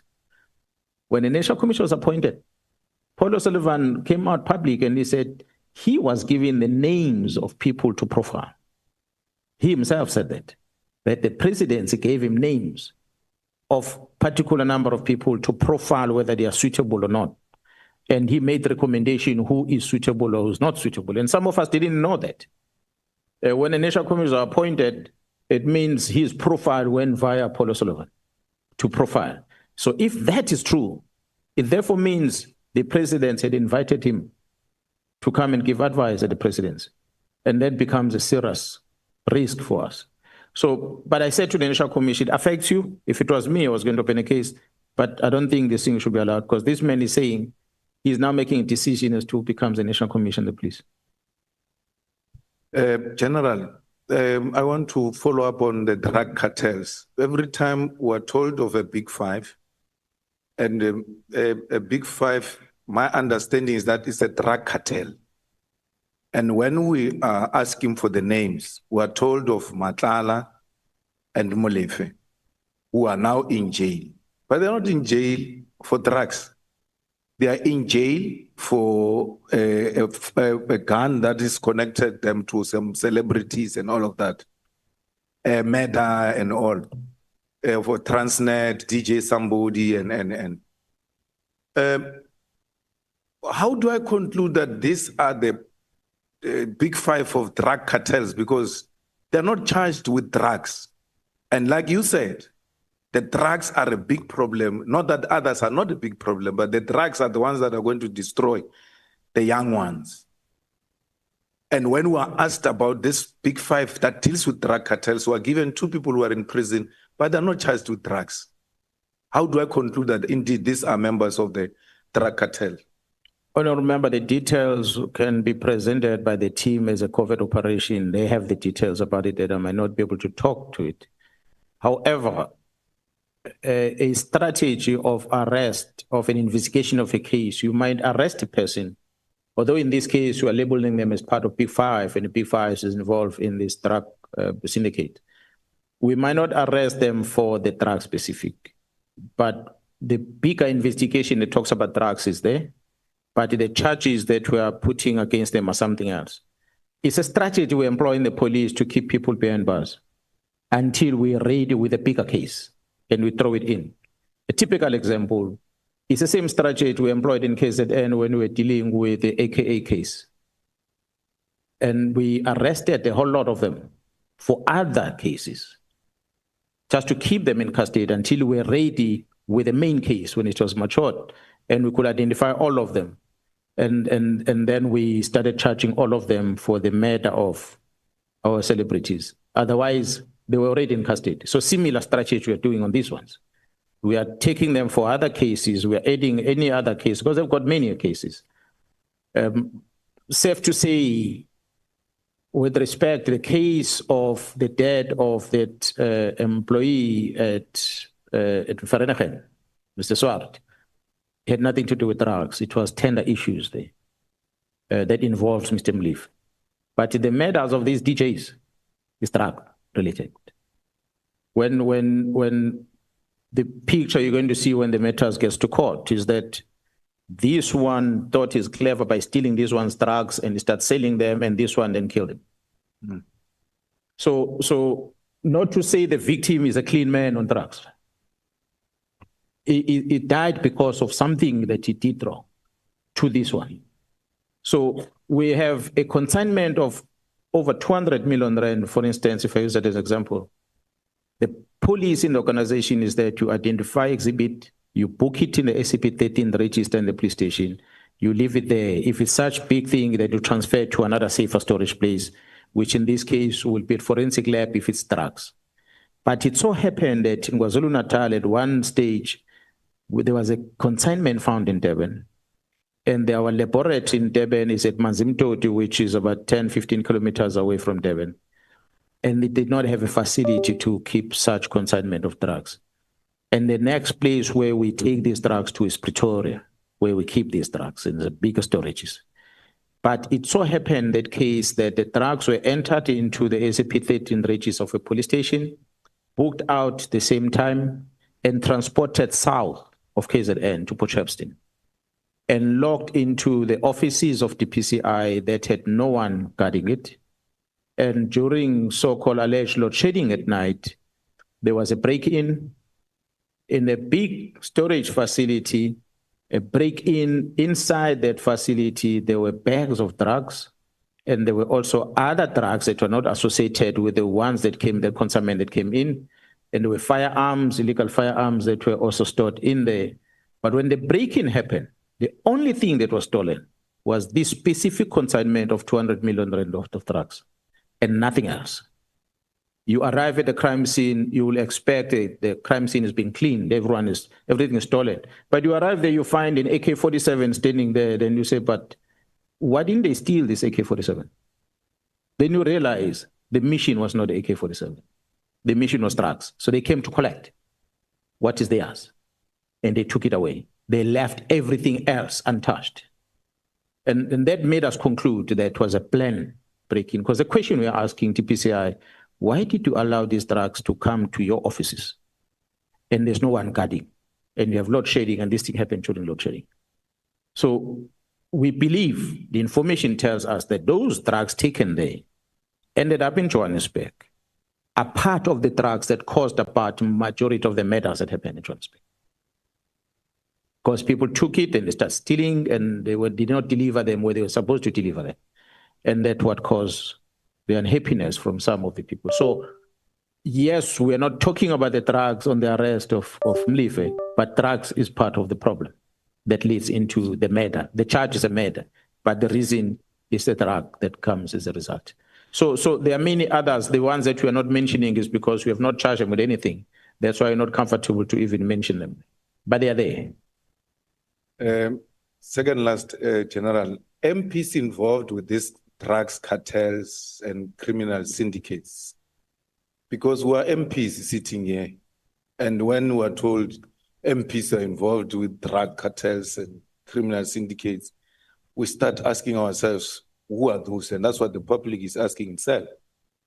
And General, apart from the registering a criminal case, as an MP, if I'm engaged in unethical conduct, there is a committee called Ethics Committee where I can be reported. I don't have to be investigated through intelligence or anything of that sort.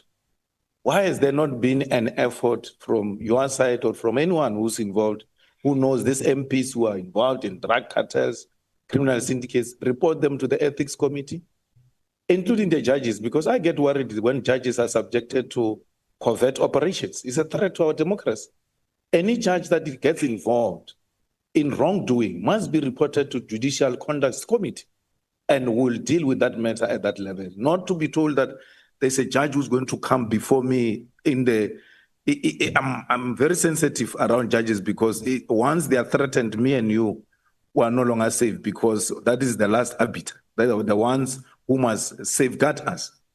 So why are these people not MPs with drug syndicates, judges with drug syndicates, criminal syndicates, MPs Ethics Committee, judges JCC? Why are they not reported there, and we left them in the hands of the covert operations and not anything above? Yeah, well, majority of these things happening in Gauteng, Honorable Member, and the team investigating in Gauteng has not necessarily involved me. I got to share information, I get to know information because they're briefing me. And what I said earlier, what drew me into this mess was the closure of the PKTT, which was a KZN. Had they left it alone, I wouldn't be sitting here today, because I would not have been privy to what's happening there. I became aware because they're updating me, because they had my members there, and suddenly there's a closure of the team, and then I get to ask questions. That's how I start slowly. Although they are feeding me with information, but it remains a counterintelligence information, so they're not giving me the full picture. They are drips and drabs, and I'm also not asking questions. I ask where there's a need, and they give me what I need to know. So how are they handling it going forward within that investigation? I said earlier, it's an investigation that is not only handled at crime intelligence alone, but is within the intelligence structure. That's how elevated it is. So how are they going to handle it further? I trust that they will follow those channels so that they can be able to deal with it. There are instances that the PKTT have registered complaints against presiding officers in KZN as based on their conduct that we have done. So when we talk about, yes, we use the name judiciary because we wanted to indicate the seriousness of what is happening.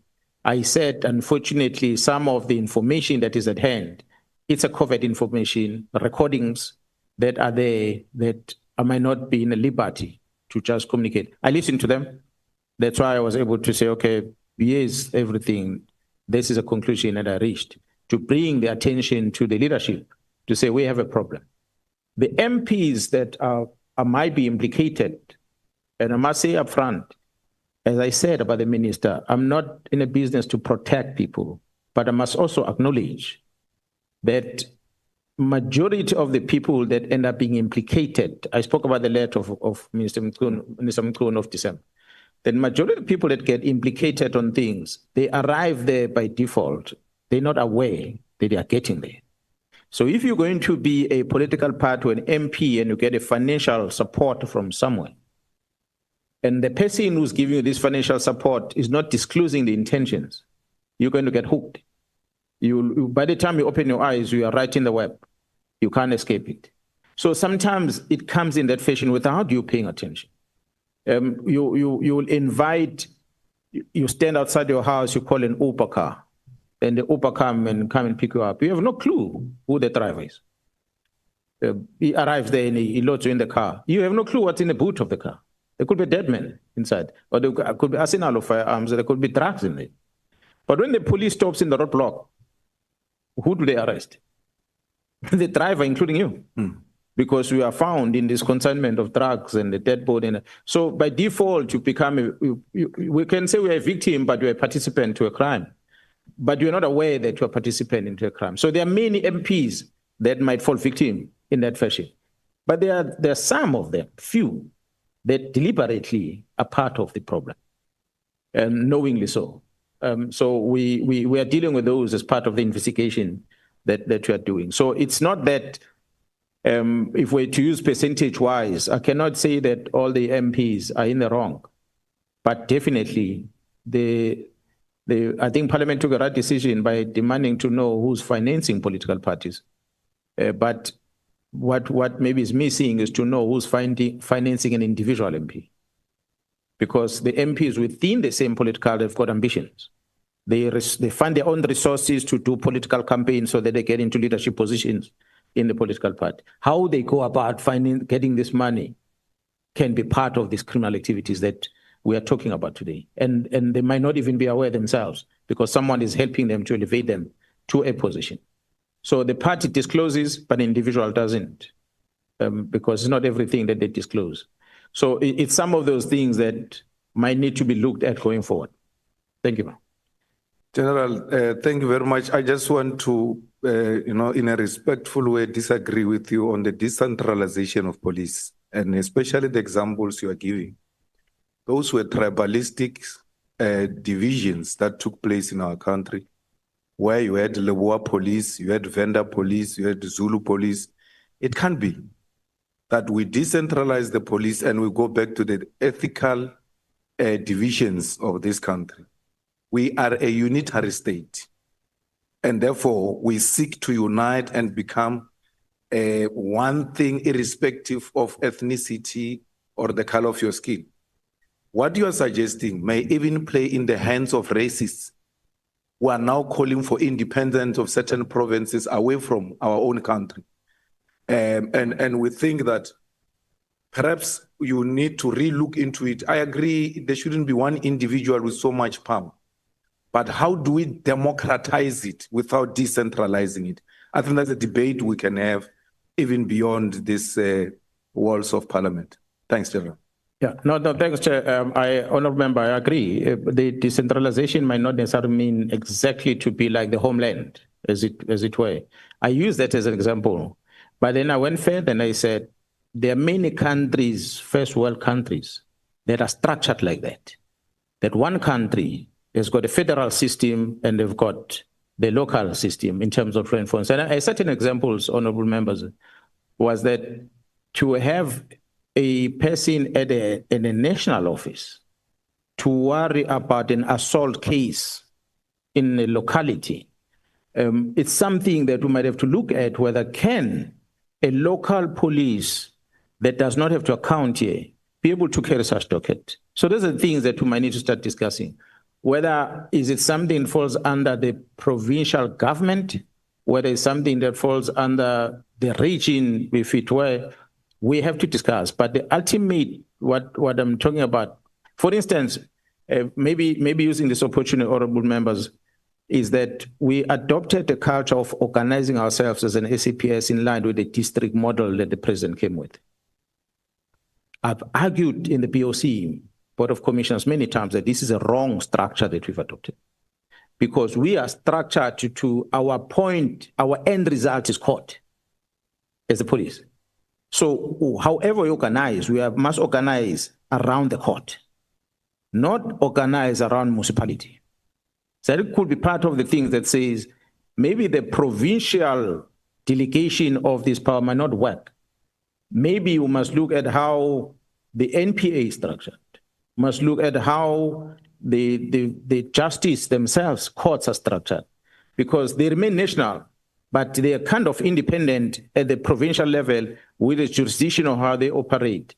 So when we set up our own structures as police, instead of having district commissioners, we need to look at this district that covers at times 2 or 3 court jurisdictions becomes a problem for the performance of the police in terms of taking matters to court. There's some of the things we need to engage on, but research is needed. Whatever I'm proposing will need to be researched.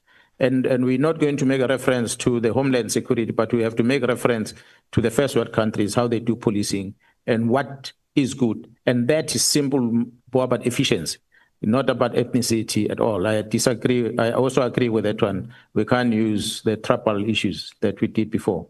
And the national legislation must remain the one that is a founder, regardless whether it is centralized. We must still account in terms of the legislation. Thank you, Chair.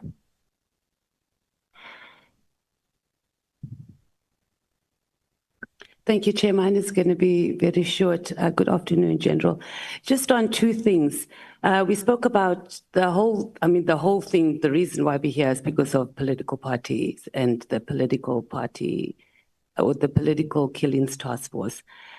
You haven't told us which is the dominant party that has the most killings, or that has, obviously people have been convicted, etc. We've got 18 represented parties here in Parliament. In KZN. Which party have? The PKTT operates in KZN. Then the biggest party that has been affected by this is the African National Congress. Okay. And I think that's where this whole investigation started.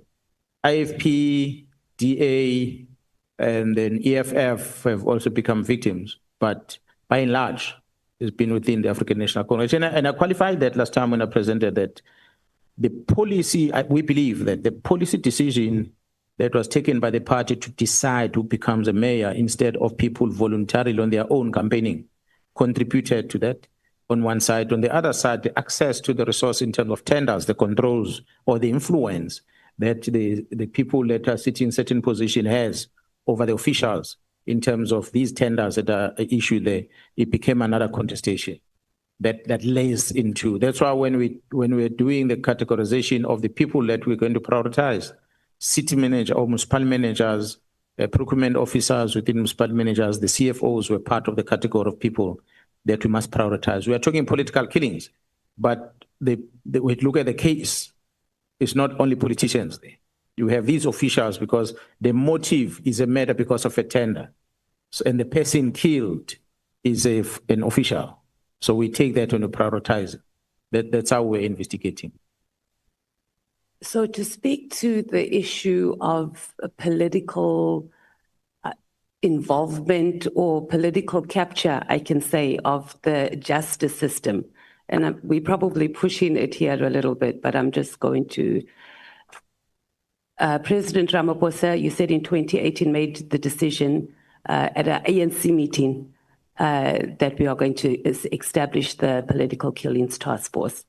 And I'm asking this question not to, and it mustn't be misinterpreted of the capacity and the job that the task force has done, but that this task force was used to deal with organizational matters, to deal with organizational ill discipline. So state resources were used by the ANC to be able to deal with their party leadership battles. How would you respond to that? Yeah, that's why I said, had the president ended with that outside that house address on the 18th, and there was never any other address in government after that, I would have agreed with you saying that it's been a political thing from the beginning to end. It might have started political. Government that leads society today in this administration are the political parties that came with the manifestos and they told South Africans, this is what they're going to do for you and the likes. And the political decisions and the proposals sold to the society leads into elections, which leads into the formation of government. So when the government execute their work, they execute exactly which they promised as a political party when they were campaigning. And that's what ends up into a policy of government going forward. So if the president then addresses people and make pronouncement as a politician, he comes back into the house and he officiate that as a government position, then we cannot say it's a political decision. It's a government decision. So such as example I made, political parties, once they are in government, they are government. Any decision coming out of the committee cannot be said it's a decision of this and that political party, because there are others that are not here. It's going to be a decision of government that comes out of the ad hoc committee. But because they have access to government and to parliament, they are able to make that decision. But I'll park it there for now. The other question was on, you mentioned, I think it's in Annexure NSM 3 and 4, where you spoke about the Richards Bay minerals. In KwaZulu-Natal, perhaps you can speak to us directly on that. How many companies have requested services from the police exclusively on their premises? Do you have that, or is it something that happens very often? And I ask this in light of other crimes that are happening that might even exceed what is going on in companies, and also the political killings and related matters as well. I must say, Honorable Chair, honorable members, that as far as I've been in the province of KwaZulu-Natal, I've never received any specific request from a company for a specific protection. The meeting or the deployment of members in Richards Bay to go and work at the Richards Bay minerals. After it happened, the group of companies under the CEO of Chamber of Commerce in Richards Bay invited me into a meeting. I think the meeting was held in one of the hotels in Richards Bay, where I had to explain to them, why am I giving preference to Richards Bay minerals with deployments? Why am I not prioritizing them as a provincial commission? It was a painful meeting because I had to say to them, RPM have got connection in high places. That's why they've got a dedicated deployment. That deployment is not controlled by me. I can't get involved with. As a provincial commissioner, this is what I can do to offer the service, and these are limitations that I have. If they can help me to meet me halfway, I'll work on it. And then we agreed that, okay, we're going to help each other going forward. But the issue of RPM had to be addressed with the minister. That's why then there was an invitation for the minister to come in so they can talk about that issue. But it was a first for me to experience such, and specifically members deployed to go and work for the company. Other than that, it was just an incident that was not much of, because we did not necessarily spend much resources. But you'll recall when we had the looting during 2021 unrest, the interest that was expressed by majority of the ministers surrounding the safety of South African brewery. Only that company was of an interest to many ministers, and the rest of the companies have been looted at the time. There was no calls to me about them. So that was the only one that had happened about South African breweries during the riot. And then after that was the Richards Bay minerals. But the Richards Bay had a total deployment. I understand that they wanted to come and explain themselves how it came about, but the police management has got records, money spent, and resources deployed for that. And according to you, General, do you know who's the contacts they have in high places that did the deployment to Richards Bay minerals? I do not know. The answer when I queried my boss, the answer was that the presidency. Now, presidency constitutes many people. There is a president, deputy president, ministers, DGs, DDGs, many senior people, advisors that are influential in that office. So I don't know exactly who in the presidency has spoken to the National Commission about that deployment, but that's what I was told. It's the presidency. So it's something that just troubled me. But what made it worse, I think, honorable chair members, the CEO of that place stays here in Cape Town. He runs that business from here. I had invited him into my meeting. He met with me once before that incident. So I thought we build a good relationship with him, that if he has issues, then we can talk about. And I deployed out of my own those few members that were to assist with the investigation without being asked by anyone. A year later, when there was no success, I pulled him back. Instead of him coming back to me and say, Mkwanazi, you gave me something that was helping me. Can you keep it on? Maybe we're going to discuss, because they were not there for Richards Bay. They were there to investigate cases.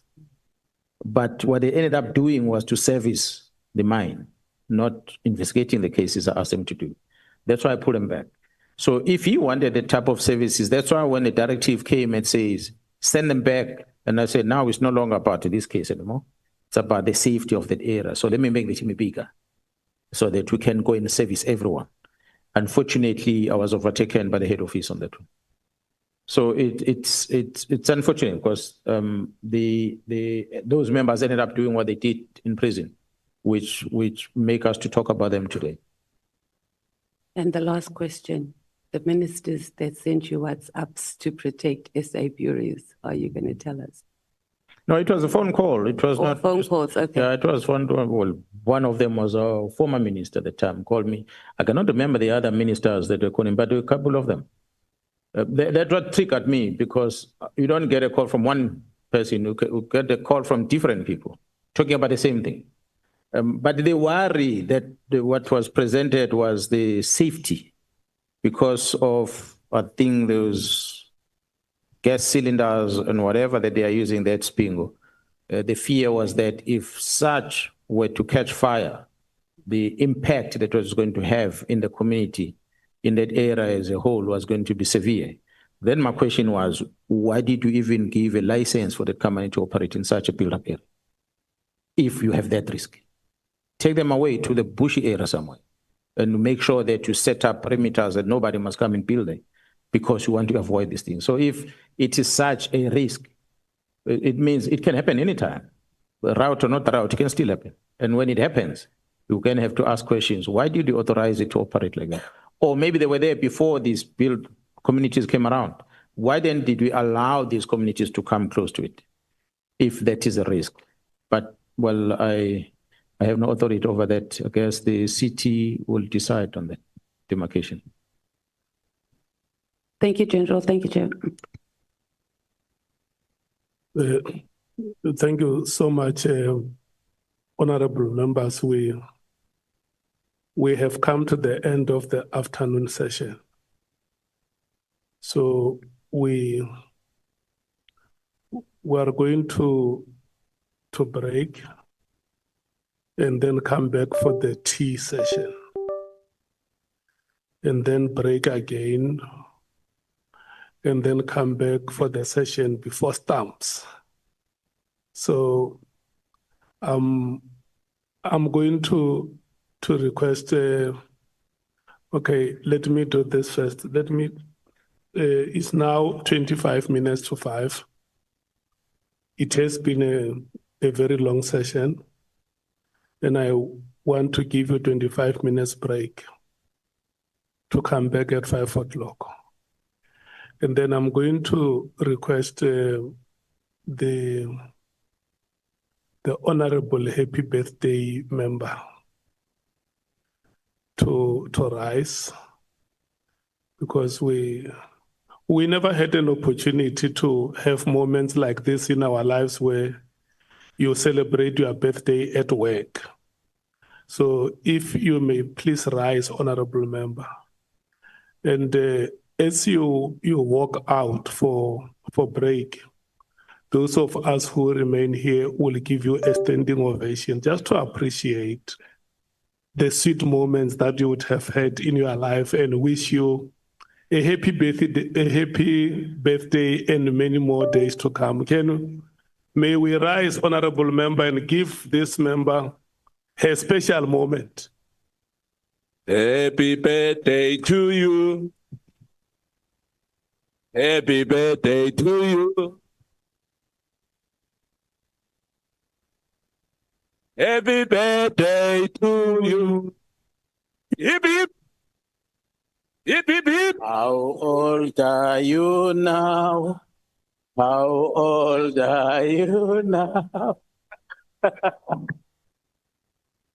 how old are you now? Is none of our business.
has to do with your statement yesterday, where you The evidence honorable leader- members request that if you can get the mic closer. It's in my mind. Where the evidence leader actually asked you, Nkwali, about about whether you actually did seek the permission of the national commissioner to actually have that kind of press conference. And your response was that no, you actually did not seek his permission, but you informed him. I just want to understand that in the context of your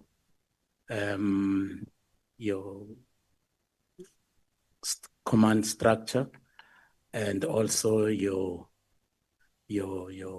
policing, what do they call it's police standing orders. Don't you think that there was actually anything untoward in terms of the policing standing order?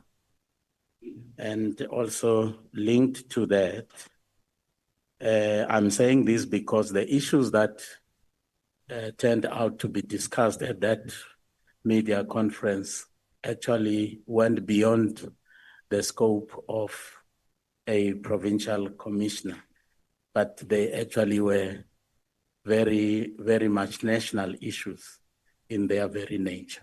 What would you respond to that, Lieutenant General?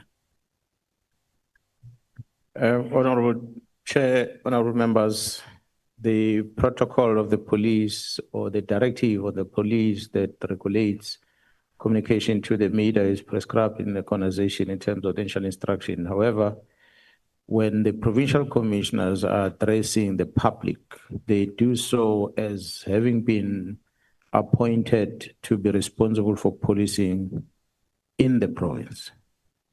It is true that the matters that one ended up talking about went beyond KwaZulu-Natal. However, was still within the scope of policing of KwaZulu-Natal because the subject matter was about the PKTT as a unit or a task team that was established and back in 2018 in the province of KwaZulu-Natal. So it was important then to inform the public about what is this unit doing and what are the challenges that this unit have experienced, and to address that which was on the media with regard to its closure.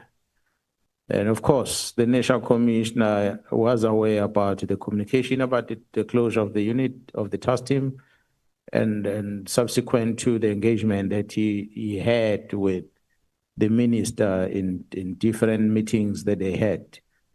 So it would not have been strange for me to talk on the team that is deployed in the province where I'm responsible for. The mere fact that there's some things they end up doing in another province and they end up being confronted with challenges. But those challenges were still directed at the same team. So that's why I felt it's important to raise it like that.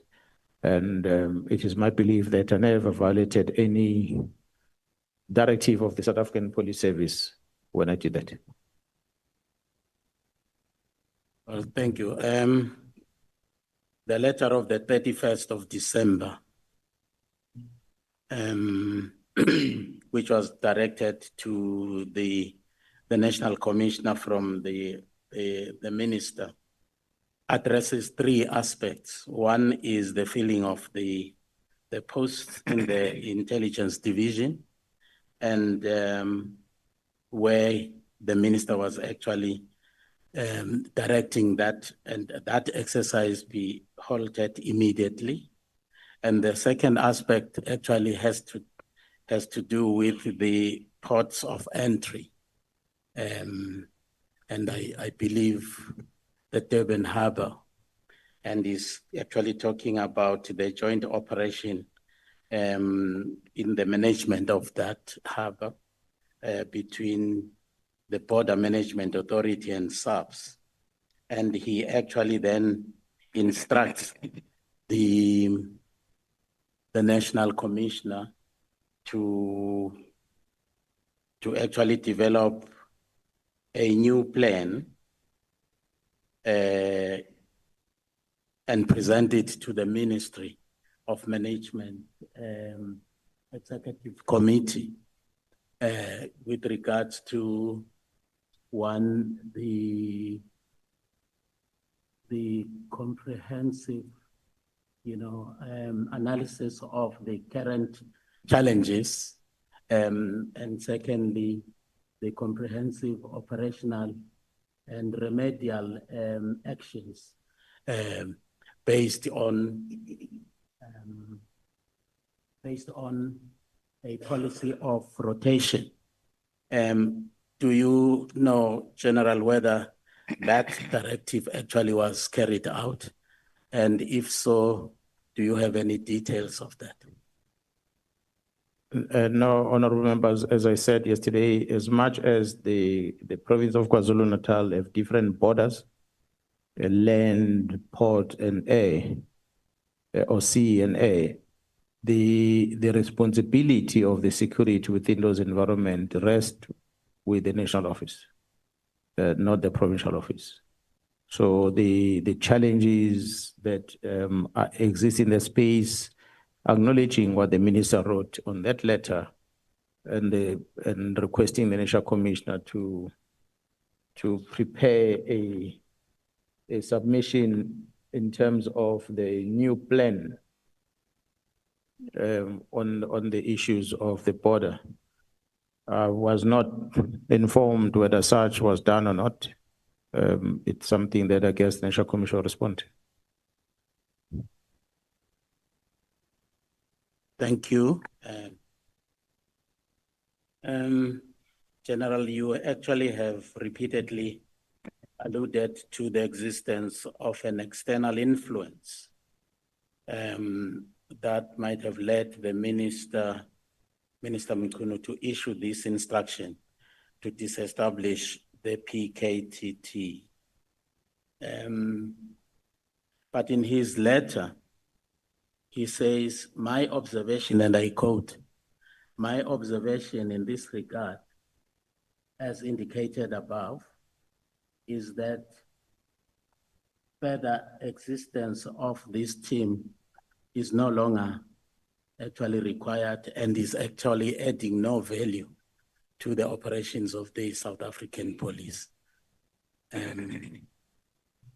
Now, I then find it difficult to reconcile your assertion that the minister must actually have been influenced, and yet he is actually saying that in his observation, personal observation, this team is no longer serving the purpose. Honorable members, the minister, with the 6 months of being in the service, I think within the 6 months he had visited Western Cape province more than twice. And in that 6 months, he had visited Eastern Cape more than twice. I'm not sure about the other provinces, but he had never visited KZN in that whole 6 months on an official visit as a minister to engage with the management of KZN, to understand policing in KZN. To date, I don't even think the Minister of Police knows about all the units that exist in the police. This is a monster of a department, almost 200,000 personnel strong, stretched in the length and breadth of this country. You therefore cannot just make a decision about something that doesn't add value. You have not seen the performance plans. You have not seen the performance reports. You don't have anything to justify the action.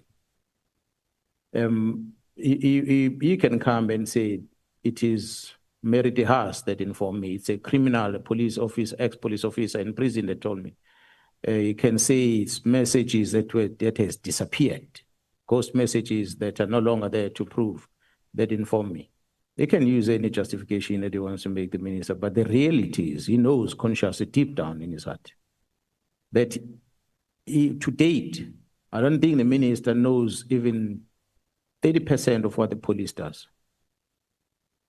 Because he has never gone to that extent to understand. If you ask him what does doc unit do, what unit exists, what type of specialization in doc unit, he won't tell you. Because he's never taken time to understand the SAPS. And yet he makes such operational decisions. It's wrong. Thank you, General. Can we actually look at your relationship with General Spear and the developments since the 1st of July, 2022, when General Spear actually resumed his duties as the Deputy National Commissioner, given a very critical responsibility within SAPS. And your concern is that there were serious allegations against General Spear, even when he was actually still with the city of Johannesburg. And your concern was that the minister did not do due diligence in ensuring that those allegations were investigated before General Spear actually was accepted back into the SAPS fold and also given a critically important, role within the senior management structure of SAPS. Would you say that was it an oversight on the part of the minister, or it was part of a plan that Spear should not be vetted, and that Spear should actually literally walk into the job in the upper echelons of the South African police and responsible for that critical division? Honorable members, when I made a presentation before Madlanga, which most of the information is attached here on my submission before the ad hoc committee as a reference, I indicated that when we do investigations, at times we are triggered by something. The letter of the minister to disestablish the team in December 31 of December 2024, it made us to ask questions as to the why part. We needed to ask that question. Why? And so as a police officer, you then go back and you start investigating. Where does this come from? What led into this? What led into that? And you start connecting the dots. And then we start realizing that the person seems to be in the center of the trouble here is Gerald Spear. And then we then went deeper to try and understand exactly who is this fellow we're talking about? What makes him to be like this? That's how then we track back into how he came into the organization. So eventually we established that the organization deliberately, after dismissing him, and when he made an appeal in court, the same organization that dismissed him decided not to appeal the same thing, did not oppose his appeal. And subsequent to that is given an order to come back. And the Minister of Police has an obligation in terms of regulations to bring to the attention of the National Commissioner the risk identified by the city of Johannesburg before this person comes in, and cause for the investigations to be done, or at least while implementing the court order, but protect the service. But it seems like that was not done because the man was appointed directly at the organized crime office in Pretoria. And subsequent to that, a year later, the man gets a promotion. So what justifies a promotion? What is that exceptional that the organization have dismissed him on, He comes back in less than a year, is promoted. Definitely, he must be a top-class employee. In his arrival, the first year, that justify him to be elevated into a position. But again, the National Commission will explain that because he's the one who did that. I didn't appoint him. But these are the things that we started establishing as we're investigating his role in this whole chaos that we're busy with. And that led us into knowing and finding the letters, complaints from the city of Johannesburg, amongst others. And when we see all the correspondences that even the city, the mayor had approached the state security who cleared him of not having done wrong. And when we hear that in the police, the same thing happened, they approached the state security and cleared him for having done wrong. So the question is, was it the clearing of him a legitimate thing to do, or someone assisted in covering up? We know that some of the people that seems to be involved know for a fact that the person who's closer to the friend of Sibiya, which is Paul O'Sullivan, is Mr. McBride. And Mr. McBride is at state security currently.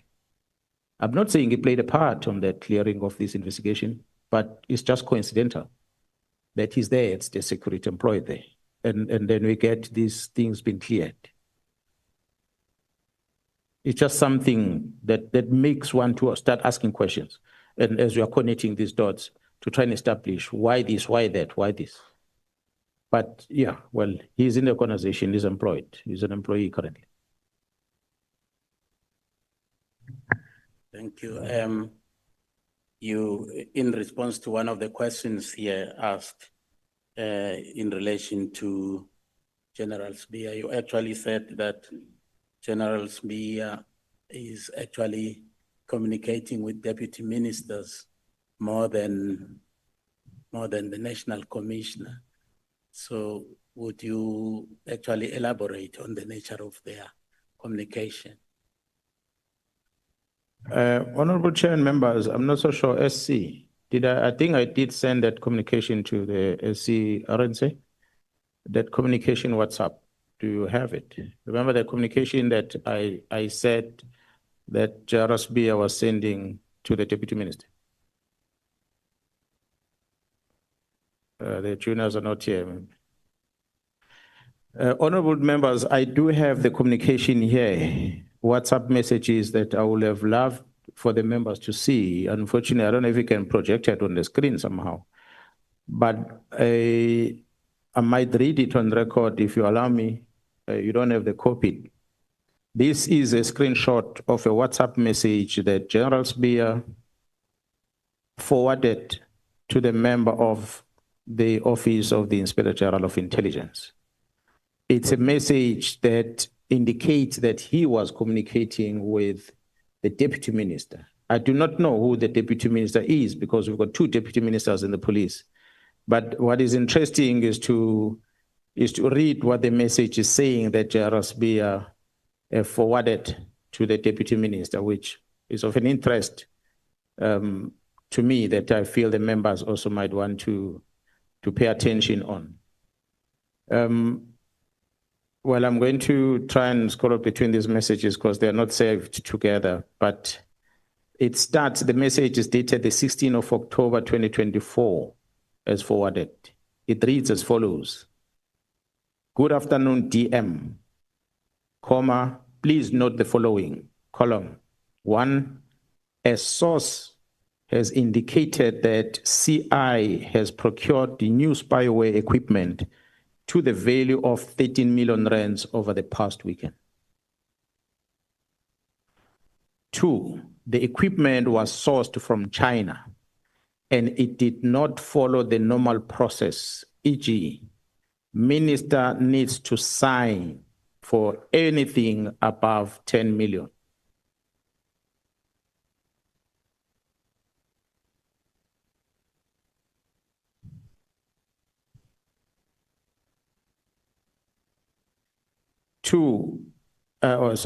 Three, furthermore, it was reported that this equipment was obtained on the instruction of former Minister Peggy Cele.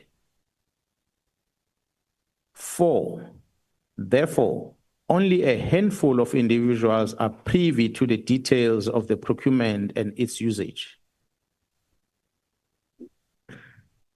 5, they include the current DIVCOM, the Secret Service account head, the supply chain head, and the tech specialist. 6, it is believed that the usage of the said equipment will be for political purposes, targeting ANC leadership. Comments, column 1. DM should take note of the above and exercise vigilance with any type of electronic communication, such as cell phones, emails, etc. 2, Comrade Matebula has also been briefed.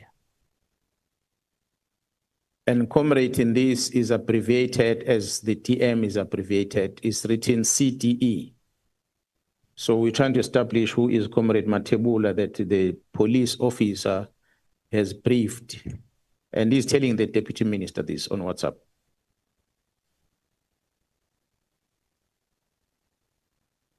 And it goes further, the next paragraph says, my suggestions that we should commit the National Commissioner to this. I want to repeat that. My suggestion that we should commit the National Commissioner to this. He needs to come out and say whether he knows about it or not. If not, he must investigate. If yes, why is the minister not informed? But let there be an official investigation with a report and within 7 days. What's the DM take on this approach?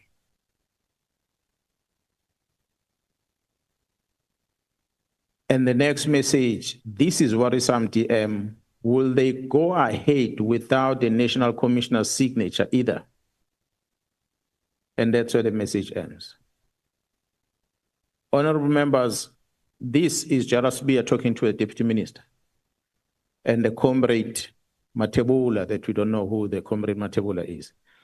And he says, we must hold the National Commissioner accountable. So he placed himself in the same position of the deputy minister. He placed himself in the same position of the comrade Matebula, that they must hold the National Commissioner accountable to account about this. Jarasbia says he has sources within crime intelligence that tells him about this purchase. If is the responsible person in charge, as it is per structure, responsible for crime intelligence, he will have called the divisional commissioner to come and account to him and tell him about this.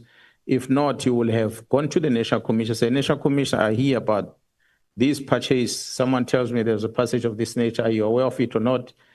If he felt that maybe something is amiss, he will have approached the oversight structures, Inspector General of Intelligence to report this if need be, and so is the Parliament. But no, he did not do that. He communicates this thing with the Deputy Minister in October last year. So, honorable members, this is a sign. Hence, I was saying earlier, when the honorable member asked me earlier, Malema, about the ownership of the letter, where I said, yes, the minister must own the letter, it's his letter, it's his signature, it's his letter, but there's a compiler that I believe is behind the scene. If we don't deal with the minister, we haven't fixed the problem. We need to find the root cause of the problem. Is this person who signs messages like this, Jarasbia? So he has elevated himself to be in the level of the executive authority, in that the National Commission must be managed by him through the deputy ministers.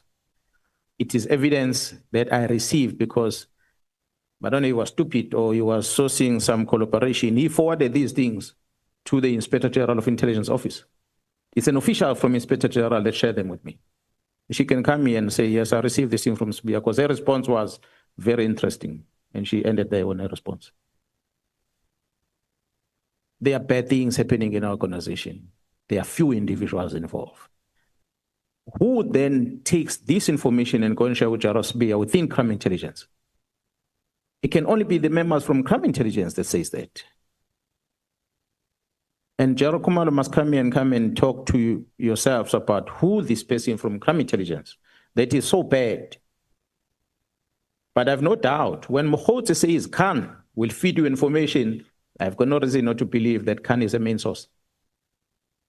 I just don't have any reason to believe otherwise. Mokhote said that when he sent me the WhatsApp.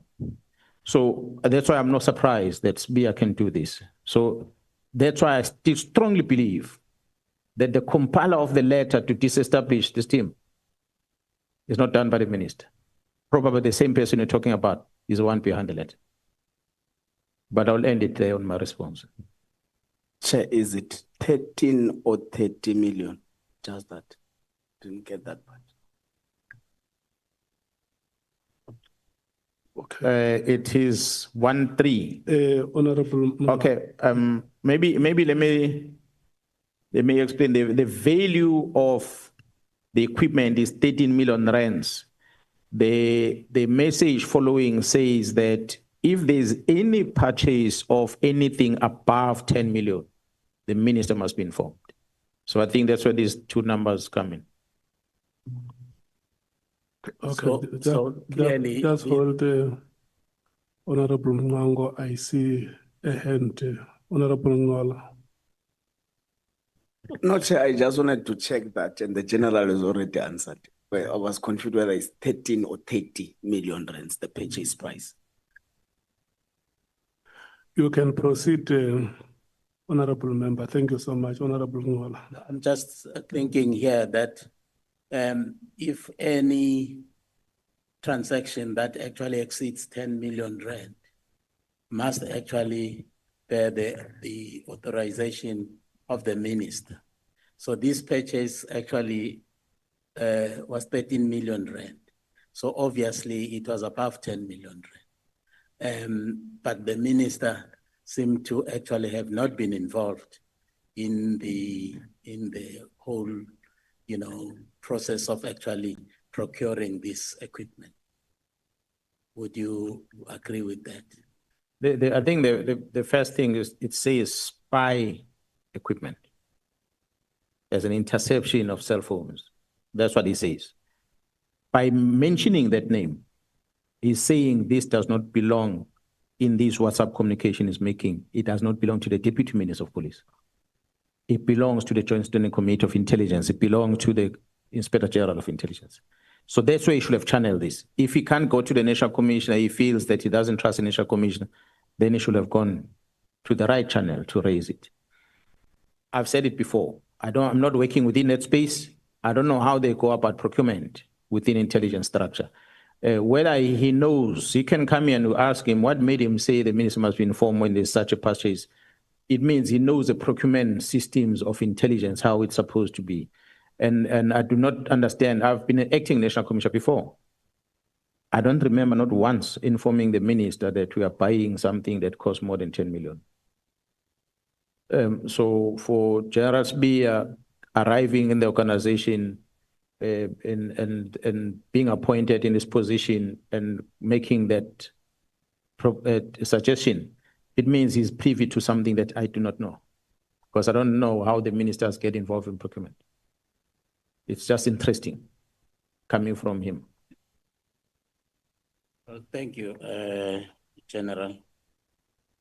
At some point yesterday, you actually shared with us that you were actually approached by the then Minister of Police, Mr. Kele, asking you to release the General Kumalo to come and join him in a project in Johannesburg. And obviously you did not, and General Kumalo actually was not actually keen to leave his job for that project. Do you have any idea about the nature of that particular project? What was it in your, if you have any information about it? Honorable members, I do not know what was the real reason or the plan on what the General Kwele was going to give to General Kumalo, the job description was going to give him. Safe to say that he told me that he needed someone who is strong, operational, that is going to assist him to manage all the law enforcement that are there, including the newly established team in Gauteng, the Mapare that are in Gauteng, that law enforcement entity. He was going to assist in helping him to manage all those entities there. But other than that, the details, he did not share that with me because he did not give it to me in writing. He only spoke to me over the phone. Well, thank you, General. The IP and Mr. Nkabinde. Whilst Mr. Nkabinde was still with IP, you actually shared with us that Mr. Nkabinde and Mr. McBride, who was then the head of IP, flew from Johannesburg to Durban, and from Durban, they drove up to Mpangeni to meet with Minister Mkhulu. And it was not clear to me why would they do that? What was the purpose of that visit, if you can share with us? Well, in his own words, Mr. Nkabinde said they were investigating a case of murder that had occurred in KwaZulu-Natal. And there seems to have been police officers that were bodyguards of the premier at the time when the minister was a premier that participated in defeating the end of justice by removing a critical evidence that was sitting at the police in police custody that should have been used to conduct further investigation of what had transpired in that murder case.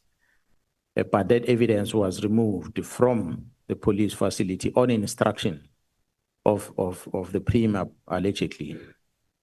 And so that's why they went to consult and meet with the premier, and that's why they became close to each other. They started knowing each other there. That's the only thing he had told me. So I do not remember, I don't think we even discussed the date when they traveled, but it was his own words. Because I had find it strange that he never worked for the Department of Water and he has never been a politician. How did he get to know the minister to start with? And then he told me, no, they were investigating and they interacted like this and they've been close since then. Thank you. Who's Matlala is found in prison with a cellular phone. And it is confiscated. And upon examination, some numbers are found in the phone with which he is actually communicating. I didn't hear properly whether one of the numbers that were actually found in Mr. Matlala's telephone was that of the former Minister of Police, Undos. Yes, that's correct. There's been cell phone, WhatsApp communication, exchange of messages, exchange of bank accounts, amongst others. Okay, thank you. General, all of these issues that you are actually concerned about, and those that, and we are also equally as concerned as you are. And this level of instability, what does it do to the morale and integrity of your men in the boot out there in the street? And how do you plan to actually, turn things around in terms of actually boosting their morale and also restoring their integrity in the eyes of the people? I'm here today. We appeared before South Africans on the 6th of July, 2025. Those were some of the efforts that we are taking to try and protect the hardworking men and women out there. We fight for them every day in however way we can through the executive authority and the management of the SAPS to recognize the efforts that the members are making to try and protect the citizen of the Republic. So those are some of the interventions that we try and do as a police management. We allocate resources where we have powers to do so. We allocate resources that allows them to carry out the task in protecting the citizens out there. Those are some of the limitations that we have at times when I made a proposal of the decentralization of some of the things, because a typical example that a vehicle can stop at the garage for the whole week waiting for a windscreen because a contract of such is handled at the head office.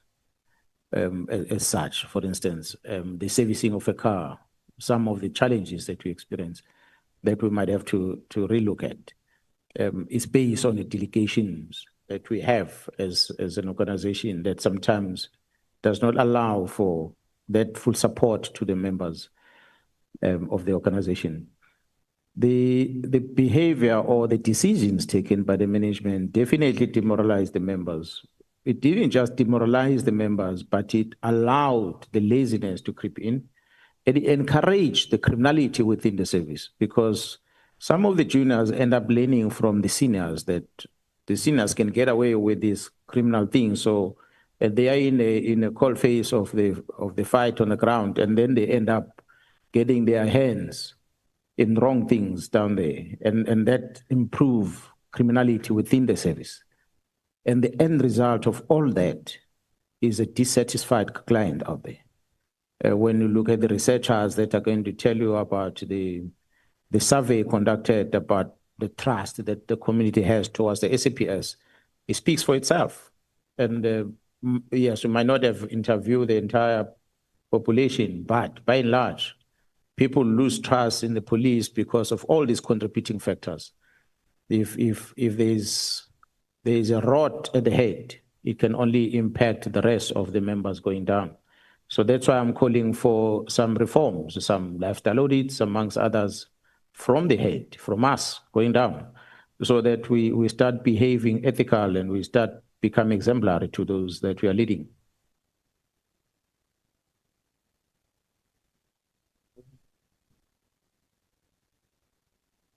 Yeah, I think last but one, I think I want to agree with the proposals that you made in the parting shot yesterday. One of them is that you actually believe that the police functions should actually be decentralized. I think I concur with you on that, because you cannot come with one strategy, one size fits all kind of strategy to deal with crime, because there are variations that are actually detected by local dynamics in the nature of crime. In KwaZulu-Natal, we have a problem of faction fights, for instance. You can't sit in Pretoria and try to plan for faction fights, how to deal with faction fights. So it can only be done by a provincial, police service structure, because it is closer to the situation and it knows the dynamics there. So it cannot actually be an intervention that comes from Pretoria. Also, having said that, the criminals themselves have actually become very sophisticated.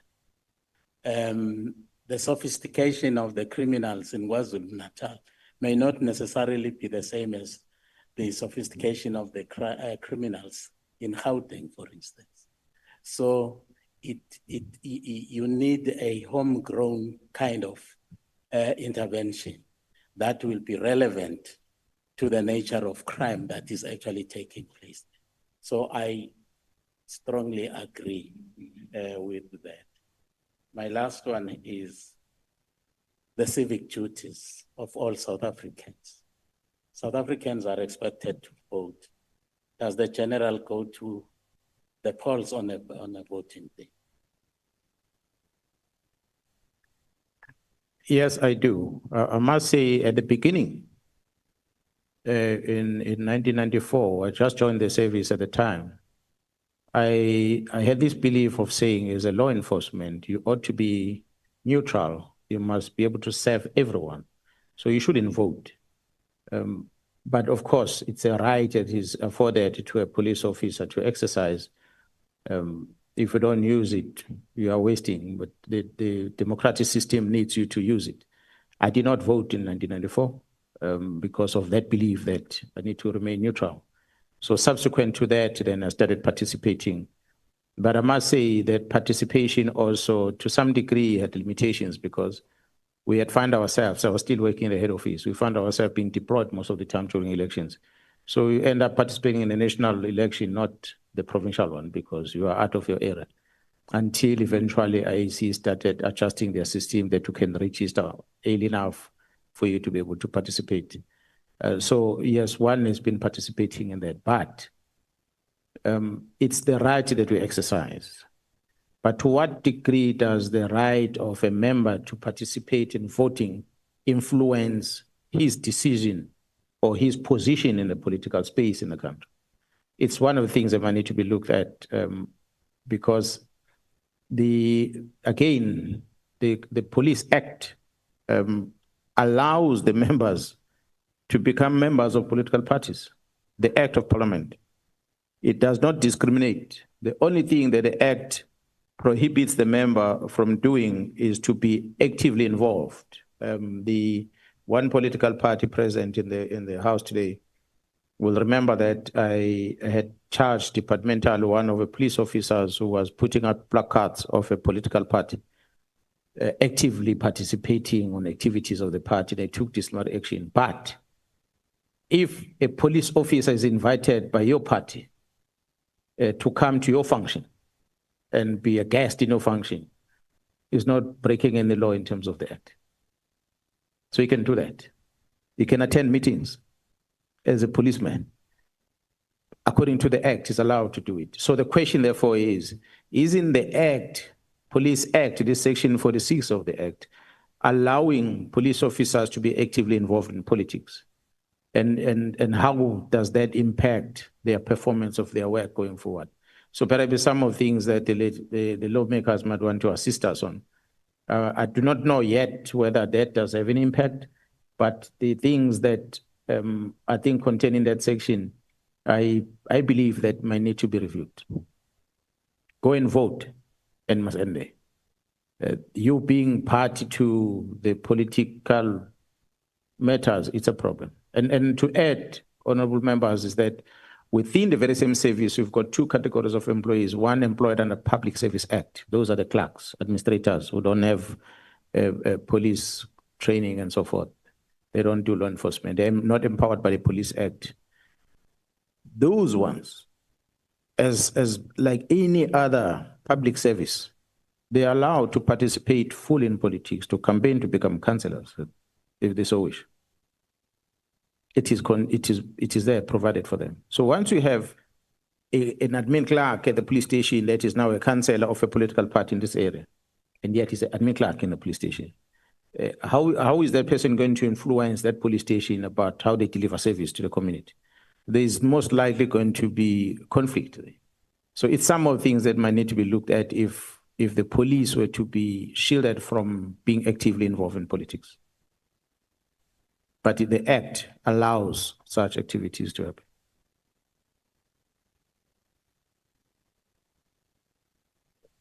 Thank you, Lieutenant General Mkwanazi. Indeed, what you did on the 6th of July was a clarion call to all of us and that South Africans at large. And you were actually drawing our attention to the rot that actually has gone so deep. On that note, thank you, the chairperson. Thank you very much, Honorable Mwango. You have exhausted your questions. Yes, Chair, Thank you so much. and reserved some for the next round. Thank you. This is the only round you have, Honorable Mwango. Can we then move to the Patriotic Alliance? Honorable Sauls. Thank you so much, Chair. I think I want to begin by saying, General, thank you for your service. Thank you, sir. Thank you. You know, listening to your testimony, you know, you inspire hope. When I think about justice for Jocelyn Smith, Babita Yakoran, Mpho Mulifi, Nathaniel Julius, Pamela Mabini, Bauer van Niekerk, my fellow committee member, Honorable Sitole from the IFP, and my cousin, Etienne Langefeld. We are still waiting for justice. And so when I hear you, I see you, it inspires hope. But when I sit in this seat, of course, I cannot choose a side. I must be fair. I must question you on things that I need clarity on. But I'm confident, you know, that you will handle it like a master. So let's walk together through my clarity-seeking exercise. Let's start with section 9 of volume 1 that deals with who you are. I'm very interested to know, General, are you related to the anti-apartheid hero, Mkwanazi riot, Mkwanazi? No, I'm not related. I was going to say, so that means the fighting for justice is in your blood. He is Mkwanazi. It might be the blood indeed, but I don't know him. Yesterday in your testimony, you said the following, open quote, sometimes we do not divulge more on what we are doing as a strategy, close quote. What about that strategy can you share with us here today? We apply different strategies very different with different cases, honorable member. If we are asking me about what we are busy with in how we are dealing with the challenges that brings us here together in as far as the involvement of the Minister, General Sbia, the Matlalas, the Bran Mokozis, and everything that we're talking about, it's in different folds. On one side, we have the investigation, we have intelligence, and we have a prosecution part of the strategy. Then we have a communication plan that we are putting, that we have, that is unfolding. We are at war with the enemy. At times, Sun Tzu will say to you, do not make the enemy to know what you're busy with. If you are far, make him think you're close. If we are close, if we are close, then we must then attack if need be. If we are weak, make him believe that you're strong, and you know, so forth. We cannot tell you exactly what is it in details that we're doing, but what we started doing has helped us to place cases in court. The cases ordinarily they were not going to get there. So we started seeing results in as far as that is concerned. What we did has allowed us to get our case dockets back in KZN, and we're able to service the client in the province. And we have cases now, we've registered in KZN to try and deal with the bad things happening. So that's why I'm saying that the strategy will talk about the softer approach on how we're winning this battle. And at the same time, we have the hardcore approach that we're dealing with.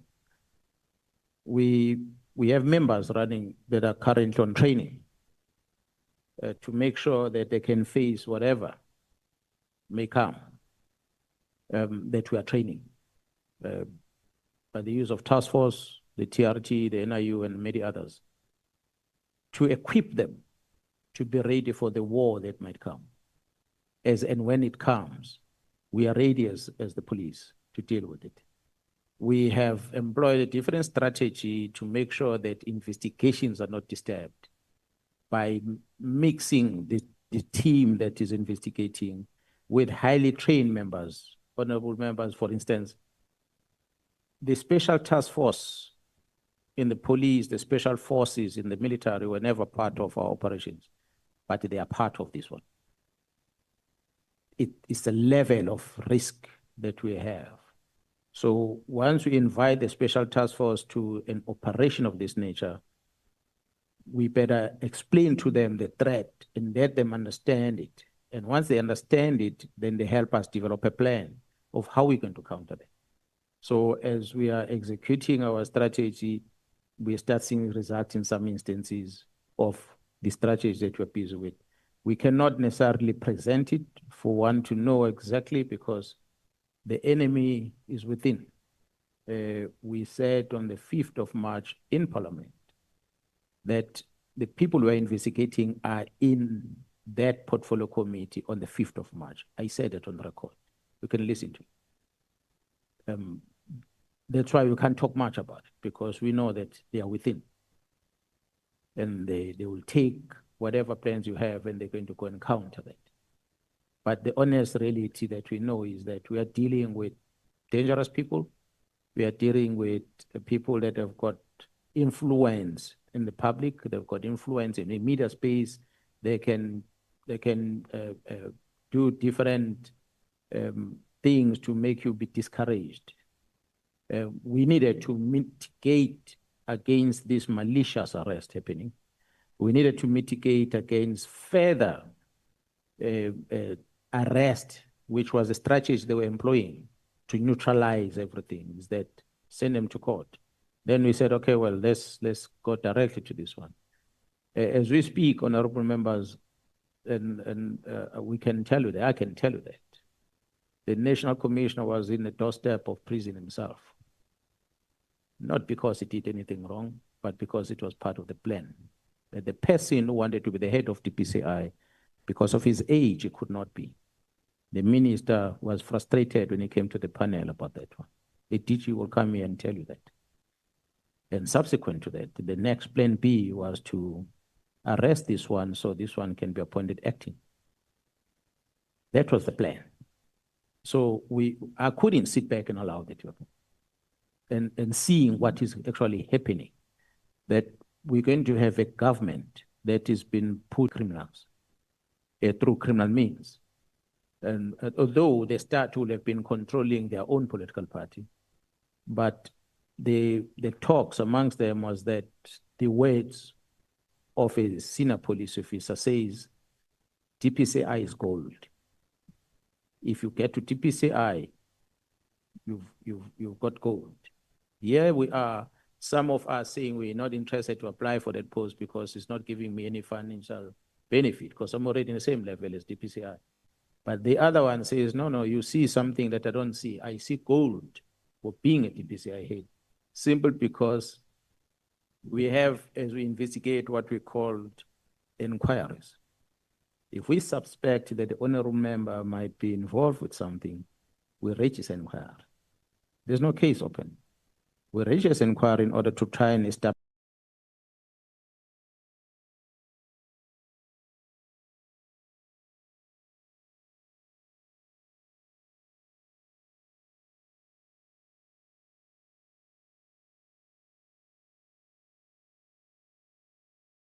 what is it that we could be part of.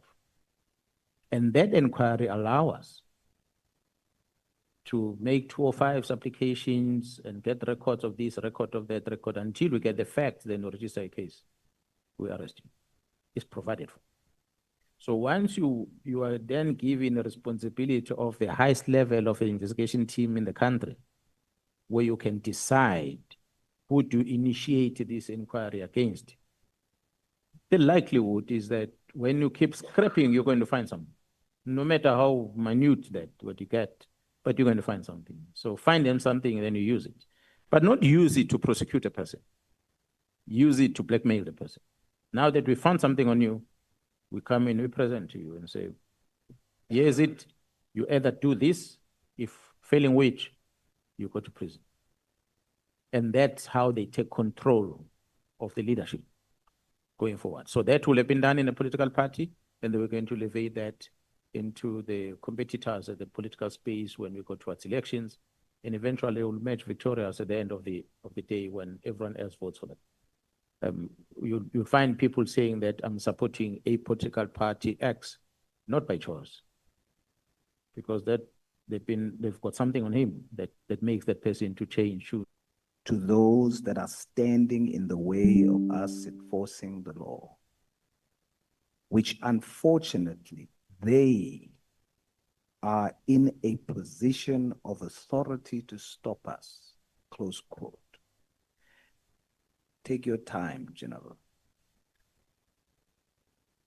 and tell us who are they and what are their positions of authority? I will reflect on those that I suspect, we suspect in terms of criminal investigation that you're busy with. The Minister of Police, Minister Mkwanazi, is a position of authority. That's why I write letters of this nature. General Sibia, who's head of the investigations in the police, who has an authority over investigation. As I made an example, that there's a number of dockets involving some of these high-profile criminals in Gauteng that are sitting in his office at the head office. And yet those dockets belong to the provincial commission. But he called for them to go to Pretoria as part of how they work, how they operate. Well, he can argue that they are not in his office, but George General Shibiri in his office and other brigadiers that are work there, if they are honest, they'll tell the truth that yes, in these things are here based on this instruction. There are other individuals that are within the justice system holding a position of authority. Some of them we've mentioned, some of them we have not named them. When we made mention of the ulterior motives of IDEC as an institution, which has caused about the arrest of members, based on the promotion of it's got no justification, or there's no justification that IDEC can present and say, or amend it and send it back to where it's supposed to go, or pass it over to IP. They didn't do that. They still have the dockets with them. So here they are as IDEC and the head of IDEC that are players in this mess. But then when IDEC craft warrant of arrest of the team as part of the plan, they make use of magistrate to sign off this warrant. I'm not a lawyer, but the logic as a lawmaker, if you take the statement that is in that charge sheet of that case docket, this matter is going to court next week, I'm told, on Monday or Tuesday again. You take that, you read it, and you ask yourself whether did this justify the signing of a warrant of arrest for these members by the magistrate. This is before the court, another magistrate. We just didn't mention him, but he's a player in this thick of things. When you look at what Mkhwebe did back in 2011, 2012, when he stopped the prosecution of Ndluli, and how the prosecutors that were carrying a docket just let it go. then you start realizing that which happened there, and compare it with what is happening now, where the office of the National Director of Prosecution still has players or officials that were part of the Mkhwebi's time, still working in these offices, still being part of this administration process going forward. It's a position of authority that makes you realize that we have a problem that we have to deal with. So investigate, finalize your investigation, but you won't get any warrant of arrest. So therefore, that case will never see the court. From the police, you are disarmed. Your work ends there. You can't go beyond. So what you do then to make sure that you end up in court and you end up in correctional service? You now have to remove these obstacles in the middle. That is what we are confronted. So when we make this statement and we're making this reference, these are just but some of the individuals that we can point out that I'm sitting before you in Parliament, and all these people are government employees that I'm talking about. And we have evidence to prove. Some of it I've demonstrated before you, that there is no logic for IDEC to go to that extent of arresting people for a mere promotion. And for IDEC to employ a person who does not have a single qualification as an investigator to deal with cases that it was envisaged by the legislature when they established the entity of serious corruption. This is not a serious corruption. How did we get there? They are arresting people for the appointment of a person that says she did not qualify. But the very same investigating team have been parachuted by IDEC from a lower level where they're coming from to the very senior level, jumping 4 or 5 levels to the position that they are holding currently by the same IDEC team. And yet they're investigating someone else on the side. So ethically, the evidence is there for everyone to see. We've been looking at it as a police, and we've realized what do we do to counter this? And the nice thing, the police have got a lot of farms. So we had to retrieve and go to the farm and sit down and calculate and plan and strategize and come back and implement. And that's what we're busy with. While I'm here, and there's men and women in blue around the country, they're busy executing the plan as we speak. Now let's jump into the symbolism of your strategy. Yes, sir. And I'm not claiming it is your strategy. I'm asking whether it is. The subliminal messaging. The July unrest happened in KZN on the 9th of July. Is your choice to do the press briefing in July the 6th in KZN part of the strategy? No, negative, it's not. Coincidental. Coincidental, the briefing on the 6th is informed by the relief we get as a team from the National Commissioner when he deposed of an affidavit or a statement under oath that says, I did not authorize this criminal act of removing dockets and stopping the investigation and so forth. He gave me that on the 4th of July in Pretoria. So then I must travel back to KZN where I must register this case. The 5th of July is a Friday. No, I beg your pardon, the 4th of July is a Friday, if I'm not mistaken. I traveled back to KZN. The Saturday is the 5th of July. Now, majority of the honorable members love to come to Durban in July. The government of KZN wouldn't want any disturbance of their tourists when they are in the province in July.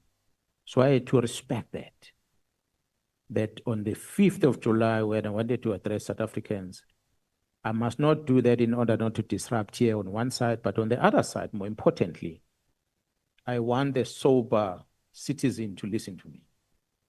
So when I talk to them on a Saturday, they are drunk most of the time because of what's happening in Durban. So let me not get there on Saturday. And so I call for this gathering to happen on Saturday, and knowing for a fact that they will have woken up just when they are getting their papalas sorted out, I will clear their papalas with this message. And indeed, it reached out, it made them sober. It definitely did. That was a master stroke. Thank you, sir.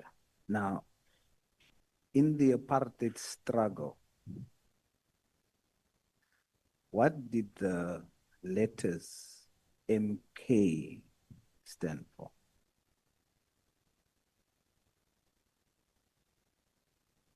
When it relates to the military wing of the revolution against apartheid. I think it's similar to the one of the political parties that are here in the House of Parliament. It represents the same thing. What is that? The military wing of a political party. What does MK refer to? Mkhonto wesizwe. We are still dealing with subliminal messaging. You must help me. Is it true that you used your initials in your witness statement to us for easy reference? NSM, Nhlanhla Sibusiso Mkwanazi. Is it true? That is correct, although I did not choose those initials. It's the evidence leaders that decided on those initials. It was not much similar with Madlanga. I did not choose the initials used. Very interesting, because I wanted to understand. You must now tell me who. For easy reference, in the Madlanga Commission, instead of your initials NSM, it is MK. So I wanted to understand, was it you? You now say it was someone else. Do you know why? Well, I did not ask them.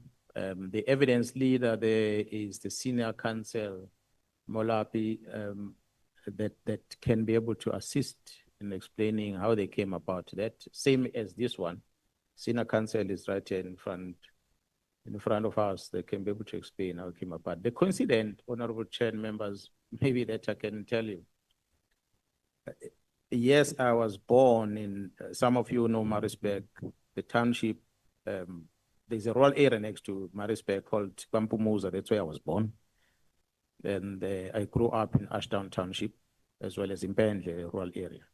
Ashdown Township, when the fight between IFP and ANC was strong, UDF, it happened in the township. During the day, you pass each other greeting. When the sun goes down, you become enemies. You can't be on the street, you get killed. So the violence was that rough at the time. So when my parents felt that the violence is this rough, they'll ship me to the rural areas in Bentley so that I'm protected from this. And when it's a bit quiet, they'll bring me back. So I ended up changing a lot of schools as I grew up because of that, moving up and down. So I was not necessarily drawn into the politics of things, although there were friends that I lost that I knew at the time, but I was always protected and removed from that. So I never got to be exposed much into what was happening in terms of the violence. Yes, I knew about the MK.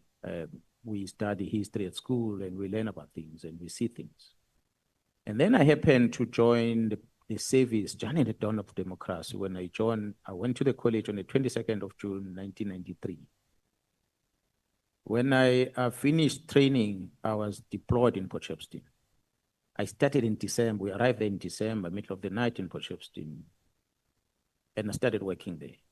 The Port Shepstone was dominated by, in the main, IFP, which honorable member spoke about earlier in relation to the homelands that were there in the past. So it was Zulu police had armed IFP members with a lot of guns, be it Nduna is given a gun, be it a protector of the Nduna, he has a gun, and many others. Honorable Ngango might maybe share more details about some of it. But there were too many firearms that the IFP, that the IFP members were in position of. So here I am arriving here and I'm given a task to ensure that there is public order, there is safety. So we arrived and I work for the unit internal stability. And when I get into this unit, I'm confronted, as I experienced when I arrived in Pretoria, in the same room we sleep with the Tsonga speakers, the Pedi speakers. I had no clue about how even to greet in those languages. So I had to adjust there. You get people that end up giving nicknames because it's difficult for them to pronounce your name. Same thing happened in Port Shepstone when I arrived there. One of my commanders, a white guy, could not pronounce Mkwanazi. Even today, majority of the members in this house, if I ask them to pronounce Mkwanazi, they will put an A after M. They will say Mkwanazi, and there's no A, it's Mkwanazi, MKH. So because of the struggle of pronunciation, he chose the shortcut. He just called me MK. And I'm brand new at the unit. It is December 1993. This unit were camouflage. And in few months down the line, in April, the African National Congress win elections. And here comes this young man dressed in camouflage and is confronted with the situation on the ground, where the IFP, majority of them are in the half of the village of the ANC people. This group of about 20 boys of ANC, unarmed, that are confronted by this group of IFP with guns. And one had to act. Unfortunately, my action angered my commanders because my action was against the IFP leadership that were already in the territory of the ANC people without taking political sides. So they got to know me. They got to know that person caused this problem and it caused one of the IFP person to be injured at the time through my action. And then fast forward a few months later, I happened to be in another gathering where a similar fight is happening, area of Trilima, Mvuchini, in those areas. And when we are there, and I'm sitting in this police car in Nyala, I'm not getting out because the place is crowded. I decided to sit inside. I opened the hatch on top and I was standing there. The doors are closed. One of the members asked me to open the door because he wanted to get inside the car. He made a mistake. He's a white guy again. He calls me with a nickname in the center of the IFP, armed people. So he called me by nickname, a nickname that when it's pronounced in such a setting, the people on the ground don't believe that it is initials of your surname. They believe that you are a member of a political party. He said, MK, please open the door. Everyone else turned around to look at this MK, and they saw me. And others identify me as a person who has caused trouble a couple of months back. They all came in numbers to that car. I will not explain how I responded to it, but I responded to stay alive. But from that day, I was banned from working in the IFP area in Port Shepstone by my command. Now, because of the first initials of my surname, MK, so they associate me with them controversies. It branded me bad. Now, that could have been a repeat in terms of perception by looking at the files. And I, for one, am very happy that there's no connection.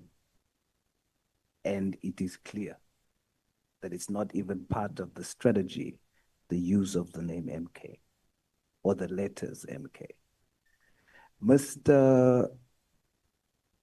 Musa Wenkosi, I think it's Tashana, the Kwashana, Kwashana, who was the reason that the whole process started of the IMC and also the political killings task team.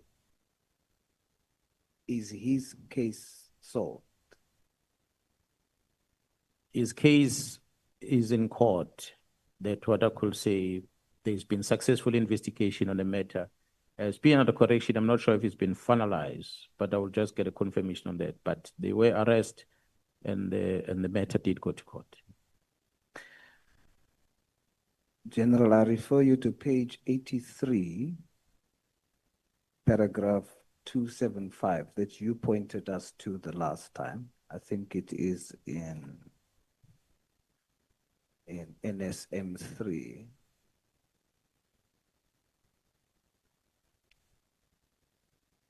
You have a diagram there. That diagram has two names out of what is known as the Big Five now. It has the name of the Chief of Staff, it has the name of the Minister, it has the name of Mr. Brown Mokhotsi, it has the name of Lieutenant General Subia, and then it has the name of General Kele, whom the diagram is linking to all of these things that are happening with cartels, etc. Then you have the arrow connecting, and you're saying responsible for the appointment of General Sibia, and you connect General Kwele in the diagram to National Commissioner. But the name of the connected National Commissioner is not mentioned. What is the reason for that? Is their name, or what is the purpose for the entire diagram has names? Of course, we know why the Big Five's names are not there, but the National Commissioner, what's the reason for there not being a name? Well, I think there's no deliberate thing. It might have been just a title that we put. The names that we put in here specifically are names of the people that we suspect of the wrongdoing in terms of the crime. You will notice between Lieutenant General Sibia and the reds on the left, we have SAPS runners, DPCI, detectives, Vispol, crime intelligence, forensic service. We do not put names, but we put these categories of disciplines within the organization because we have the names of police officers that are working in this environment, that are facilitating things between General Sibia and these criminal people. So we did not necessarily put their names on it, but because there are many, we for that reason. But for the National Commissioner, the divisional, the crime detection, forensic, the crime intelligence, we didn't necessarily put the names. There are names of a head of crime detection, but she's not been accused of anything wrong. That's why I didn't put her name. We have the name of the divisional commissioner, crime intelligence. He hasn't done anything wrong. That's why we did not put the name. So even the linkage between General Cele and the National Commissioner, what we are putting there in that arrow is an explanation. If you notice, there's a dotted line that says SSA. Yeah. Because we are told that SSA provided or enabled General Sibia to be cleared by providing reports that clears the question marks that were asked by the City of Johannesburg. And as a result, then General Sibia was cleared. That's why we have the dotted lines with the SSA to confirm whether has that been signed off by the DG at SSA, or is someone within SSA who had no authority to sign that letter to clear General Sibia and respond to both the City of Johannesburg as well as the National Commission. But when we are having the names on top, is because they are wrong that we see. Gerald Cele, for instance, when you see the link between Gerald Cele and Vusmutket Matlala, it's because there's some racketeering that is happening. Gerald Cele sends Vusmatlala an account number, account details. Vusmatlala deposit money into a private account, not Cele's account, someone else's account. He puts money into that account and he sends a proof to Cele. Cele acknowledged the receipt of that. And then there's other further communication. That's why I'm saying the communication between them is not about the arrest date. It's a communication we see dating back to 2024. There's criminality there that you need to investigate. Who was this money for? Now we're going to that bank account to see whether this money moved by Vus into that account. Did it end with that account, or did it move from that account back to Cele somehow? That's why there's a target there. So it's not a target of appointment per se, but it's the name because of that line. We even wrote a communication dating back to December 2024. So it is not the number of calls that was spoken about in the media. It's what we picked up is investigating. You'll notice we also on the right side of the very same graph, we have these agents of misinformation that we did not put their names. We have the IPID, IDEC, and IGI. We did not put their names, although we know them because more than one player within those entities. But we know that these entities are the enabler of the wrong, not the entity as a whole, but some individuals within. That's why we flag them like that, because it's a place of interest. It's a web that we put up together, the chart that we made out to say, who are we focusing on when we are dealing with this chaos? And these are the main people we are focusing on. And you'll ask yourself, we talk here about some MPs that are part of this chaos. And we find those MPs being part of the black and white bottom right corner. That's where they play, most of them. General, you testified that the dockets that was moved was a missed target. The target was actually General Khumalo because of what you called, I think, the Gauteng project. Counterintelligence officer. Yes. Yes, sir. Please explain, what is their plan with General Khumalo? The plan is to get him out of the service. If the National Commissioner were to transfer General Khumalo out of crime intelligence today and send him to a province somewhere where he's not going to disturb crime intelligence and this investigation, I believe they'll leave him alone. So the attempt is to get him removed. The plan is always about getting him out. Put whatever pressure you can through parliamentarians, through the media, and make this man a bad man so that you get him out of the office. So it wasn't about the dockets. They only realized later, after having the dockets, that it wasn't what they were looking for in the dockets, and then the target shifted. I said earlier when I started, the target on Khumalo has always been about the reforms at crime intelligence. That was the counter. The whole thing in the media space and the likes about Khumalo and them has always been about crime intelligence. And then there was an arrest or an investigation and arrest of Mr. Mlife that involves the members of the PKTT. And Khumalo is a man in charge of that investigation of the PKTT. So when they saw those within the investigation that this PKTT is causing trouble, the letter of the 31st of December was born. And after realizing after a while that actually PKTT has got no business with this thing, there is another investigation happening within crime intelligence. It was then that they started directing focusing on those members within crime intelligence. And then there was a convergence between the crime intelligence squad that wants to get rid of him, as well as the criminal underworld using our investigation team that wants to get rid of him. They found a point of convergence to the office of the executive authority of this organization, which is the ministry, through a I don't know if I should call him a comrade now. He's been disowned. Mr. Brown, a comrade, I'll use the word comrade of Minister Mkhunu because that's what he said. I don't know a comrade in something else, not in a political party. They find a convergence, these two. So they had a common enemy. Because this vehicle here is well all machine, the one is crime intelligence.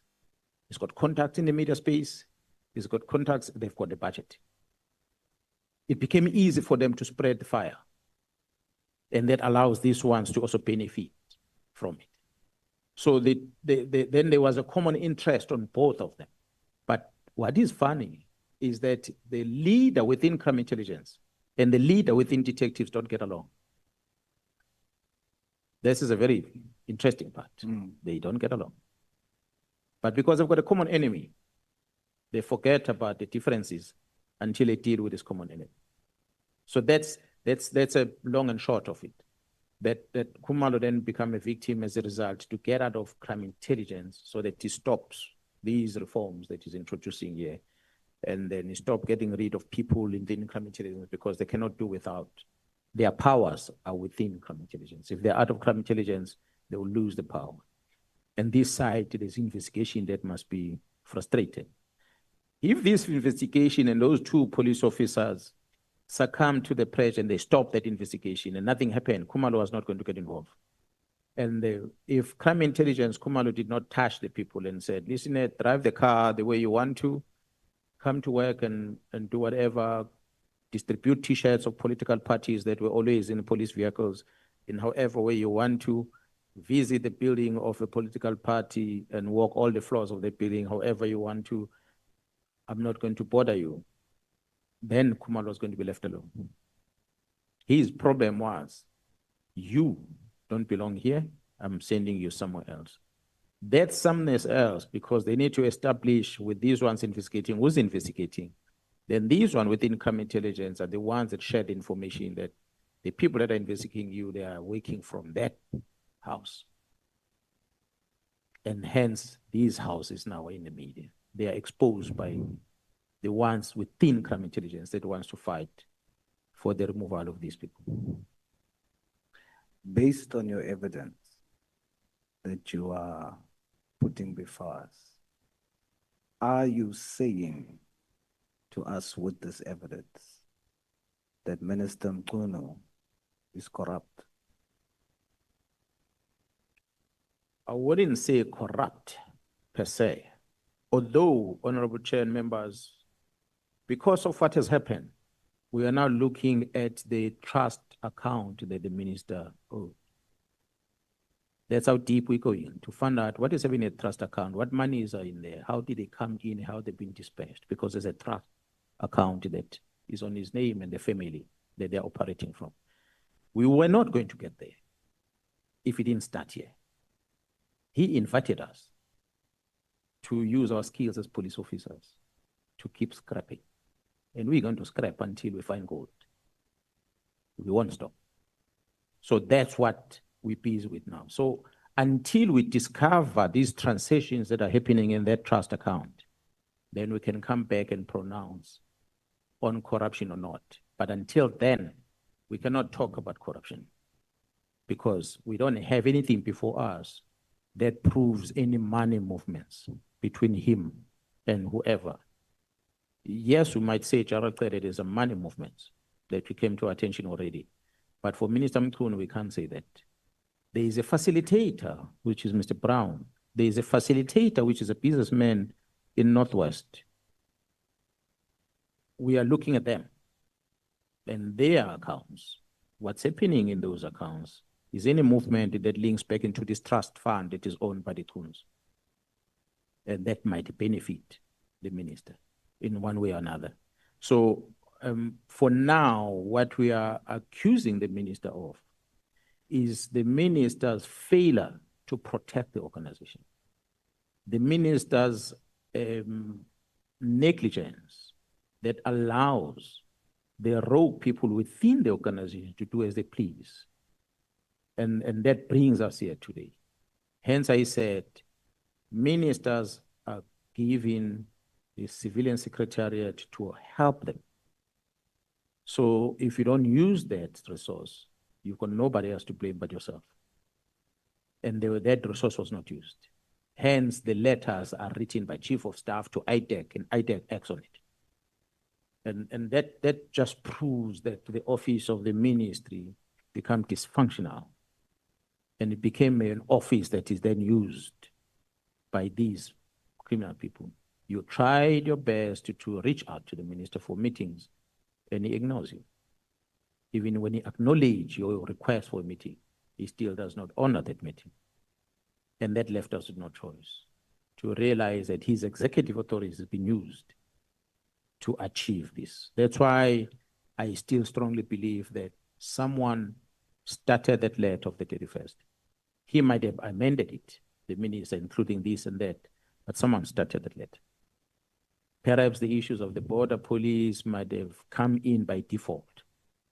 That was not the intention. The intention was the PKTT. Maybe then they started adding other things so that it looks like a covering a variety of things, but the real reason for it might have been something else. Based on your evidence before us, are you saying that General Sibia is corrupt? I don't think I've presented evidence before you that I can say Charles Sibia is corrupt yet. The investigations we have on the other side will prove that there is benefits to Charles Sibia of illegal means that came to him, directly or indirectly. There's property acquisitions that exist. There's contribution from the underworld into those properties. And many other things that he acquired. The good thing about it is that he has not been working alone. He's been working with police officers. And the nice thing about it is that those police officers, some of those police officers that are close to him, they are the ones that are providing this information. That's why we know about the purchase of properties. We know about the location of properties. We know about the purchases of animals in the farms. We know about the many other vehicles purchased and many other lifestyle things that are there. How and when money is being collected and how the monies are moving from point A to point B. But we have not presented that yet. So we can't say Charles Sibia is corrupt because we have not presented in a report before yourself about it. But as we put it here in the craft, we are saying he's an enabler of the wrong things that are happening in the organization. And that we have evidence of. General, on a lighter note, I want to confirm to you that I am looking at you. There's a popular comedian, his name is Paul Pops.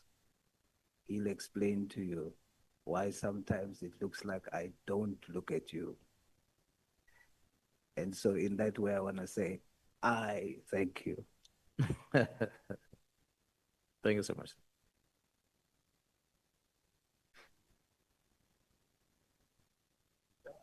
Thank you, Chair. I am done. Honorable Sauls, are you done, honorable member? I am, Chair. Thank you so much. The next player who has been on the touchline, Honorable Vessels. We are now bringing the super sub, Honorable Vessels. Thank you very much, Honorable Chairperson, and good evening, General. Yes, sir. Let me start with the 6th of July. And what I want to reflect on is you've given evidence before us and before the Commission that attests to the systematic rot of the criminal justice system and the South African Police Service in particular that has been taking place, and those wrongdoings has been taking place for many, many years. You've reflected on wrongdoings that took place in as far back as 2011, 2012, and the previous ministers, previous national commissioners, and so forth.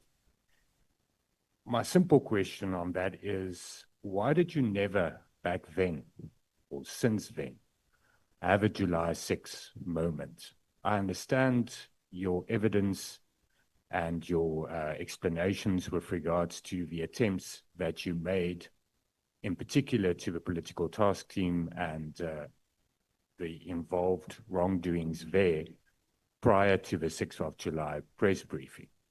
But with regards to all those other wrongdoings that took place many years ago, Why did you never take such a step? Honorable members, when I was appointed in October or September of 2011, I had came from tactical units.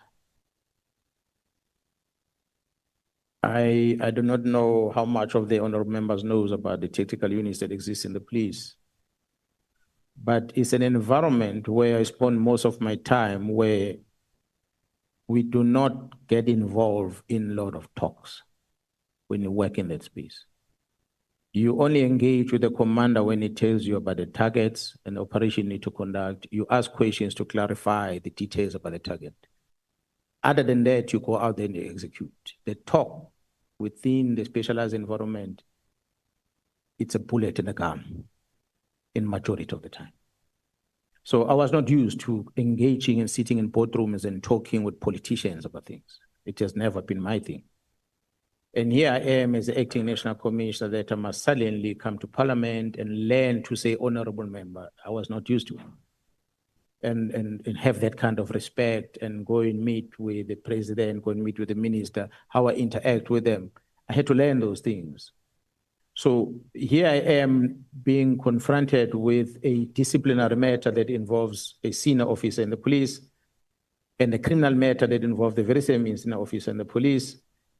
And you get a letter that, or the senior member that tells you the matter will be withdrawn in court, and you ask the head of the DPCI, he doesn't know. The next day you get that withdrawal of the case. And you say, but NPA always say they prosecute without fear of favor or prejudice. Why did this case end up in court if this prosecutor decided to withdraw it? And the explanation is that, this one who withdraws is a boss of the one that is in court. Therefore, this is where it goes. Then we take this docket, we send it to the Inspector General of Intelligence, who is cited to be the one responsible for this criminal investigation. And Inspector General of Intelligence responded and said, no, they've got no business with this thing, must go back to court.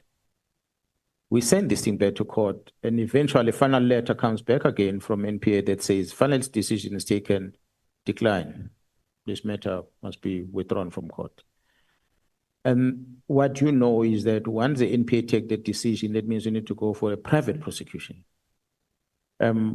I've not been told that the ACPS have pursued a private investigation in the past. So I did not go to the extent of saying, maybe let's go private prosecution of this person on this one. But on the other side, you have a disciplinary matter that involves the same person. And you send this thing to Inspector General, and you are told by the minister that you must not continue with the disciplinary steps. It is just that one isolated incident of the minister that start creating things. And then one start asking questions and start investigating further and start realizing the same minister is one was presiding over the panel on this. And what is the relationship? And the minister's involvement in this protection of Mhluli comes from here. Comes from a criminal case in any way. There was a criminal case, Mhluli played the part, and there's a reward, that's why I end up here.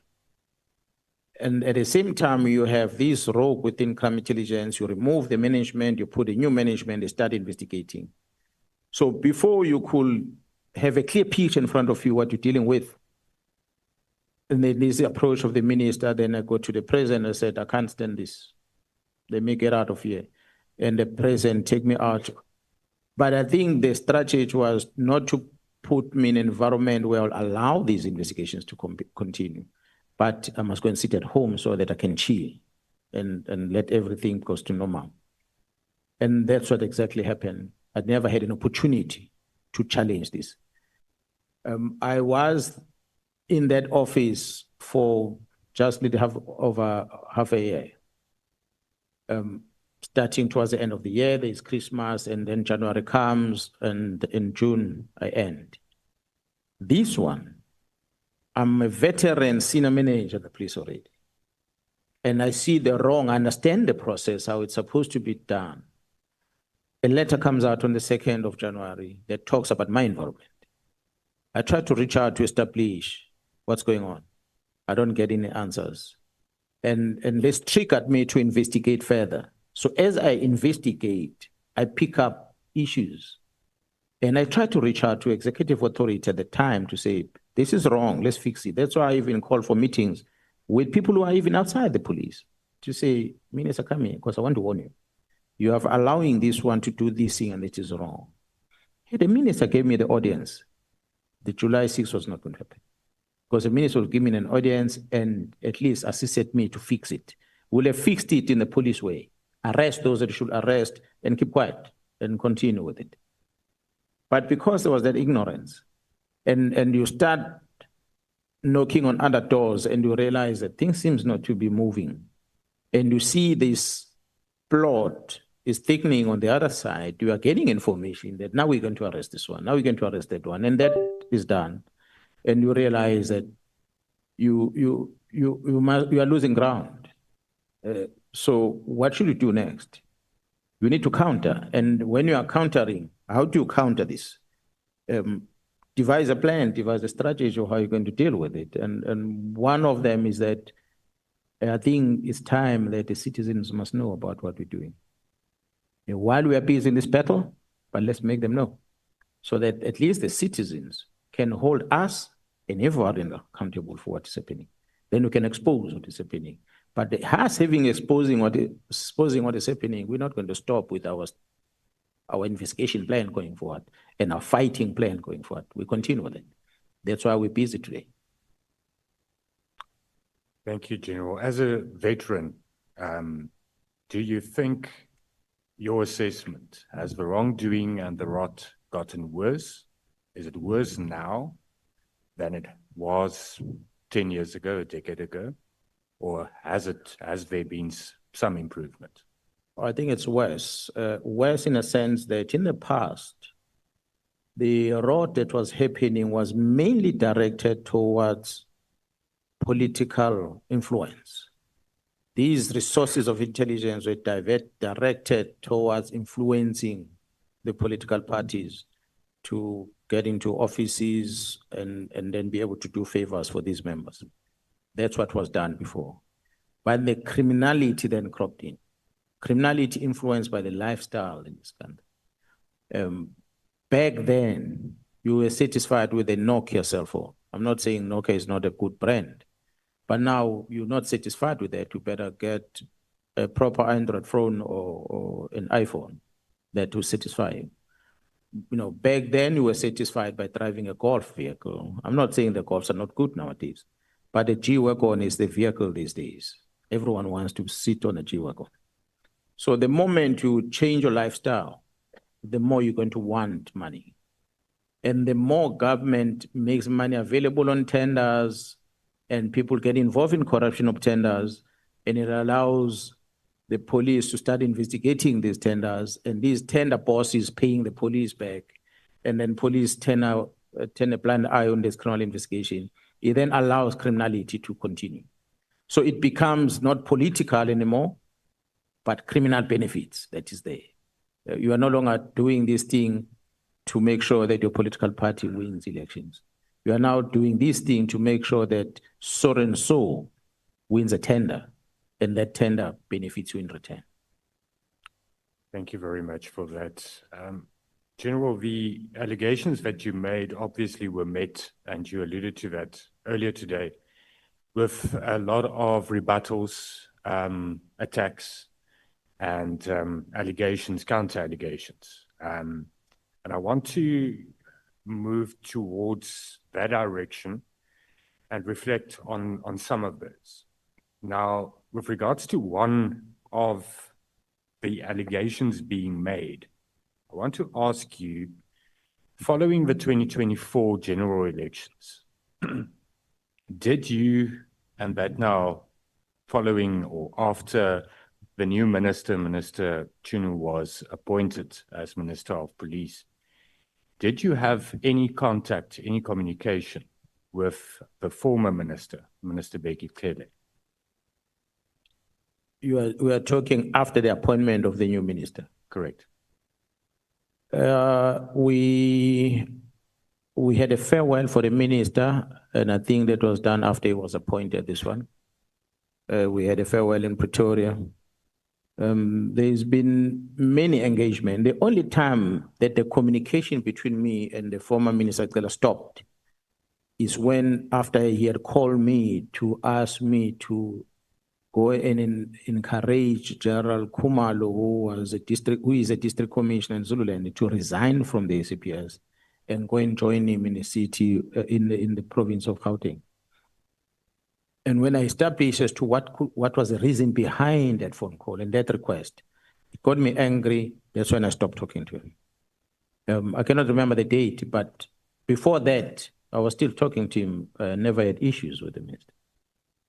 How would you respond to the allegation made that there's still, up until this day, senior ranking police officials or officers that report, so to speak, to former Minister Kele and takes instructions from him? I will not disagree with that, because there are a lot of police officers that will have enjoyed an opportunity to work with him. There are a lot of police officers that might have benefited in terms of promotion as a result of his influence, maybe, into the organization. So if those police officers still exist that are still engaging with him, I don't see anything wrong with it. He's a person that they were working with.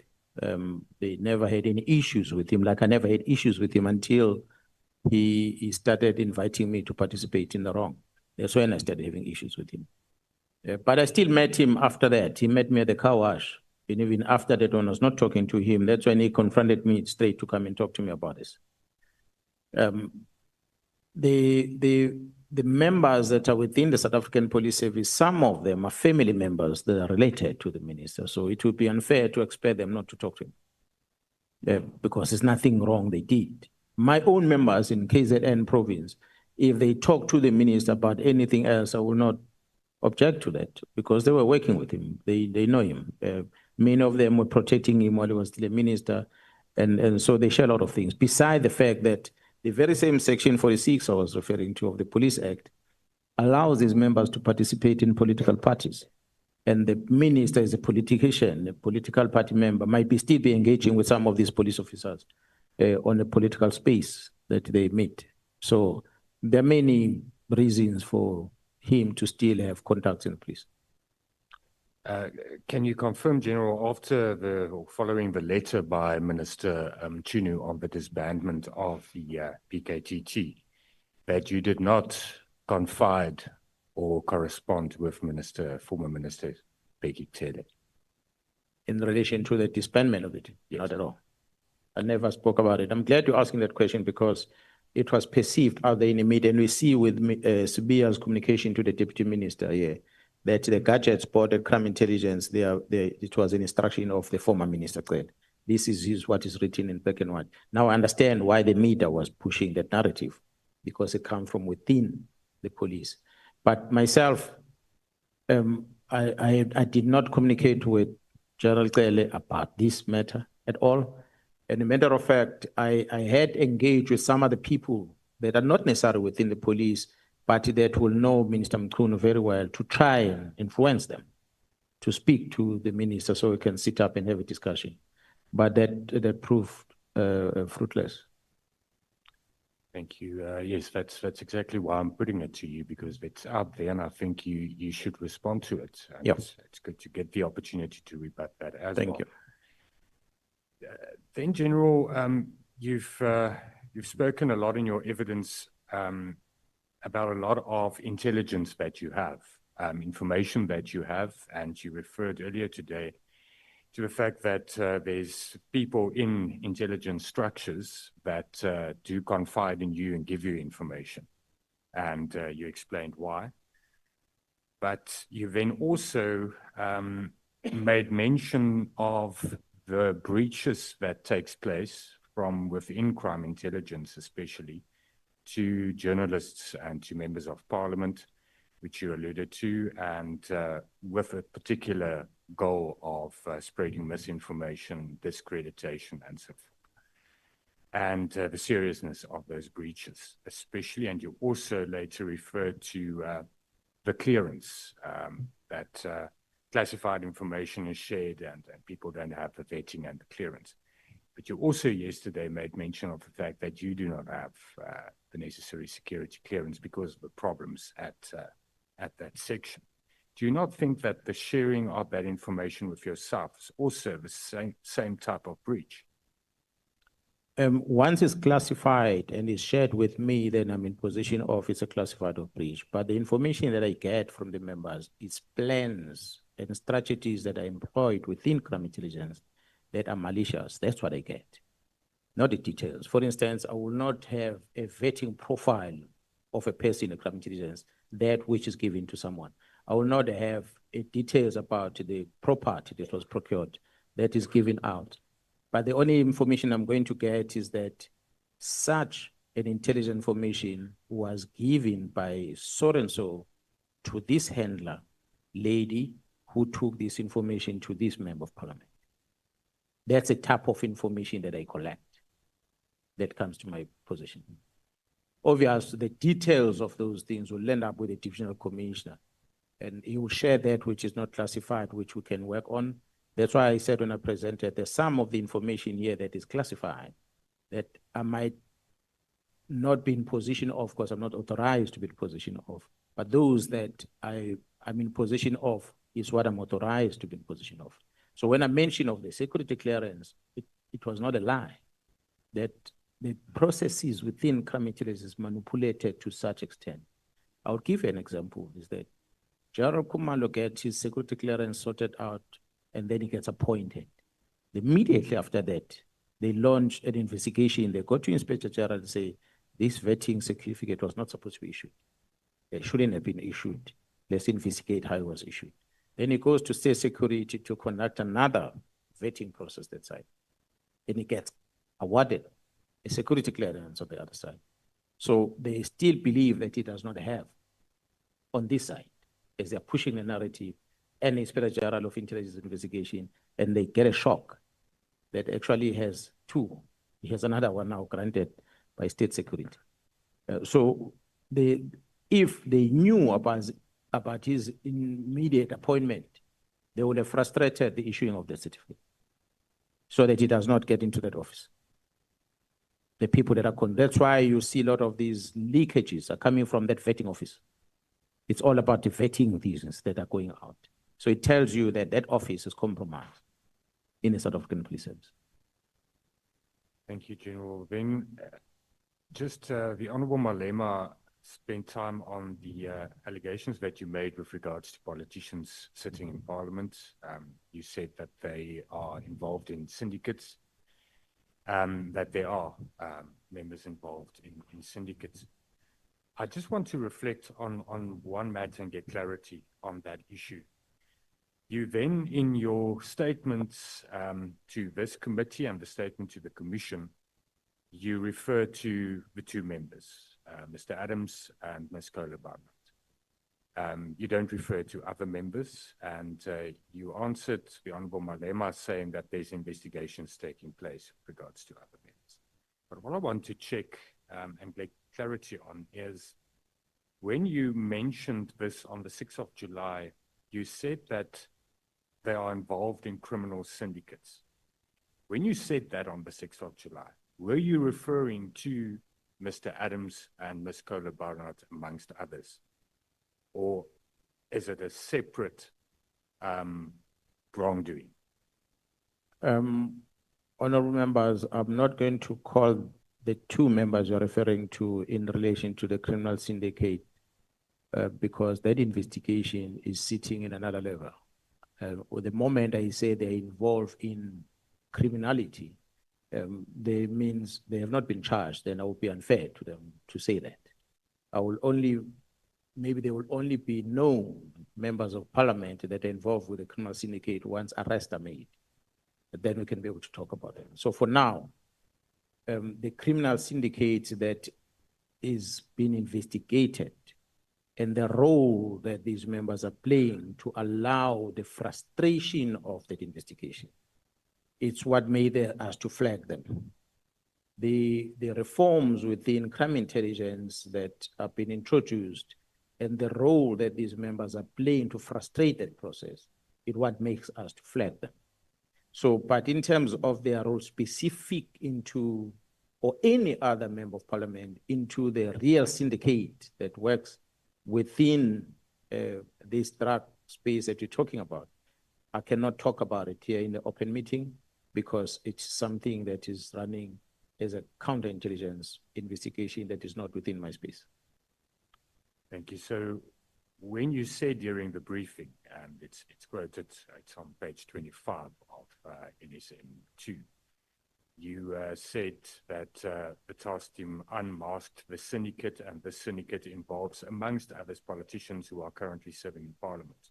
You were referring to other members, not those two. Let me not say those, not those two. Let me say I'm referring to some members of parliament without saying who. It's a very serious allegation. Yeah. I think you understand that. Yeah, I know. But thank you for that. Then a quick another issue that you refer in your in NSM3 to the actions that were taken or the concerted campaigns against you, and you reference the IPIT investigation on the Mpangeni matter.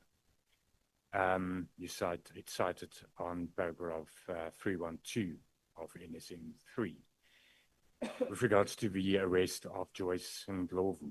I just want to check, you are aware, General, that since then the regional commissioner, Kunele, was suspended and is facing very serious allegations.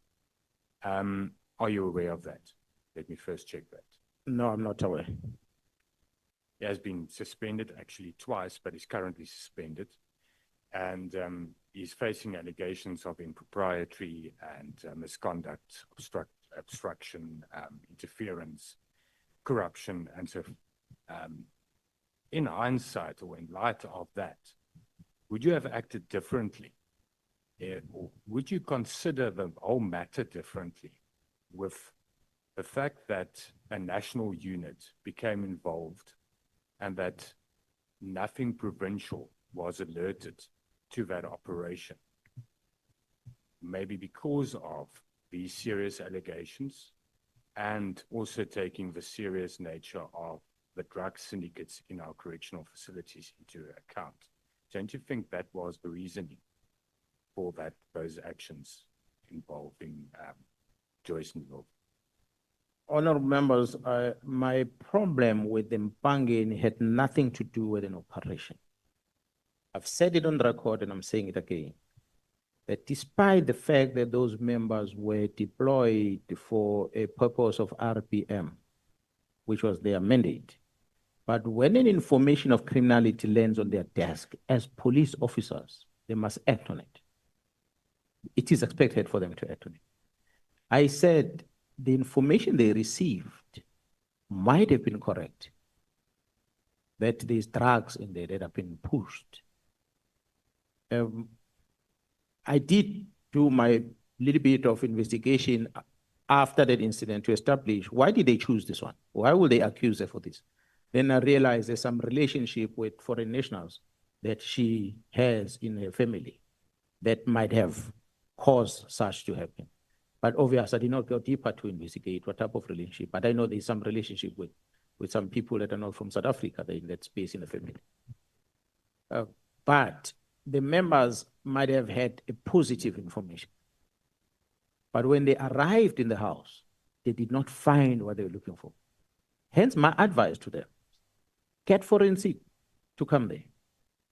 If there were drugs there, they're going to pick up the residue that will have been left on the floor. That's going to give an indication that indeed, and then we can interrogate the person further. Look at the cameras around, look at the people who came to establishment and so forth. This is a correctional facility.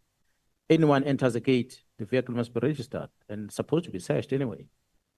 Check whether all those things were done so that you can prove indeed that there is something that was happening in that space. Do not just arrest, because we miss the target at times. You're quick to arrest the biggest criminal without collating information. You rush to arrest. And when you end up in court, you have an egg on your face because you can't prove the case. And the person walks. And the society turns around and look at you as a police and say, but we gave information, you arrest the person, and you let that person walk out tomorrow. It's because you fail as a police officer to tick all the boxes that justifies the presentation of that case in court. So it is that advice that was given. Hence, I am the one that said to them, get forensic to come there and process that crime scene. They were not doing that. They came and they pick up these things and went to a police station to detain a person. And I said, no, you're wrong. It's a crime scene. Get forensic to that crime scene. Check what is happening in that crime scene. You might have missed something. The drugs might have been in that property, in the ceiling board. You didn't go to that ceiling board to check. You ended up here in the cupboards and stuff like that. You should have opened the carpets, if there are carpets on the floor, and check whether there's no holes in manholes that are built inside those cupboards, if you really want to search. But it looks like they just did a scanning of that building and they left. So I was advising them to do what is right. That is the first thing. Secondly, for them to arrest under that circumstances was going to pose a risk as losing a case. Number two, inviting an unnecessary civil claims against the state. So to guard against that, before you do this, gather this information, get forensic to give you the outcome of these pills that you are suspecting to be drugs, because you then have a field training, testing device that they should have had. They did not have it. When they see these pills, they assume it is drugs. They could have tested it on the spot. That first response will tell them that this is drug. Then at least they're 100% sure that we take you in for drugs. For now, they didn't do that. Hence, I invited them to speak to forensic. So it is only that was my recommendations to them, but I still left it to the commander to make a decision. I was more than 200 kilometers away from him. So you did not instruct them not to arrest her? Well, I said to them, be careful if you detain the person. Arresting is one thing. But if you enter the name of this person in the detention register, and the person, even if he doesn't sleep in the cell, the mere fact that the name is on the SAP 14 register that says the person is booked into the police station, it's a problem already. That is a basis for civil claim, and we've experienced a lot of them. You will ask the honorable chair and members of the portfolio committee to give you our litigation, our bill that we are paying lawyers for unlawful arrest. And we can't afford to do that negligently. So I was guarding against that as a responsible person in the province. Let's be careful about this. So as a result, they decided not to detain her. Because again, if there was any evidence, she would have been arrested. She was the head of the institution, and I do not believe that she was a flight risk in any way for that. So if there's something within the department that has been found, I do hope and pray is in relation to that which was suspected then. But if it is not, then it's something else, unfortunately. But if it's criminal, you give me a call and I will still process it. The crime is a crime. There's no excuse. But we cannot aggressively treat people bad, even if they're not supposed to be treated bad, because we have information that they are bad. Thank you very much, General. Last question. Honorable Vessels, on my benevolence, I will allow you to ask your question in light years. Light years means it's a time ahead of a second in speed. Nanoseconds. Thank you. Thank you, Chairperson. Last question is, have you considered, given any consideration to the fact that you might be used as a pawn in some other factional, political, or other battle, and that you are being misused? Have you ever considered this yet? Have you satisfied yourself that it is not the case? Thank you, Chair. Honorable members, I was clear at the beginning. It never crossed my mind that there can be anyone that is accusing me of playing politics on this. But after we made that address and we started getting a response, and one of the first response came from political parties, from Mkwanazi amongst others, when they started marching. And I did not appreciate that. First, I took it because at the first march, it was a mix of different political parties. But the second march, where they had my photos and everything that was done in Gauteng, I sent a communication to the people of MK. I said, get me out of it. If you want to march for whatever you march for, don't use my face. I don't belong there. And they apologized, they acknowledged. I said, unfortunately, it was too late to tell the other people not to use my face.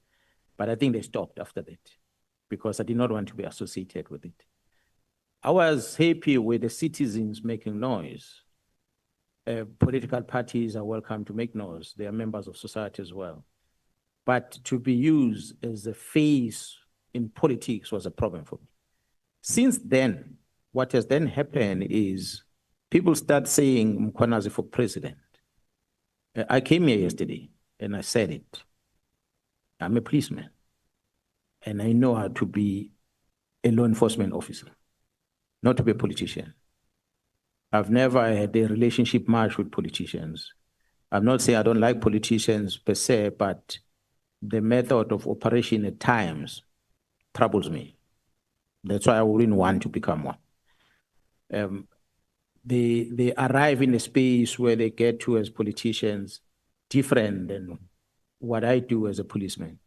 So that's why I said it on record yesterday. And to those that will dream to have a person of my caliber as a head of state, unfortunately, I'm sorry, maybe it will disappoint the society, but I am what I am. And I will do this job until come March next year. If it's done, it's done. And it ends there. So being associated with a specific political party or being used by these vessels, that's why I learned that there was this allegation that we are close to Cele, the very same Cele that I'm branding in front of you now as a person who's got questionable relationship with Matlala. If I was my close associate, I don't think I would be saying that in public. And many other people that people associate with me. To me, you are good or you're bad. It can't be something in between. If I don't know anything wrong that you have done, then you're a good man. But once you cross a line, you'll cross a line and there's no turning back. And the people that feed you with information, aren't you being misused by them? Honorable vessels, we don't have overreach in time. You have exhausted your time, and you were on the benevolence of the chair, and I have been so kind that I even warned you that you are now on borrowed time. May we kindly end it here. I want to apologize to you, General. I could notice that you have already gathered your thoughts on how you should respond. I'm sorry for that. No problem. Honorable members, we are going to take the last speaker for this session, and then we break for dinner. And the speaker is Honorable James. Honorable James, you are 10 minutes. Start now. Thank you, Chair. Also be kind to me. Thank you. General, thank you so much for being here today. I sit here and I thank God that they took your dockets. Because if they didn't take those dockets, we wouldn't have been privy to everything that you have told us.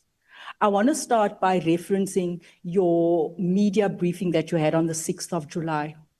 And the one thing that stood out for me, that continues to stand out, that shows me that you are not a politician, that shows your patriotism towards this country, is when you spoke. You didn't say their children, you said our children. When you reflected on the impact of drugs and these drug cartels has had on our communities and on our country, General, you said that the drugs are being distributed and they are being distributed all over. And you said that as you were engaging these youngsters that contributes to our crime stats, you have realized that it takes courage to kill. It takes courage to murder. And you said, take away the drugs and they will become good citizens. Those were your words. You said, therefore, we need to get rid of drugs. God works in mysterious ways.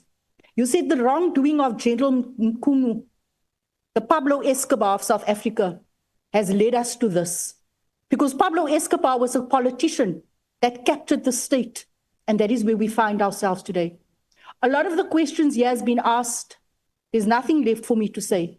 But I want to seek clarity with a few things. You said that at the end of the day, after you have exhausted all avenues. Honorable James, let me warn you, because you are making a statement that your time is running. Yes, I'm saying, I'm going to my questions now. That's the belief. Yeah. Look, what is going to save you if you go straight to questions?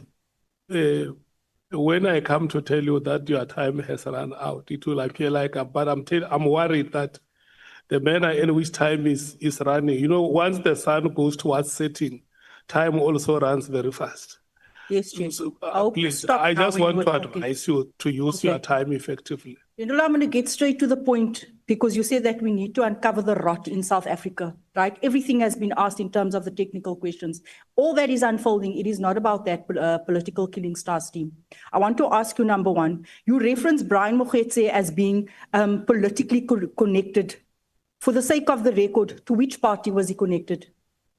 It is my belief that when Brian Mkwanazi came public and he spoke about being a member of the African National Congress, when the Minister of Police said he's his comrade, meaning that he's a member of the African National Congress, from the records we have at hand on our side, we know him as a member, as a person that maybe used to be, maybe of late is no longer, but he used to participate and being a member within that African National Congress. Thank you, sir. You mentioned that payments were made to the ministers, the ANC ministers' account for the guests to travel.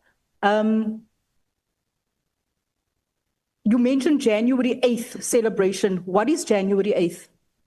The payments were not made to the minister. The payments were made to the account that Mkwanazi provided to Matlala in relation to the payment of the transportation accommodation of the guest of the minister to the January 8. January 8 is well-known gathering of the African National Congress that takes place the first week of January in a year. And I think it used to be done on the 8th of January. That's why I adopted the name. Although this was not on the 8th of January, it was the weekend after the 8th. Thank you. You referenced political involvement by Chief of Staff Nkabinda, right? You've seen him wearing political T-shirts. Of which party? Of the African National Congress. Do you believe General Sibiya's appointment was politically driven? And if yes, by which party? I already know from the records we have at hand that the appointment of General Sibiya might have been done with the omission of some crucial evidence that they were supposed to look at. But the appointment is done by the National Commissioner, and I don't know the National Commission of belonging to a political party, so I cannot associate the appointment of Sibiya with a political party. I quote, "The country, South Africa, will burn," right? As we sit here today, do you believe that our country has been captured? And if so, by which party? I won't say that the country has been captured by a party, but the country has been captured by criminals. By criminals? That are using politicians. That are using politicians. Yeah. From which party? Oh, well, the ones that I know of are from the African National Congress. I don't know if there's others from the other parties. You mentioned as well, I believe the citizens, the families and children of this country are worth fighting for. What drove you to say those utterances on the 6th of July? You also make mention of a bigger investigation. The bigger investigation here is drugs. Can you elaborate on that? And also when you say that you have done your analysis to show that many of the arrests that are being made, it is as a result. How did you do that analysis? Honorable members, we as a police on quarterly basis release crime stats. Within our midst, we've got analysts that will conduct analysis about the crime that has happened. For every arrest we make, we conduct an assessment as to why, the question as to why did you do this? What led into this? And especially with the shooting, the majority of shooting incidents we have in KZN in the area of Inanda, there's always been that why question. Why these boys do what they do? They're involved in crime, they are killing, they are raping, they're doing all, but what makes them to be like this? Yes, families might not control them, and until we realize that they don't do these things when they're sober, and they do these things when they're under influence. So there is this energy behind them that drives them to do what they do. When they smoke that crack cocaine, they become animals. They become vicious, you know, like a pit bull. They will not feel any pain. They fear nothing. That's what drives them into that. So that's when our conclusion was, this drug changes the behavior of a child, and this child ends up being seen as a bad child. So until we stop what makes the child to behave in this fashion, we're not going to win the war. We'll end up killing everyone that we come across. But we're supposed to actually close the tap here on drugs so that the behavior of the child can change. Then there's no need for us to even arrest this person, let alone get involved in shooting incidents.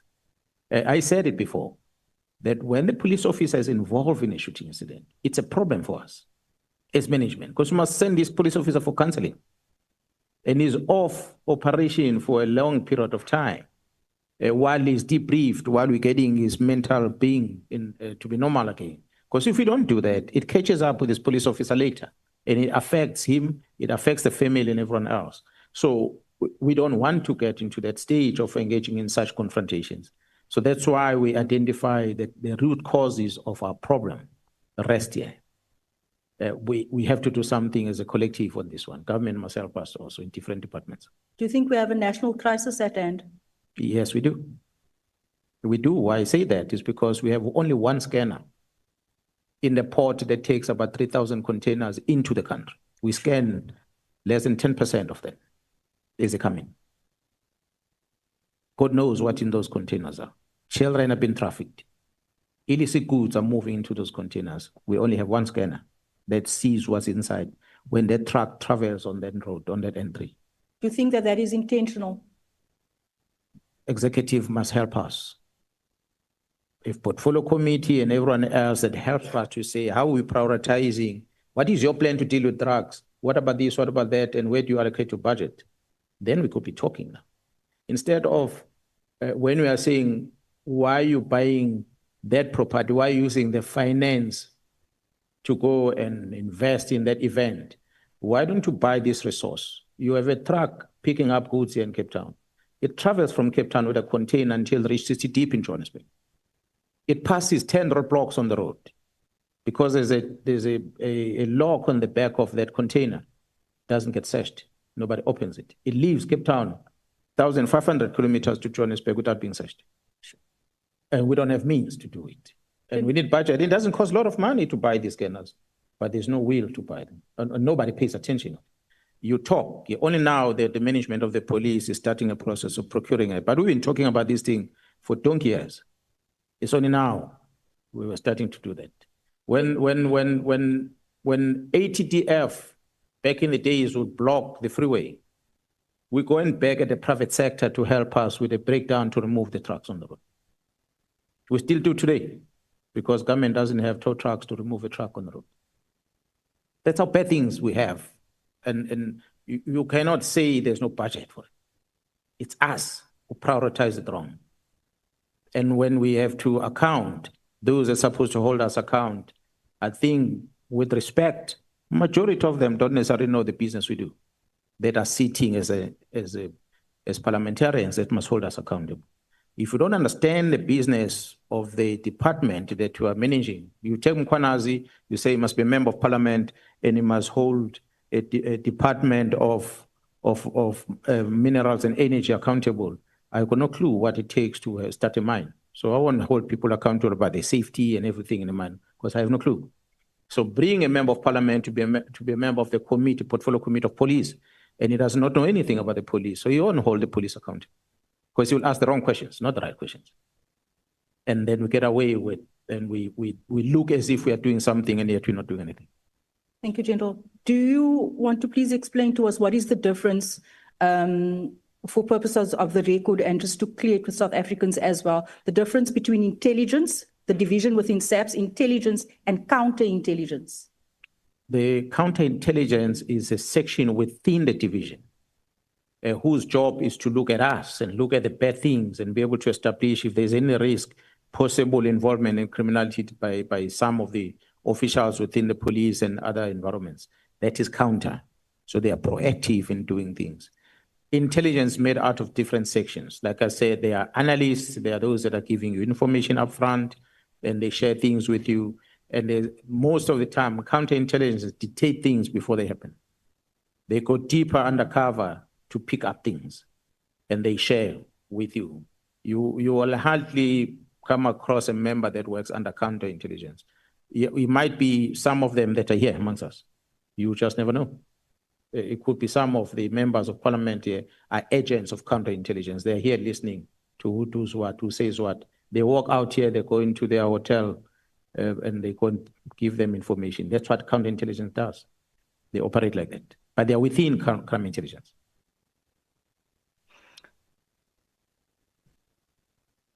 I want to ask, we know a lot about the composition, the mandate, the motivation, the case types, the dockets, how many there were, about the political killing stars team, right? We don't know much about the counterintelligence team. And that is actually where the focus should be at, because that is where all the chickens are going to come home to roost. What is the key case type that is being registered with that operation? Counterintelligence, most of the cases they deal with organized crime cases.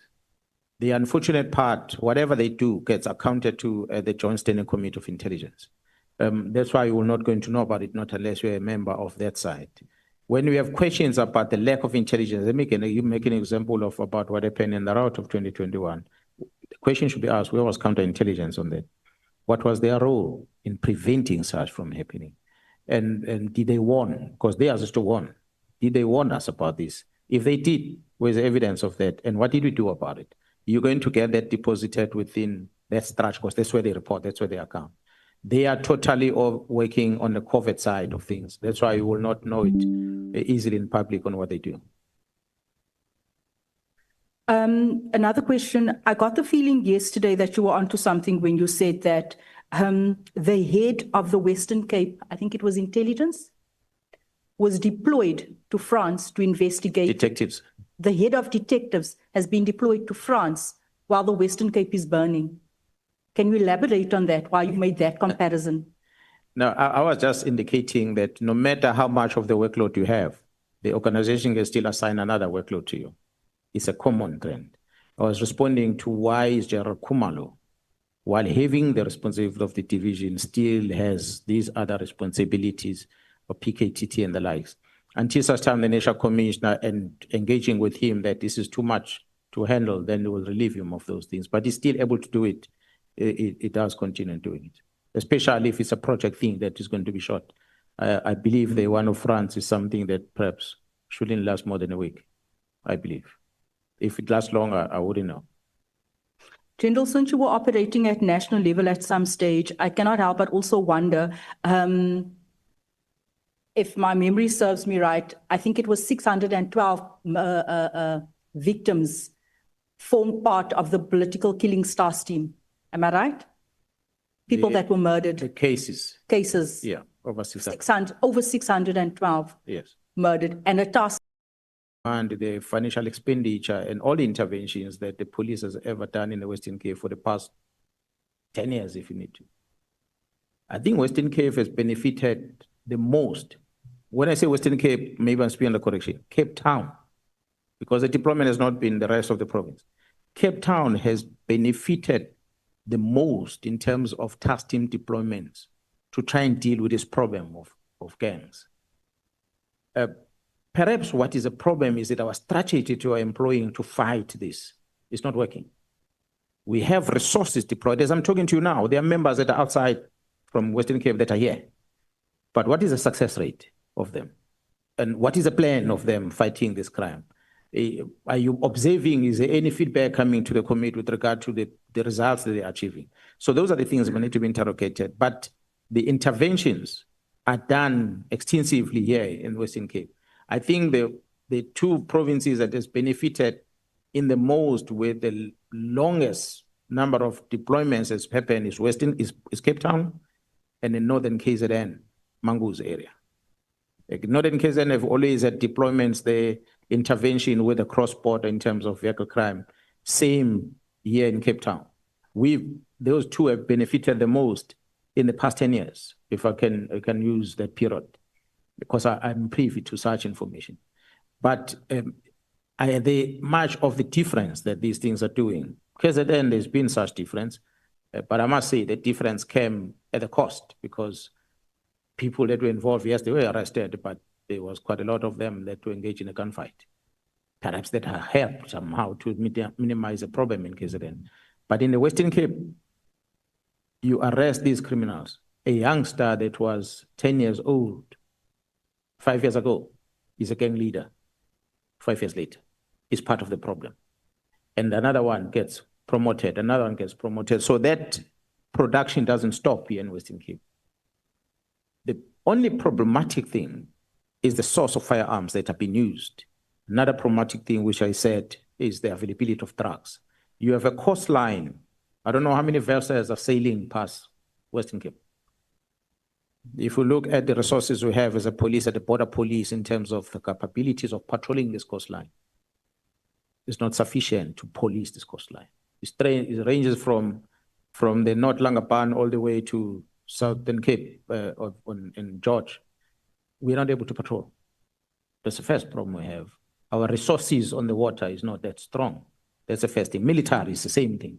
And then secondly, we are not able to solve the problem in terms of stop and searches of things that are moving on our streets, so we can be able to identify illicit goods that are there. That's another weakness that we have. And beside the fact that we are not able to trace sometimes the source of these guns. Yes, majority of them are stolen from people who are licensed, but it doesn't end there. There's ammunition that comes with it. We have neighboring countries of late, Namibia, that had lost firearms, state firearms there. Some of those firearms were found in the Western Cape. How they were lost that side, and how did they come in here? It's question marks seems to be asked. When you are told that there are farm licenses that have been issued in CFR in Pretoria that are legally facilitated from Western Cape, Gerald Lincoln, may so rest in peace, worked on such cases in the past. They were one of the senior officers, Gerald Very and amongst them, that were end up painted as bad people because they were fighting these drug issues in the organization. But of course, they might have stepped on other people's toes and they became bad people. So these are the challenges that need to be interrogated as to what makes us to fail as an organization. So if the accounting is done at the national level, not at the provincial level is going to receive what the national level tells them. They're happy with it or not happy with it. Honorable member will end up in a confrontation with the Minister of Police where he shuts him up. That's a result to get. Because the accountability becomes a problem. The communities here expect certain things, and those things that's supposed to be delivered are not delivered, and it becomes a problem. Thank you, General. So basically we are failing because there's no accountability and because of the many blockages.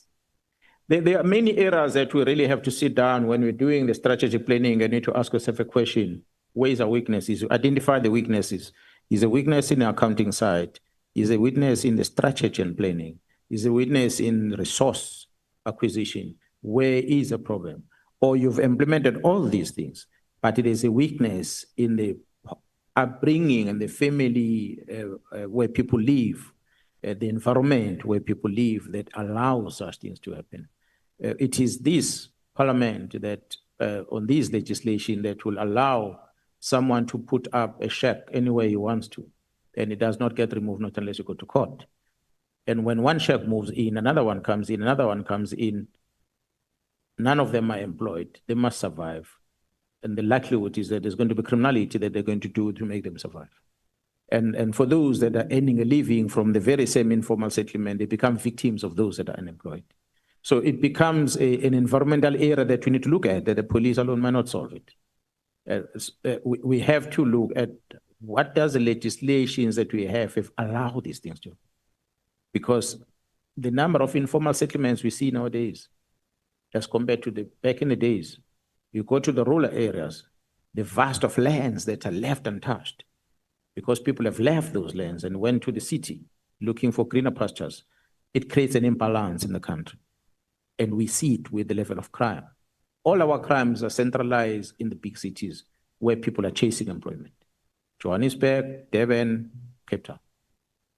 Walk out of that, you're going to find peace. General, you may be asking, why am I asking all these community-based questions? Because when you said drugs are distributed and they're distributed all over, these cartels are operating, I'm trying to see if there's a link to what is unfolding in our communities. Hence my questions.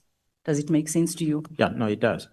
I also want to say, on the 6th of July, when you made that briefing, took that unprecedented stance, what in the back of your mind, surely you had an objective and you thought that, like I said earlier on, all avenues has failed me. Sitting here today, do you believe that we have taken the right approach in terms of establishing this ad hoc committee as well as the Madlanga Commission? Do you think that we will yield any results favorable to South Africans and basically to the news that you broke? I believe that, and I know that you took the right choice. The speaker took the right decision, and the president took the right decision, and that allowed the investigations to continue. We see people now in court being arrested. We see some senior officials within the cluster being suspended, and that allows this investigation to continue.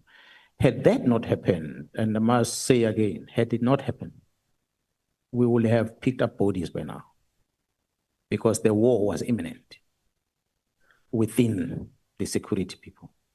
It was imminent. So to prevent that, that's why we said, let's warn South Africans that when they walk the street and they see a blue on blue, then they must understand why. Because blue on blue should not happen. Because we should be fighting an enemy together. But now blue on blue is imminent, and they must not be surprised why what brings us there. So thanks to that intervention that we didn't have to go there. That's why we have Mkwanazi today wearing a suit, not camouflage. Because he toned down a bit, because he was already in that combat mode. Thank you so much, General. I think that's it from my side. Thank you very much. Thank you, man. Thank you, Chair.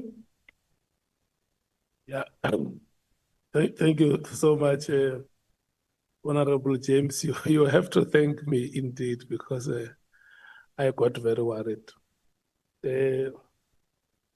General, thank you so much. Honorable members, it's now 18 minutes to 8 o'clock. We are going to break for dinner. We will come back at 8:30. And because today is the day of Honorable Shikele, if you can please allow her to be the first on the queue. Thank you so much. Let's go and enjoy our dinner.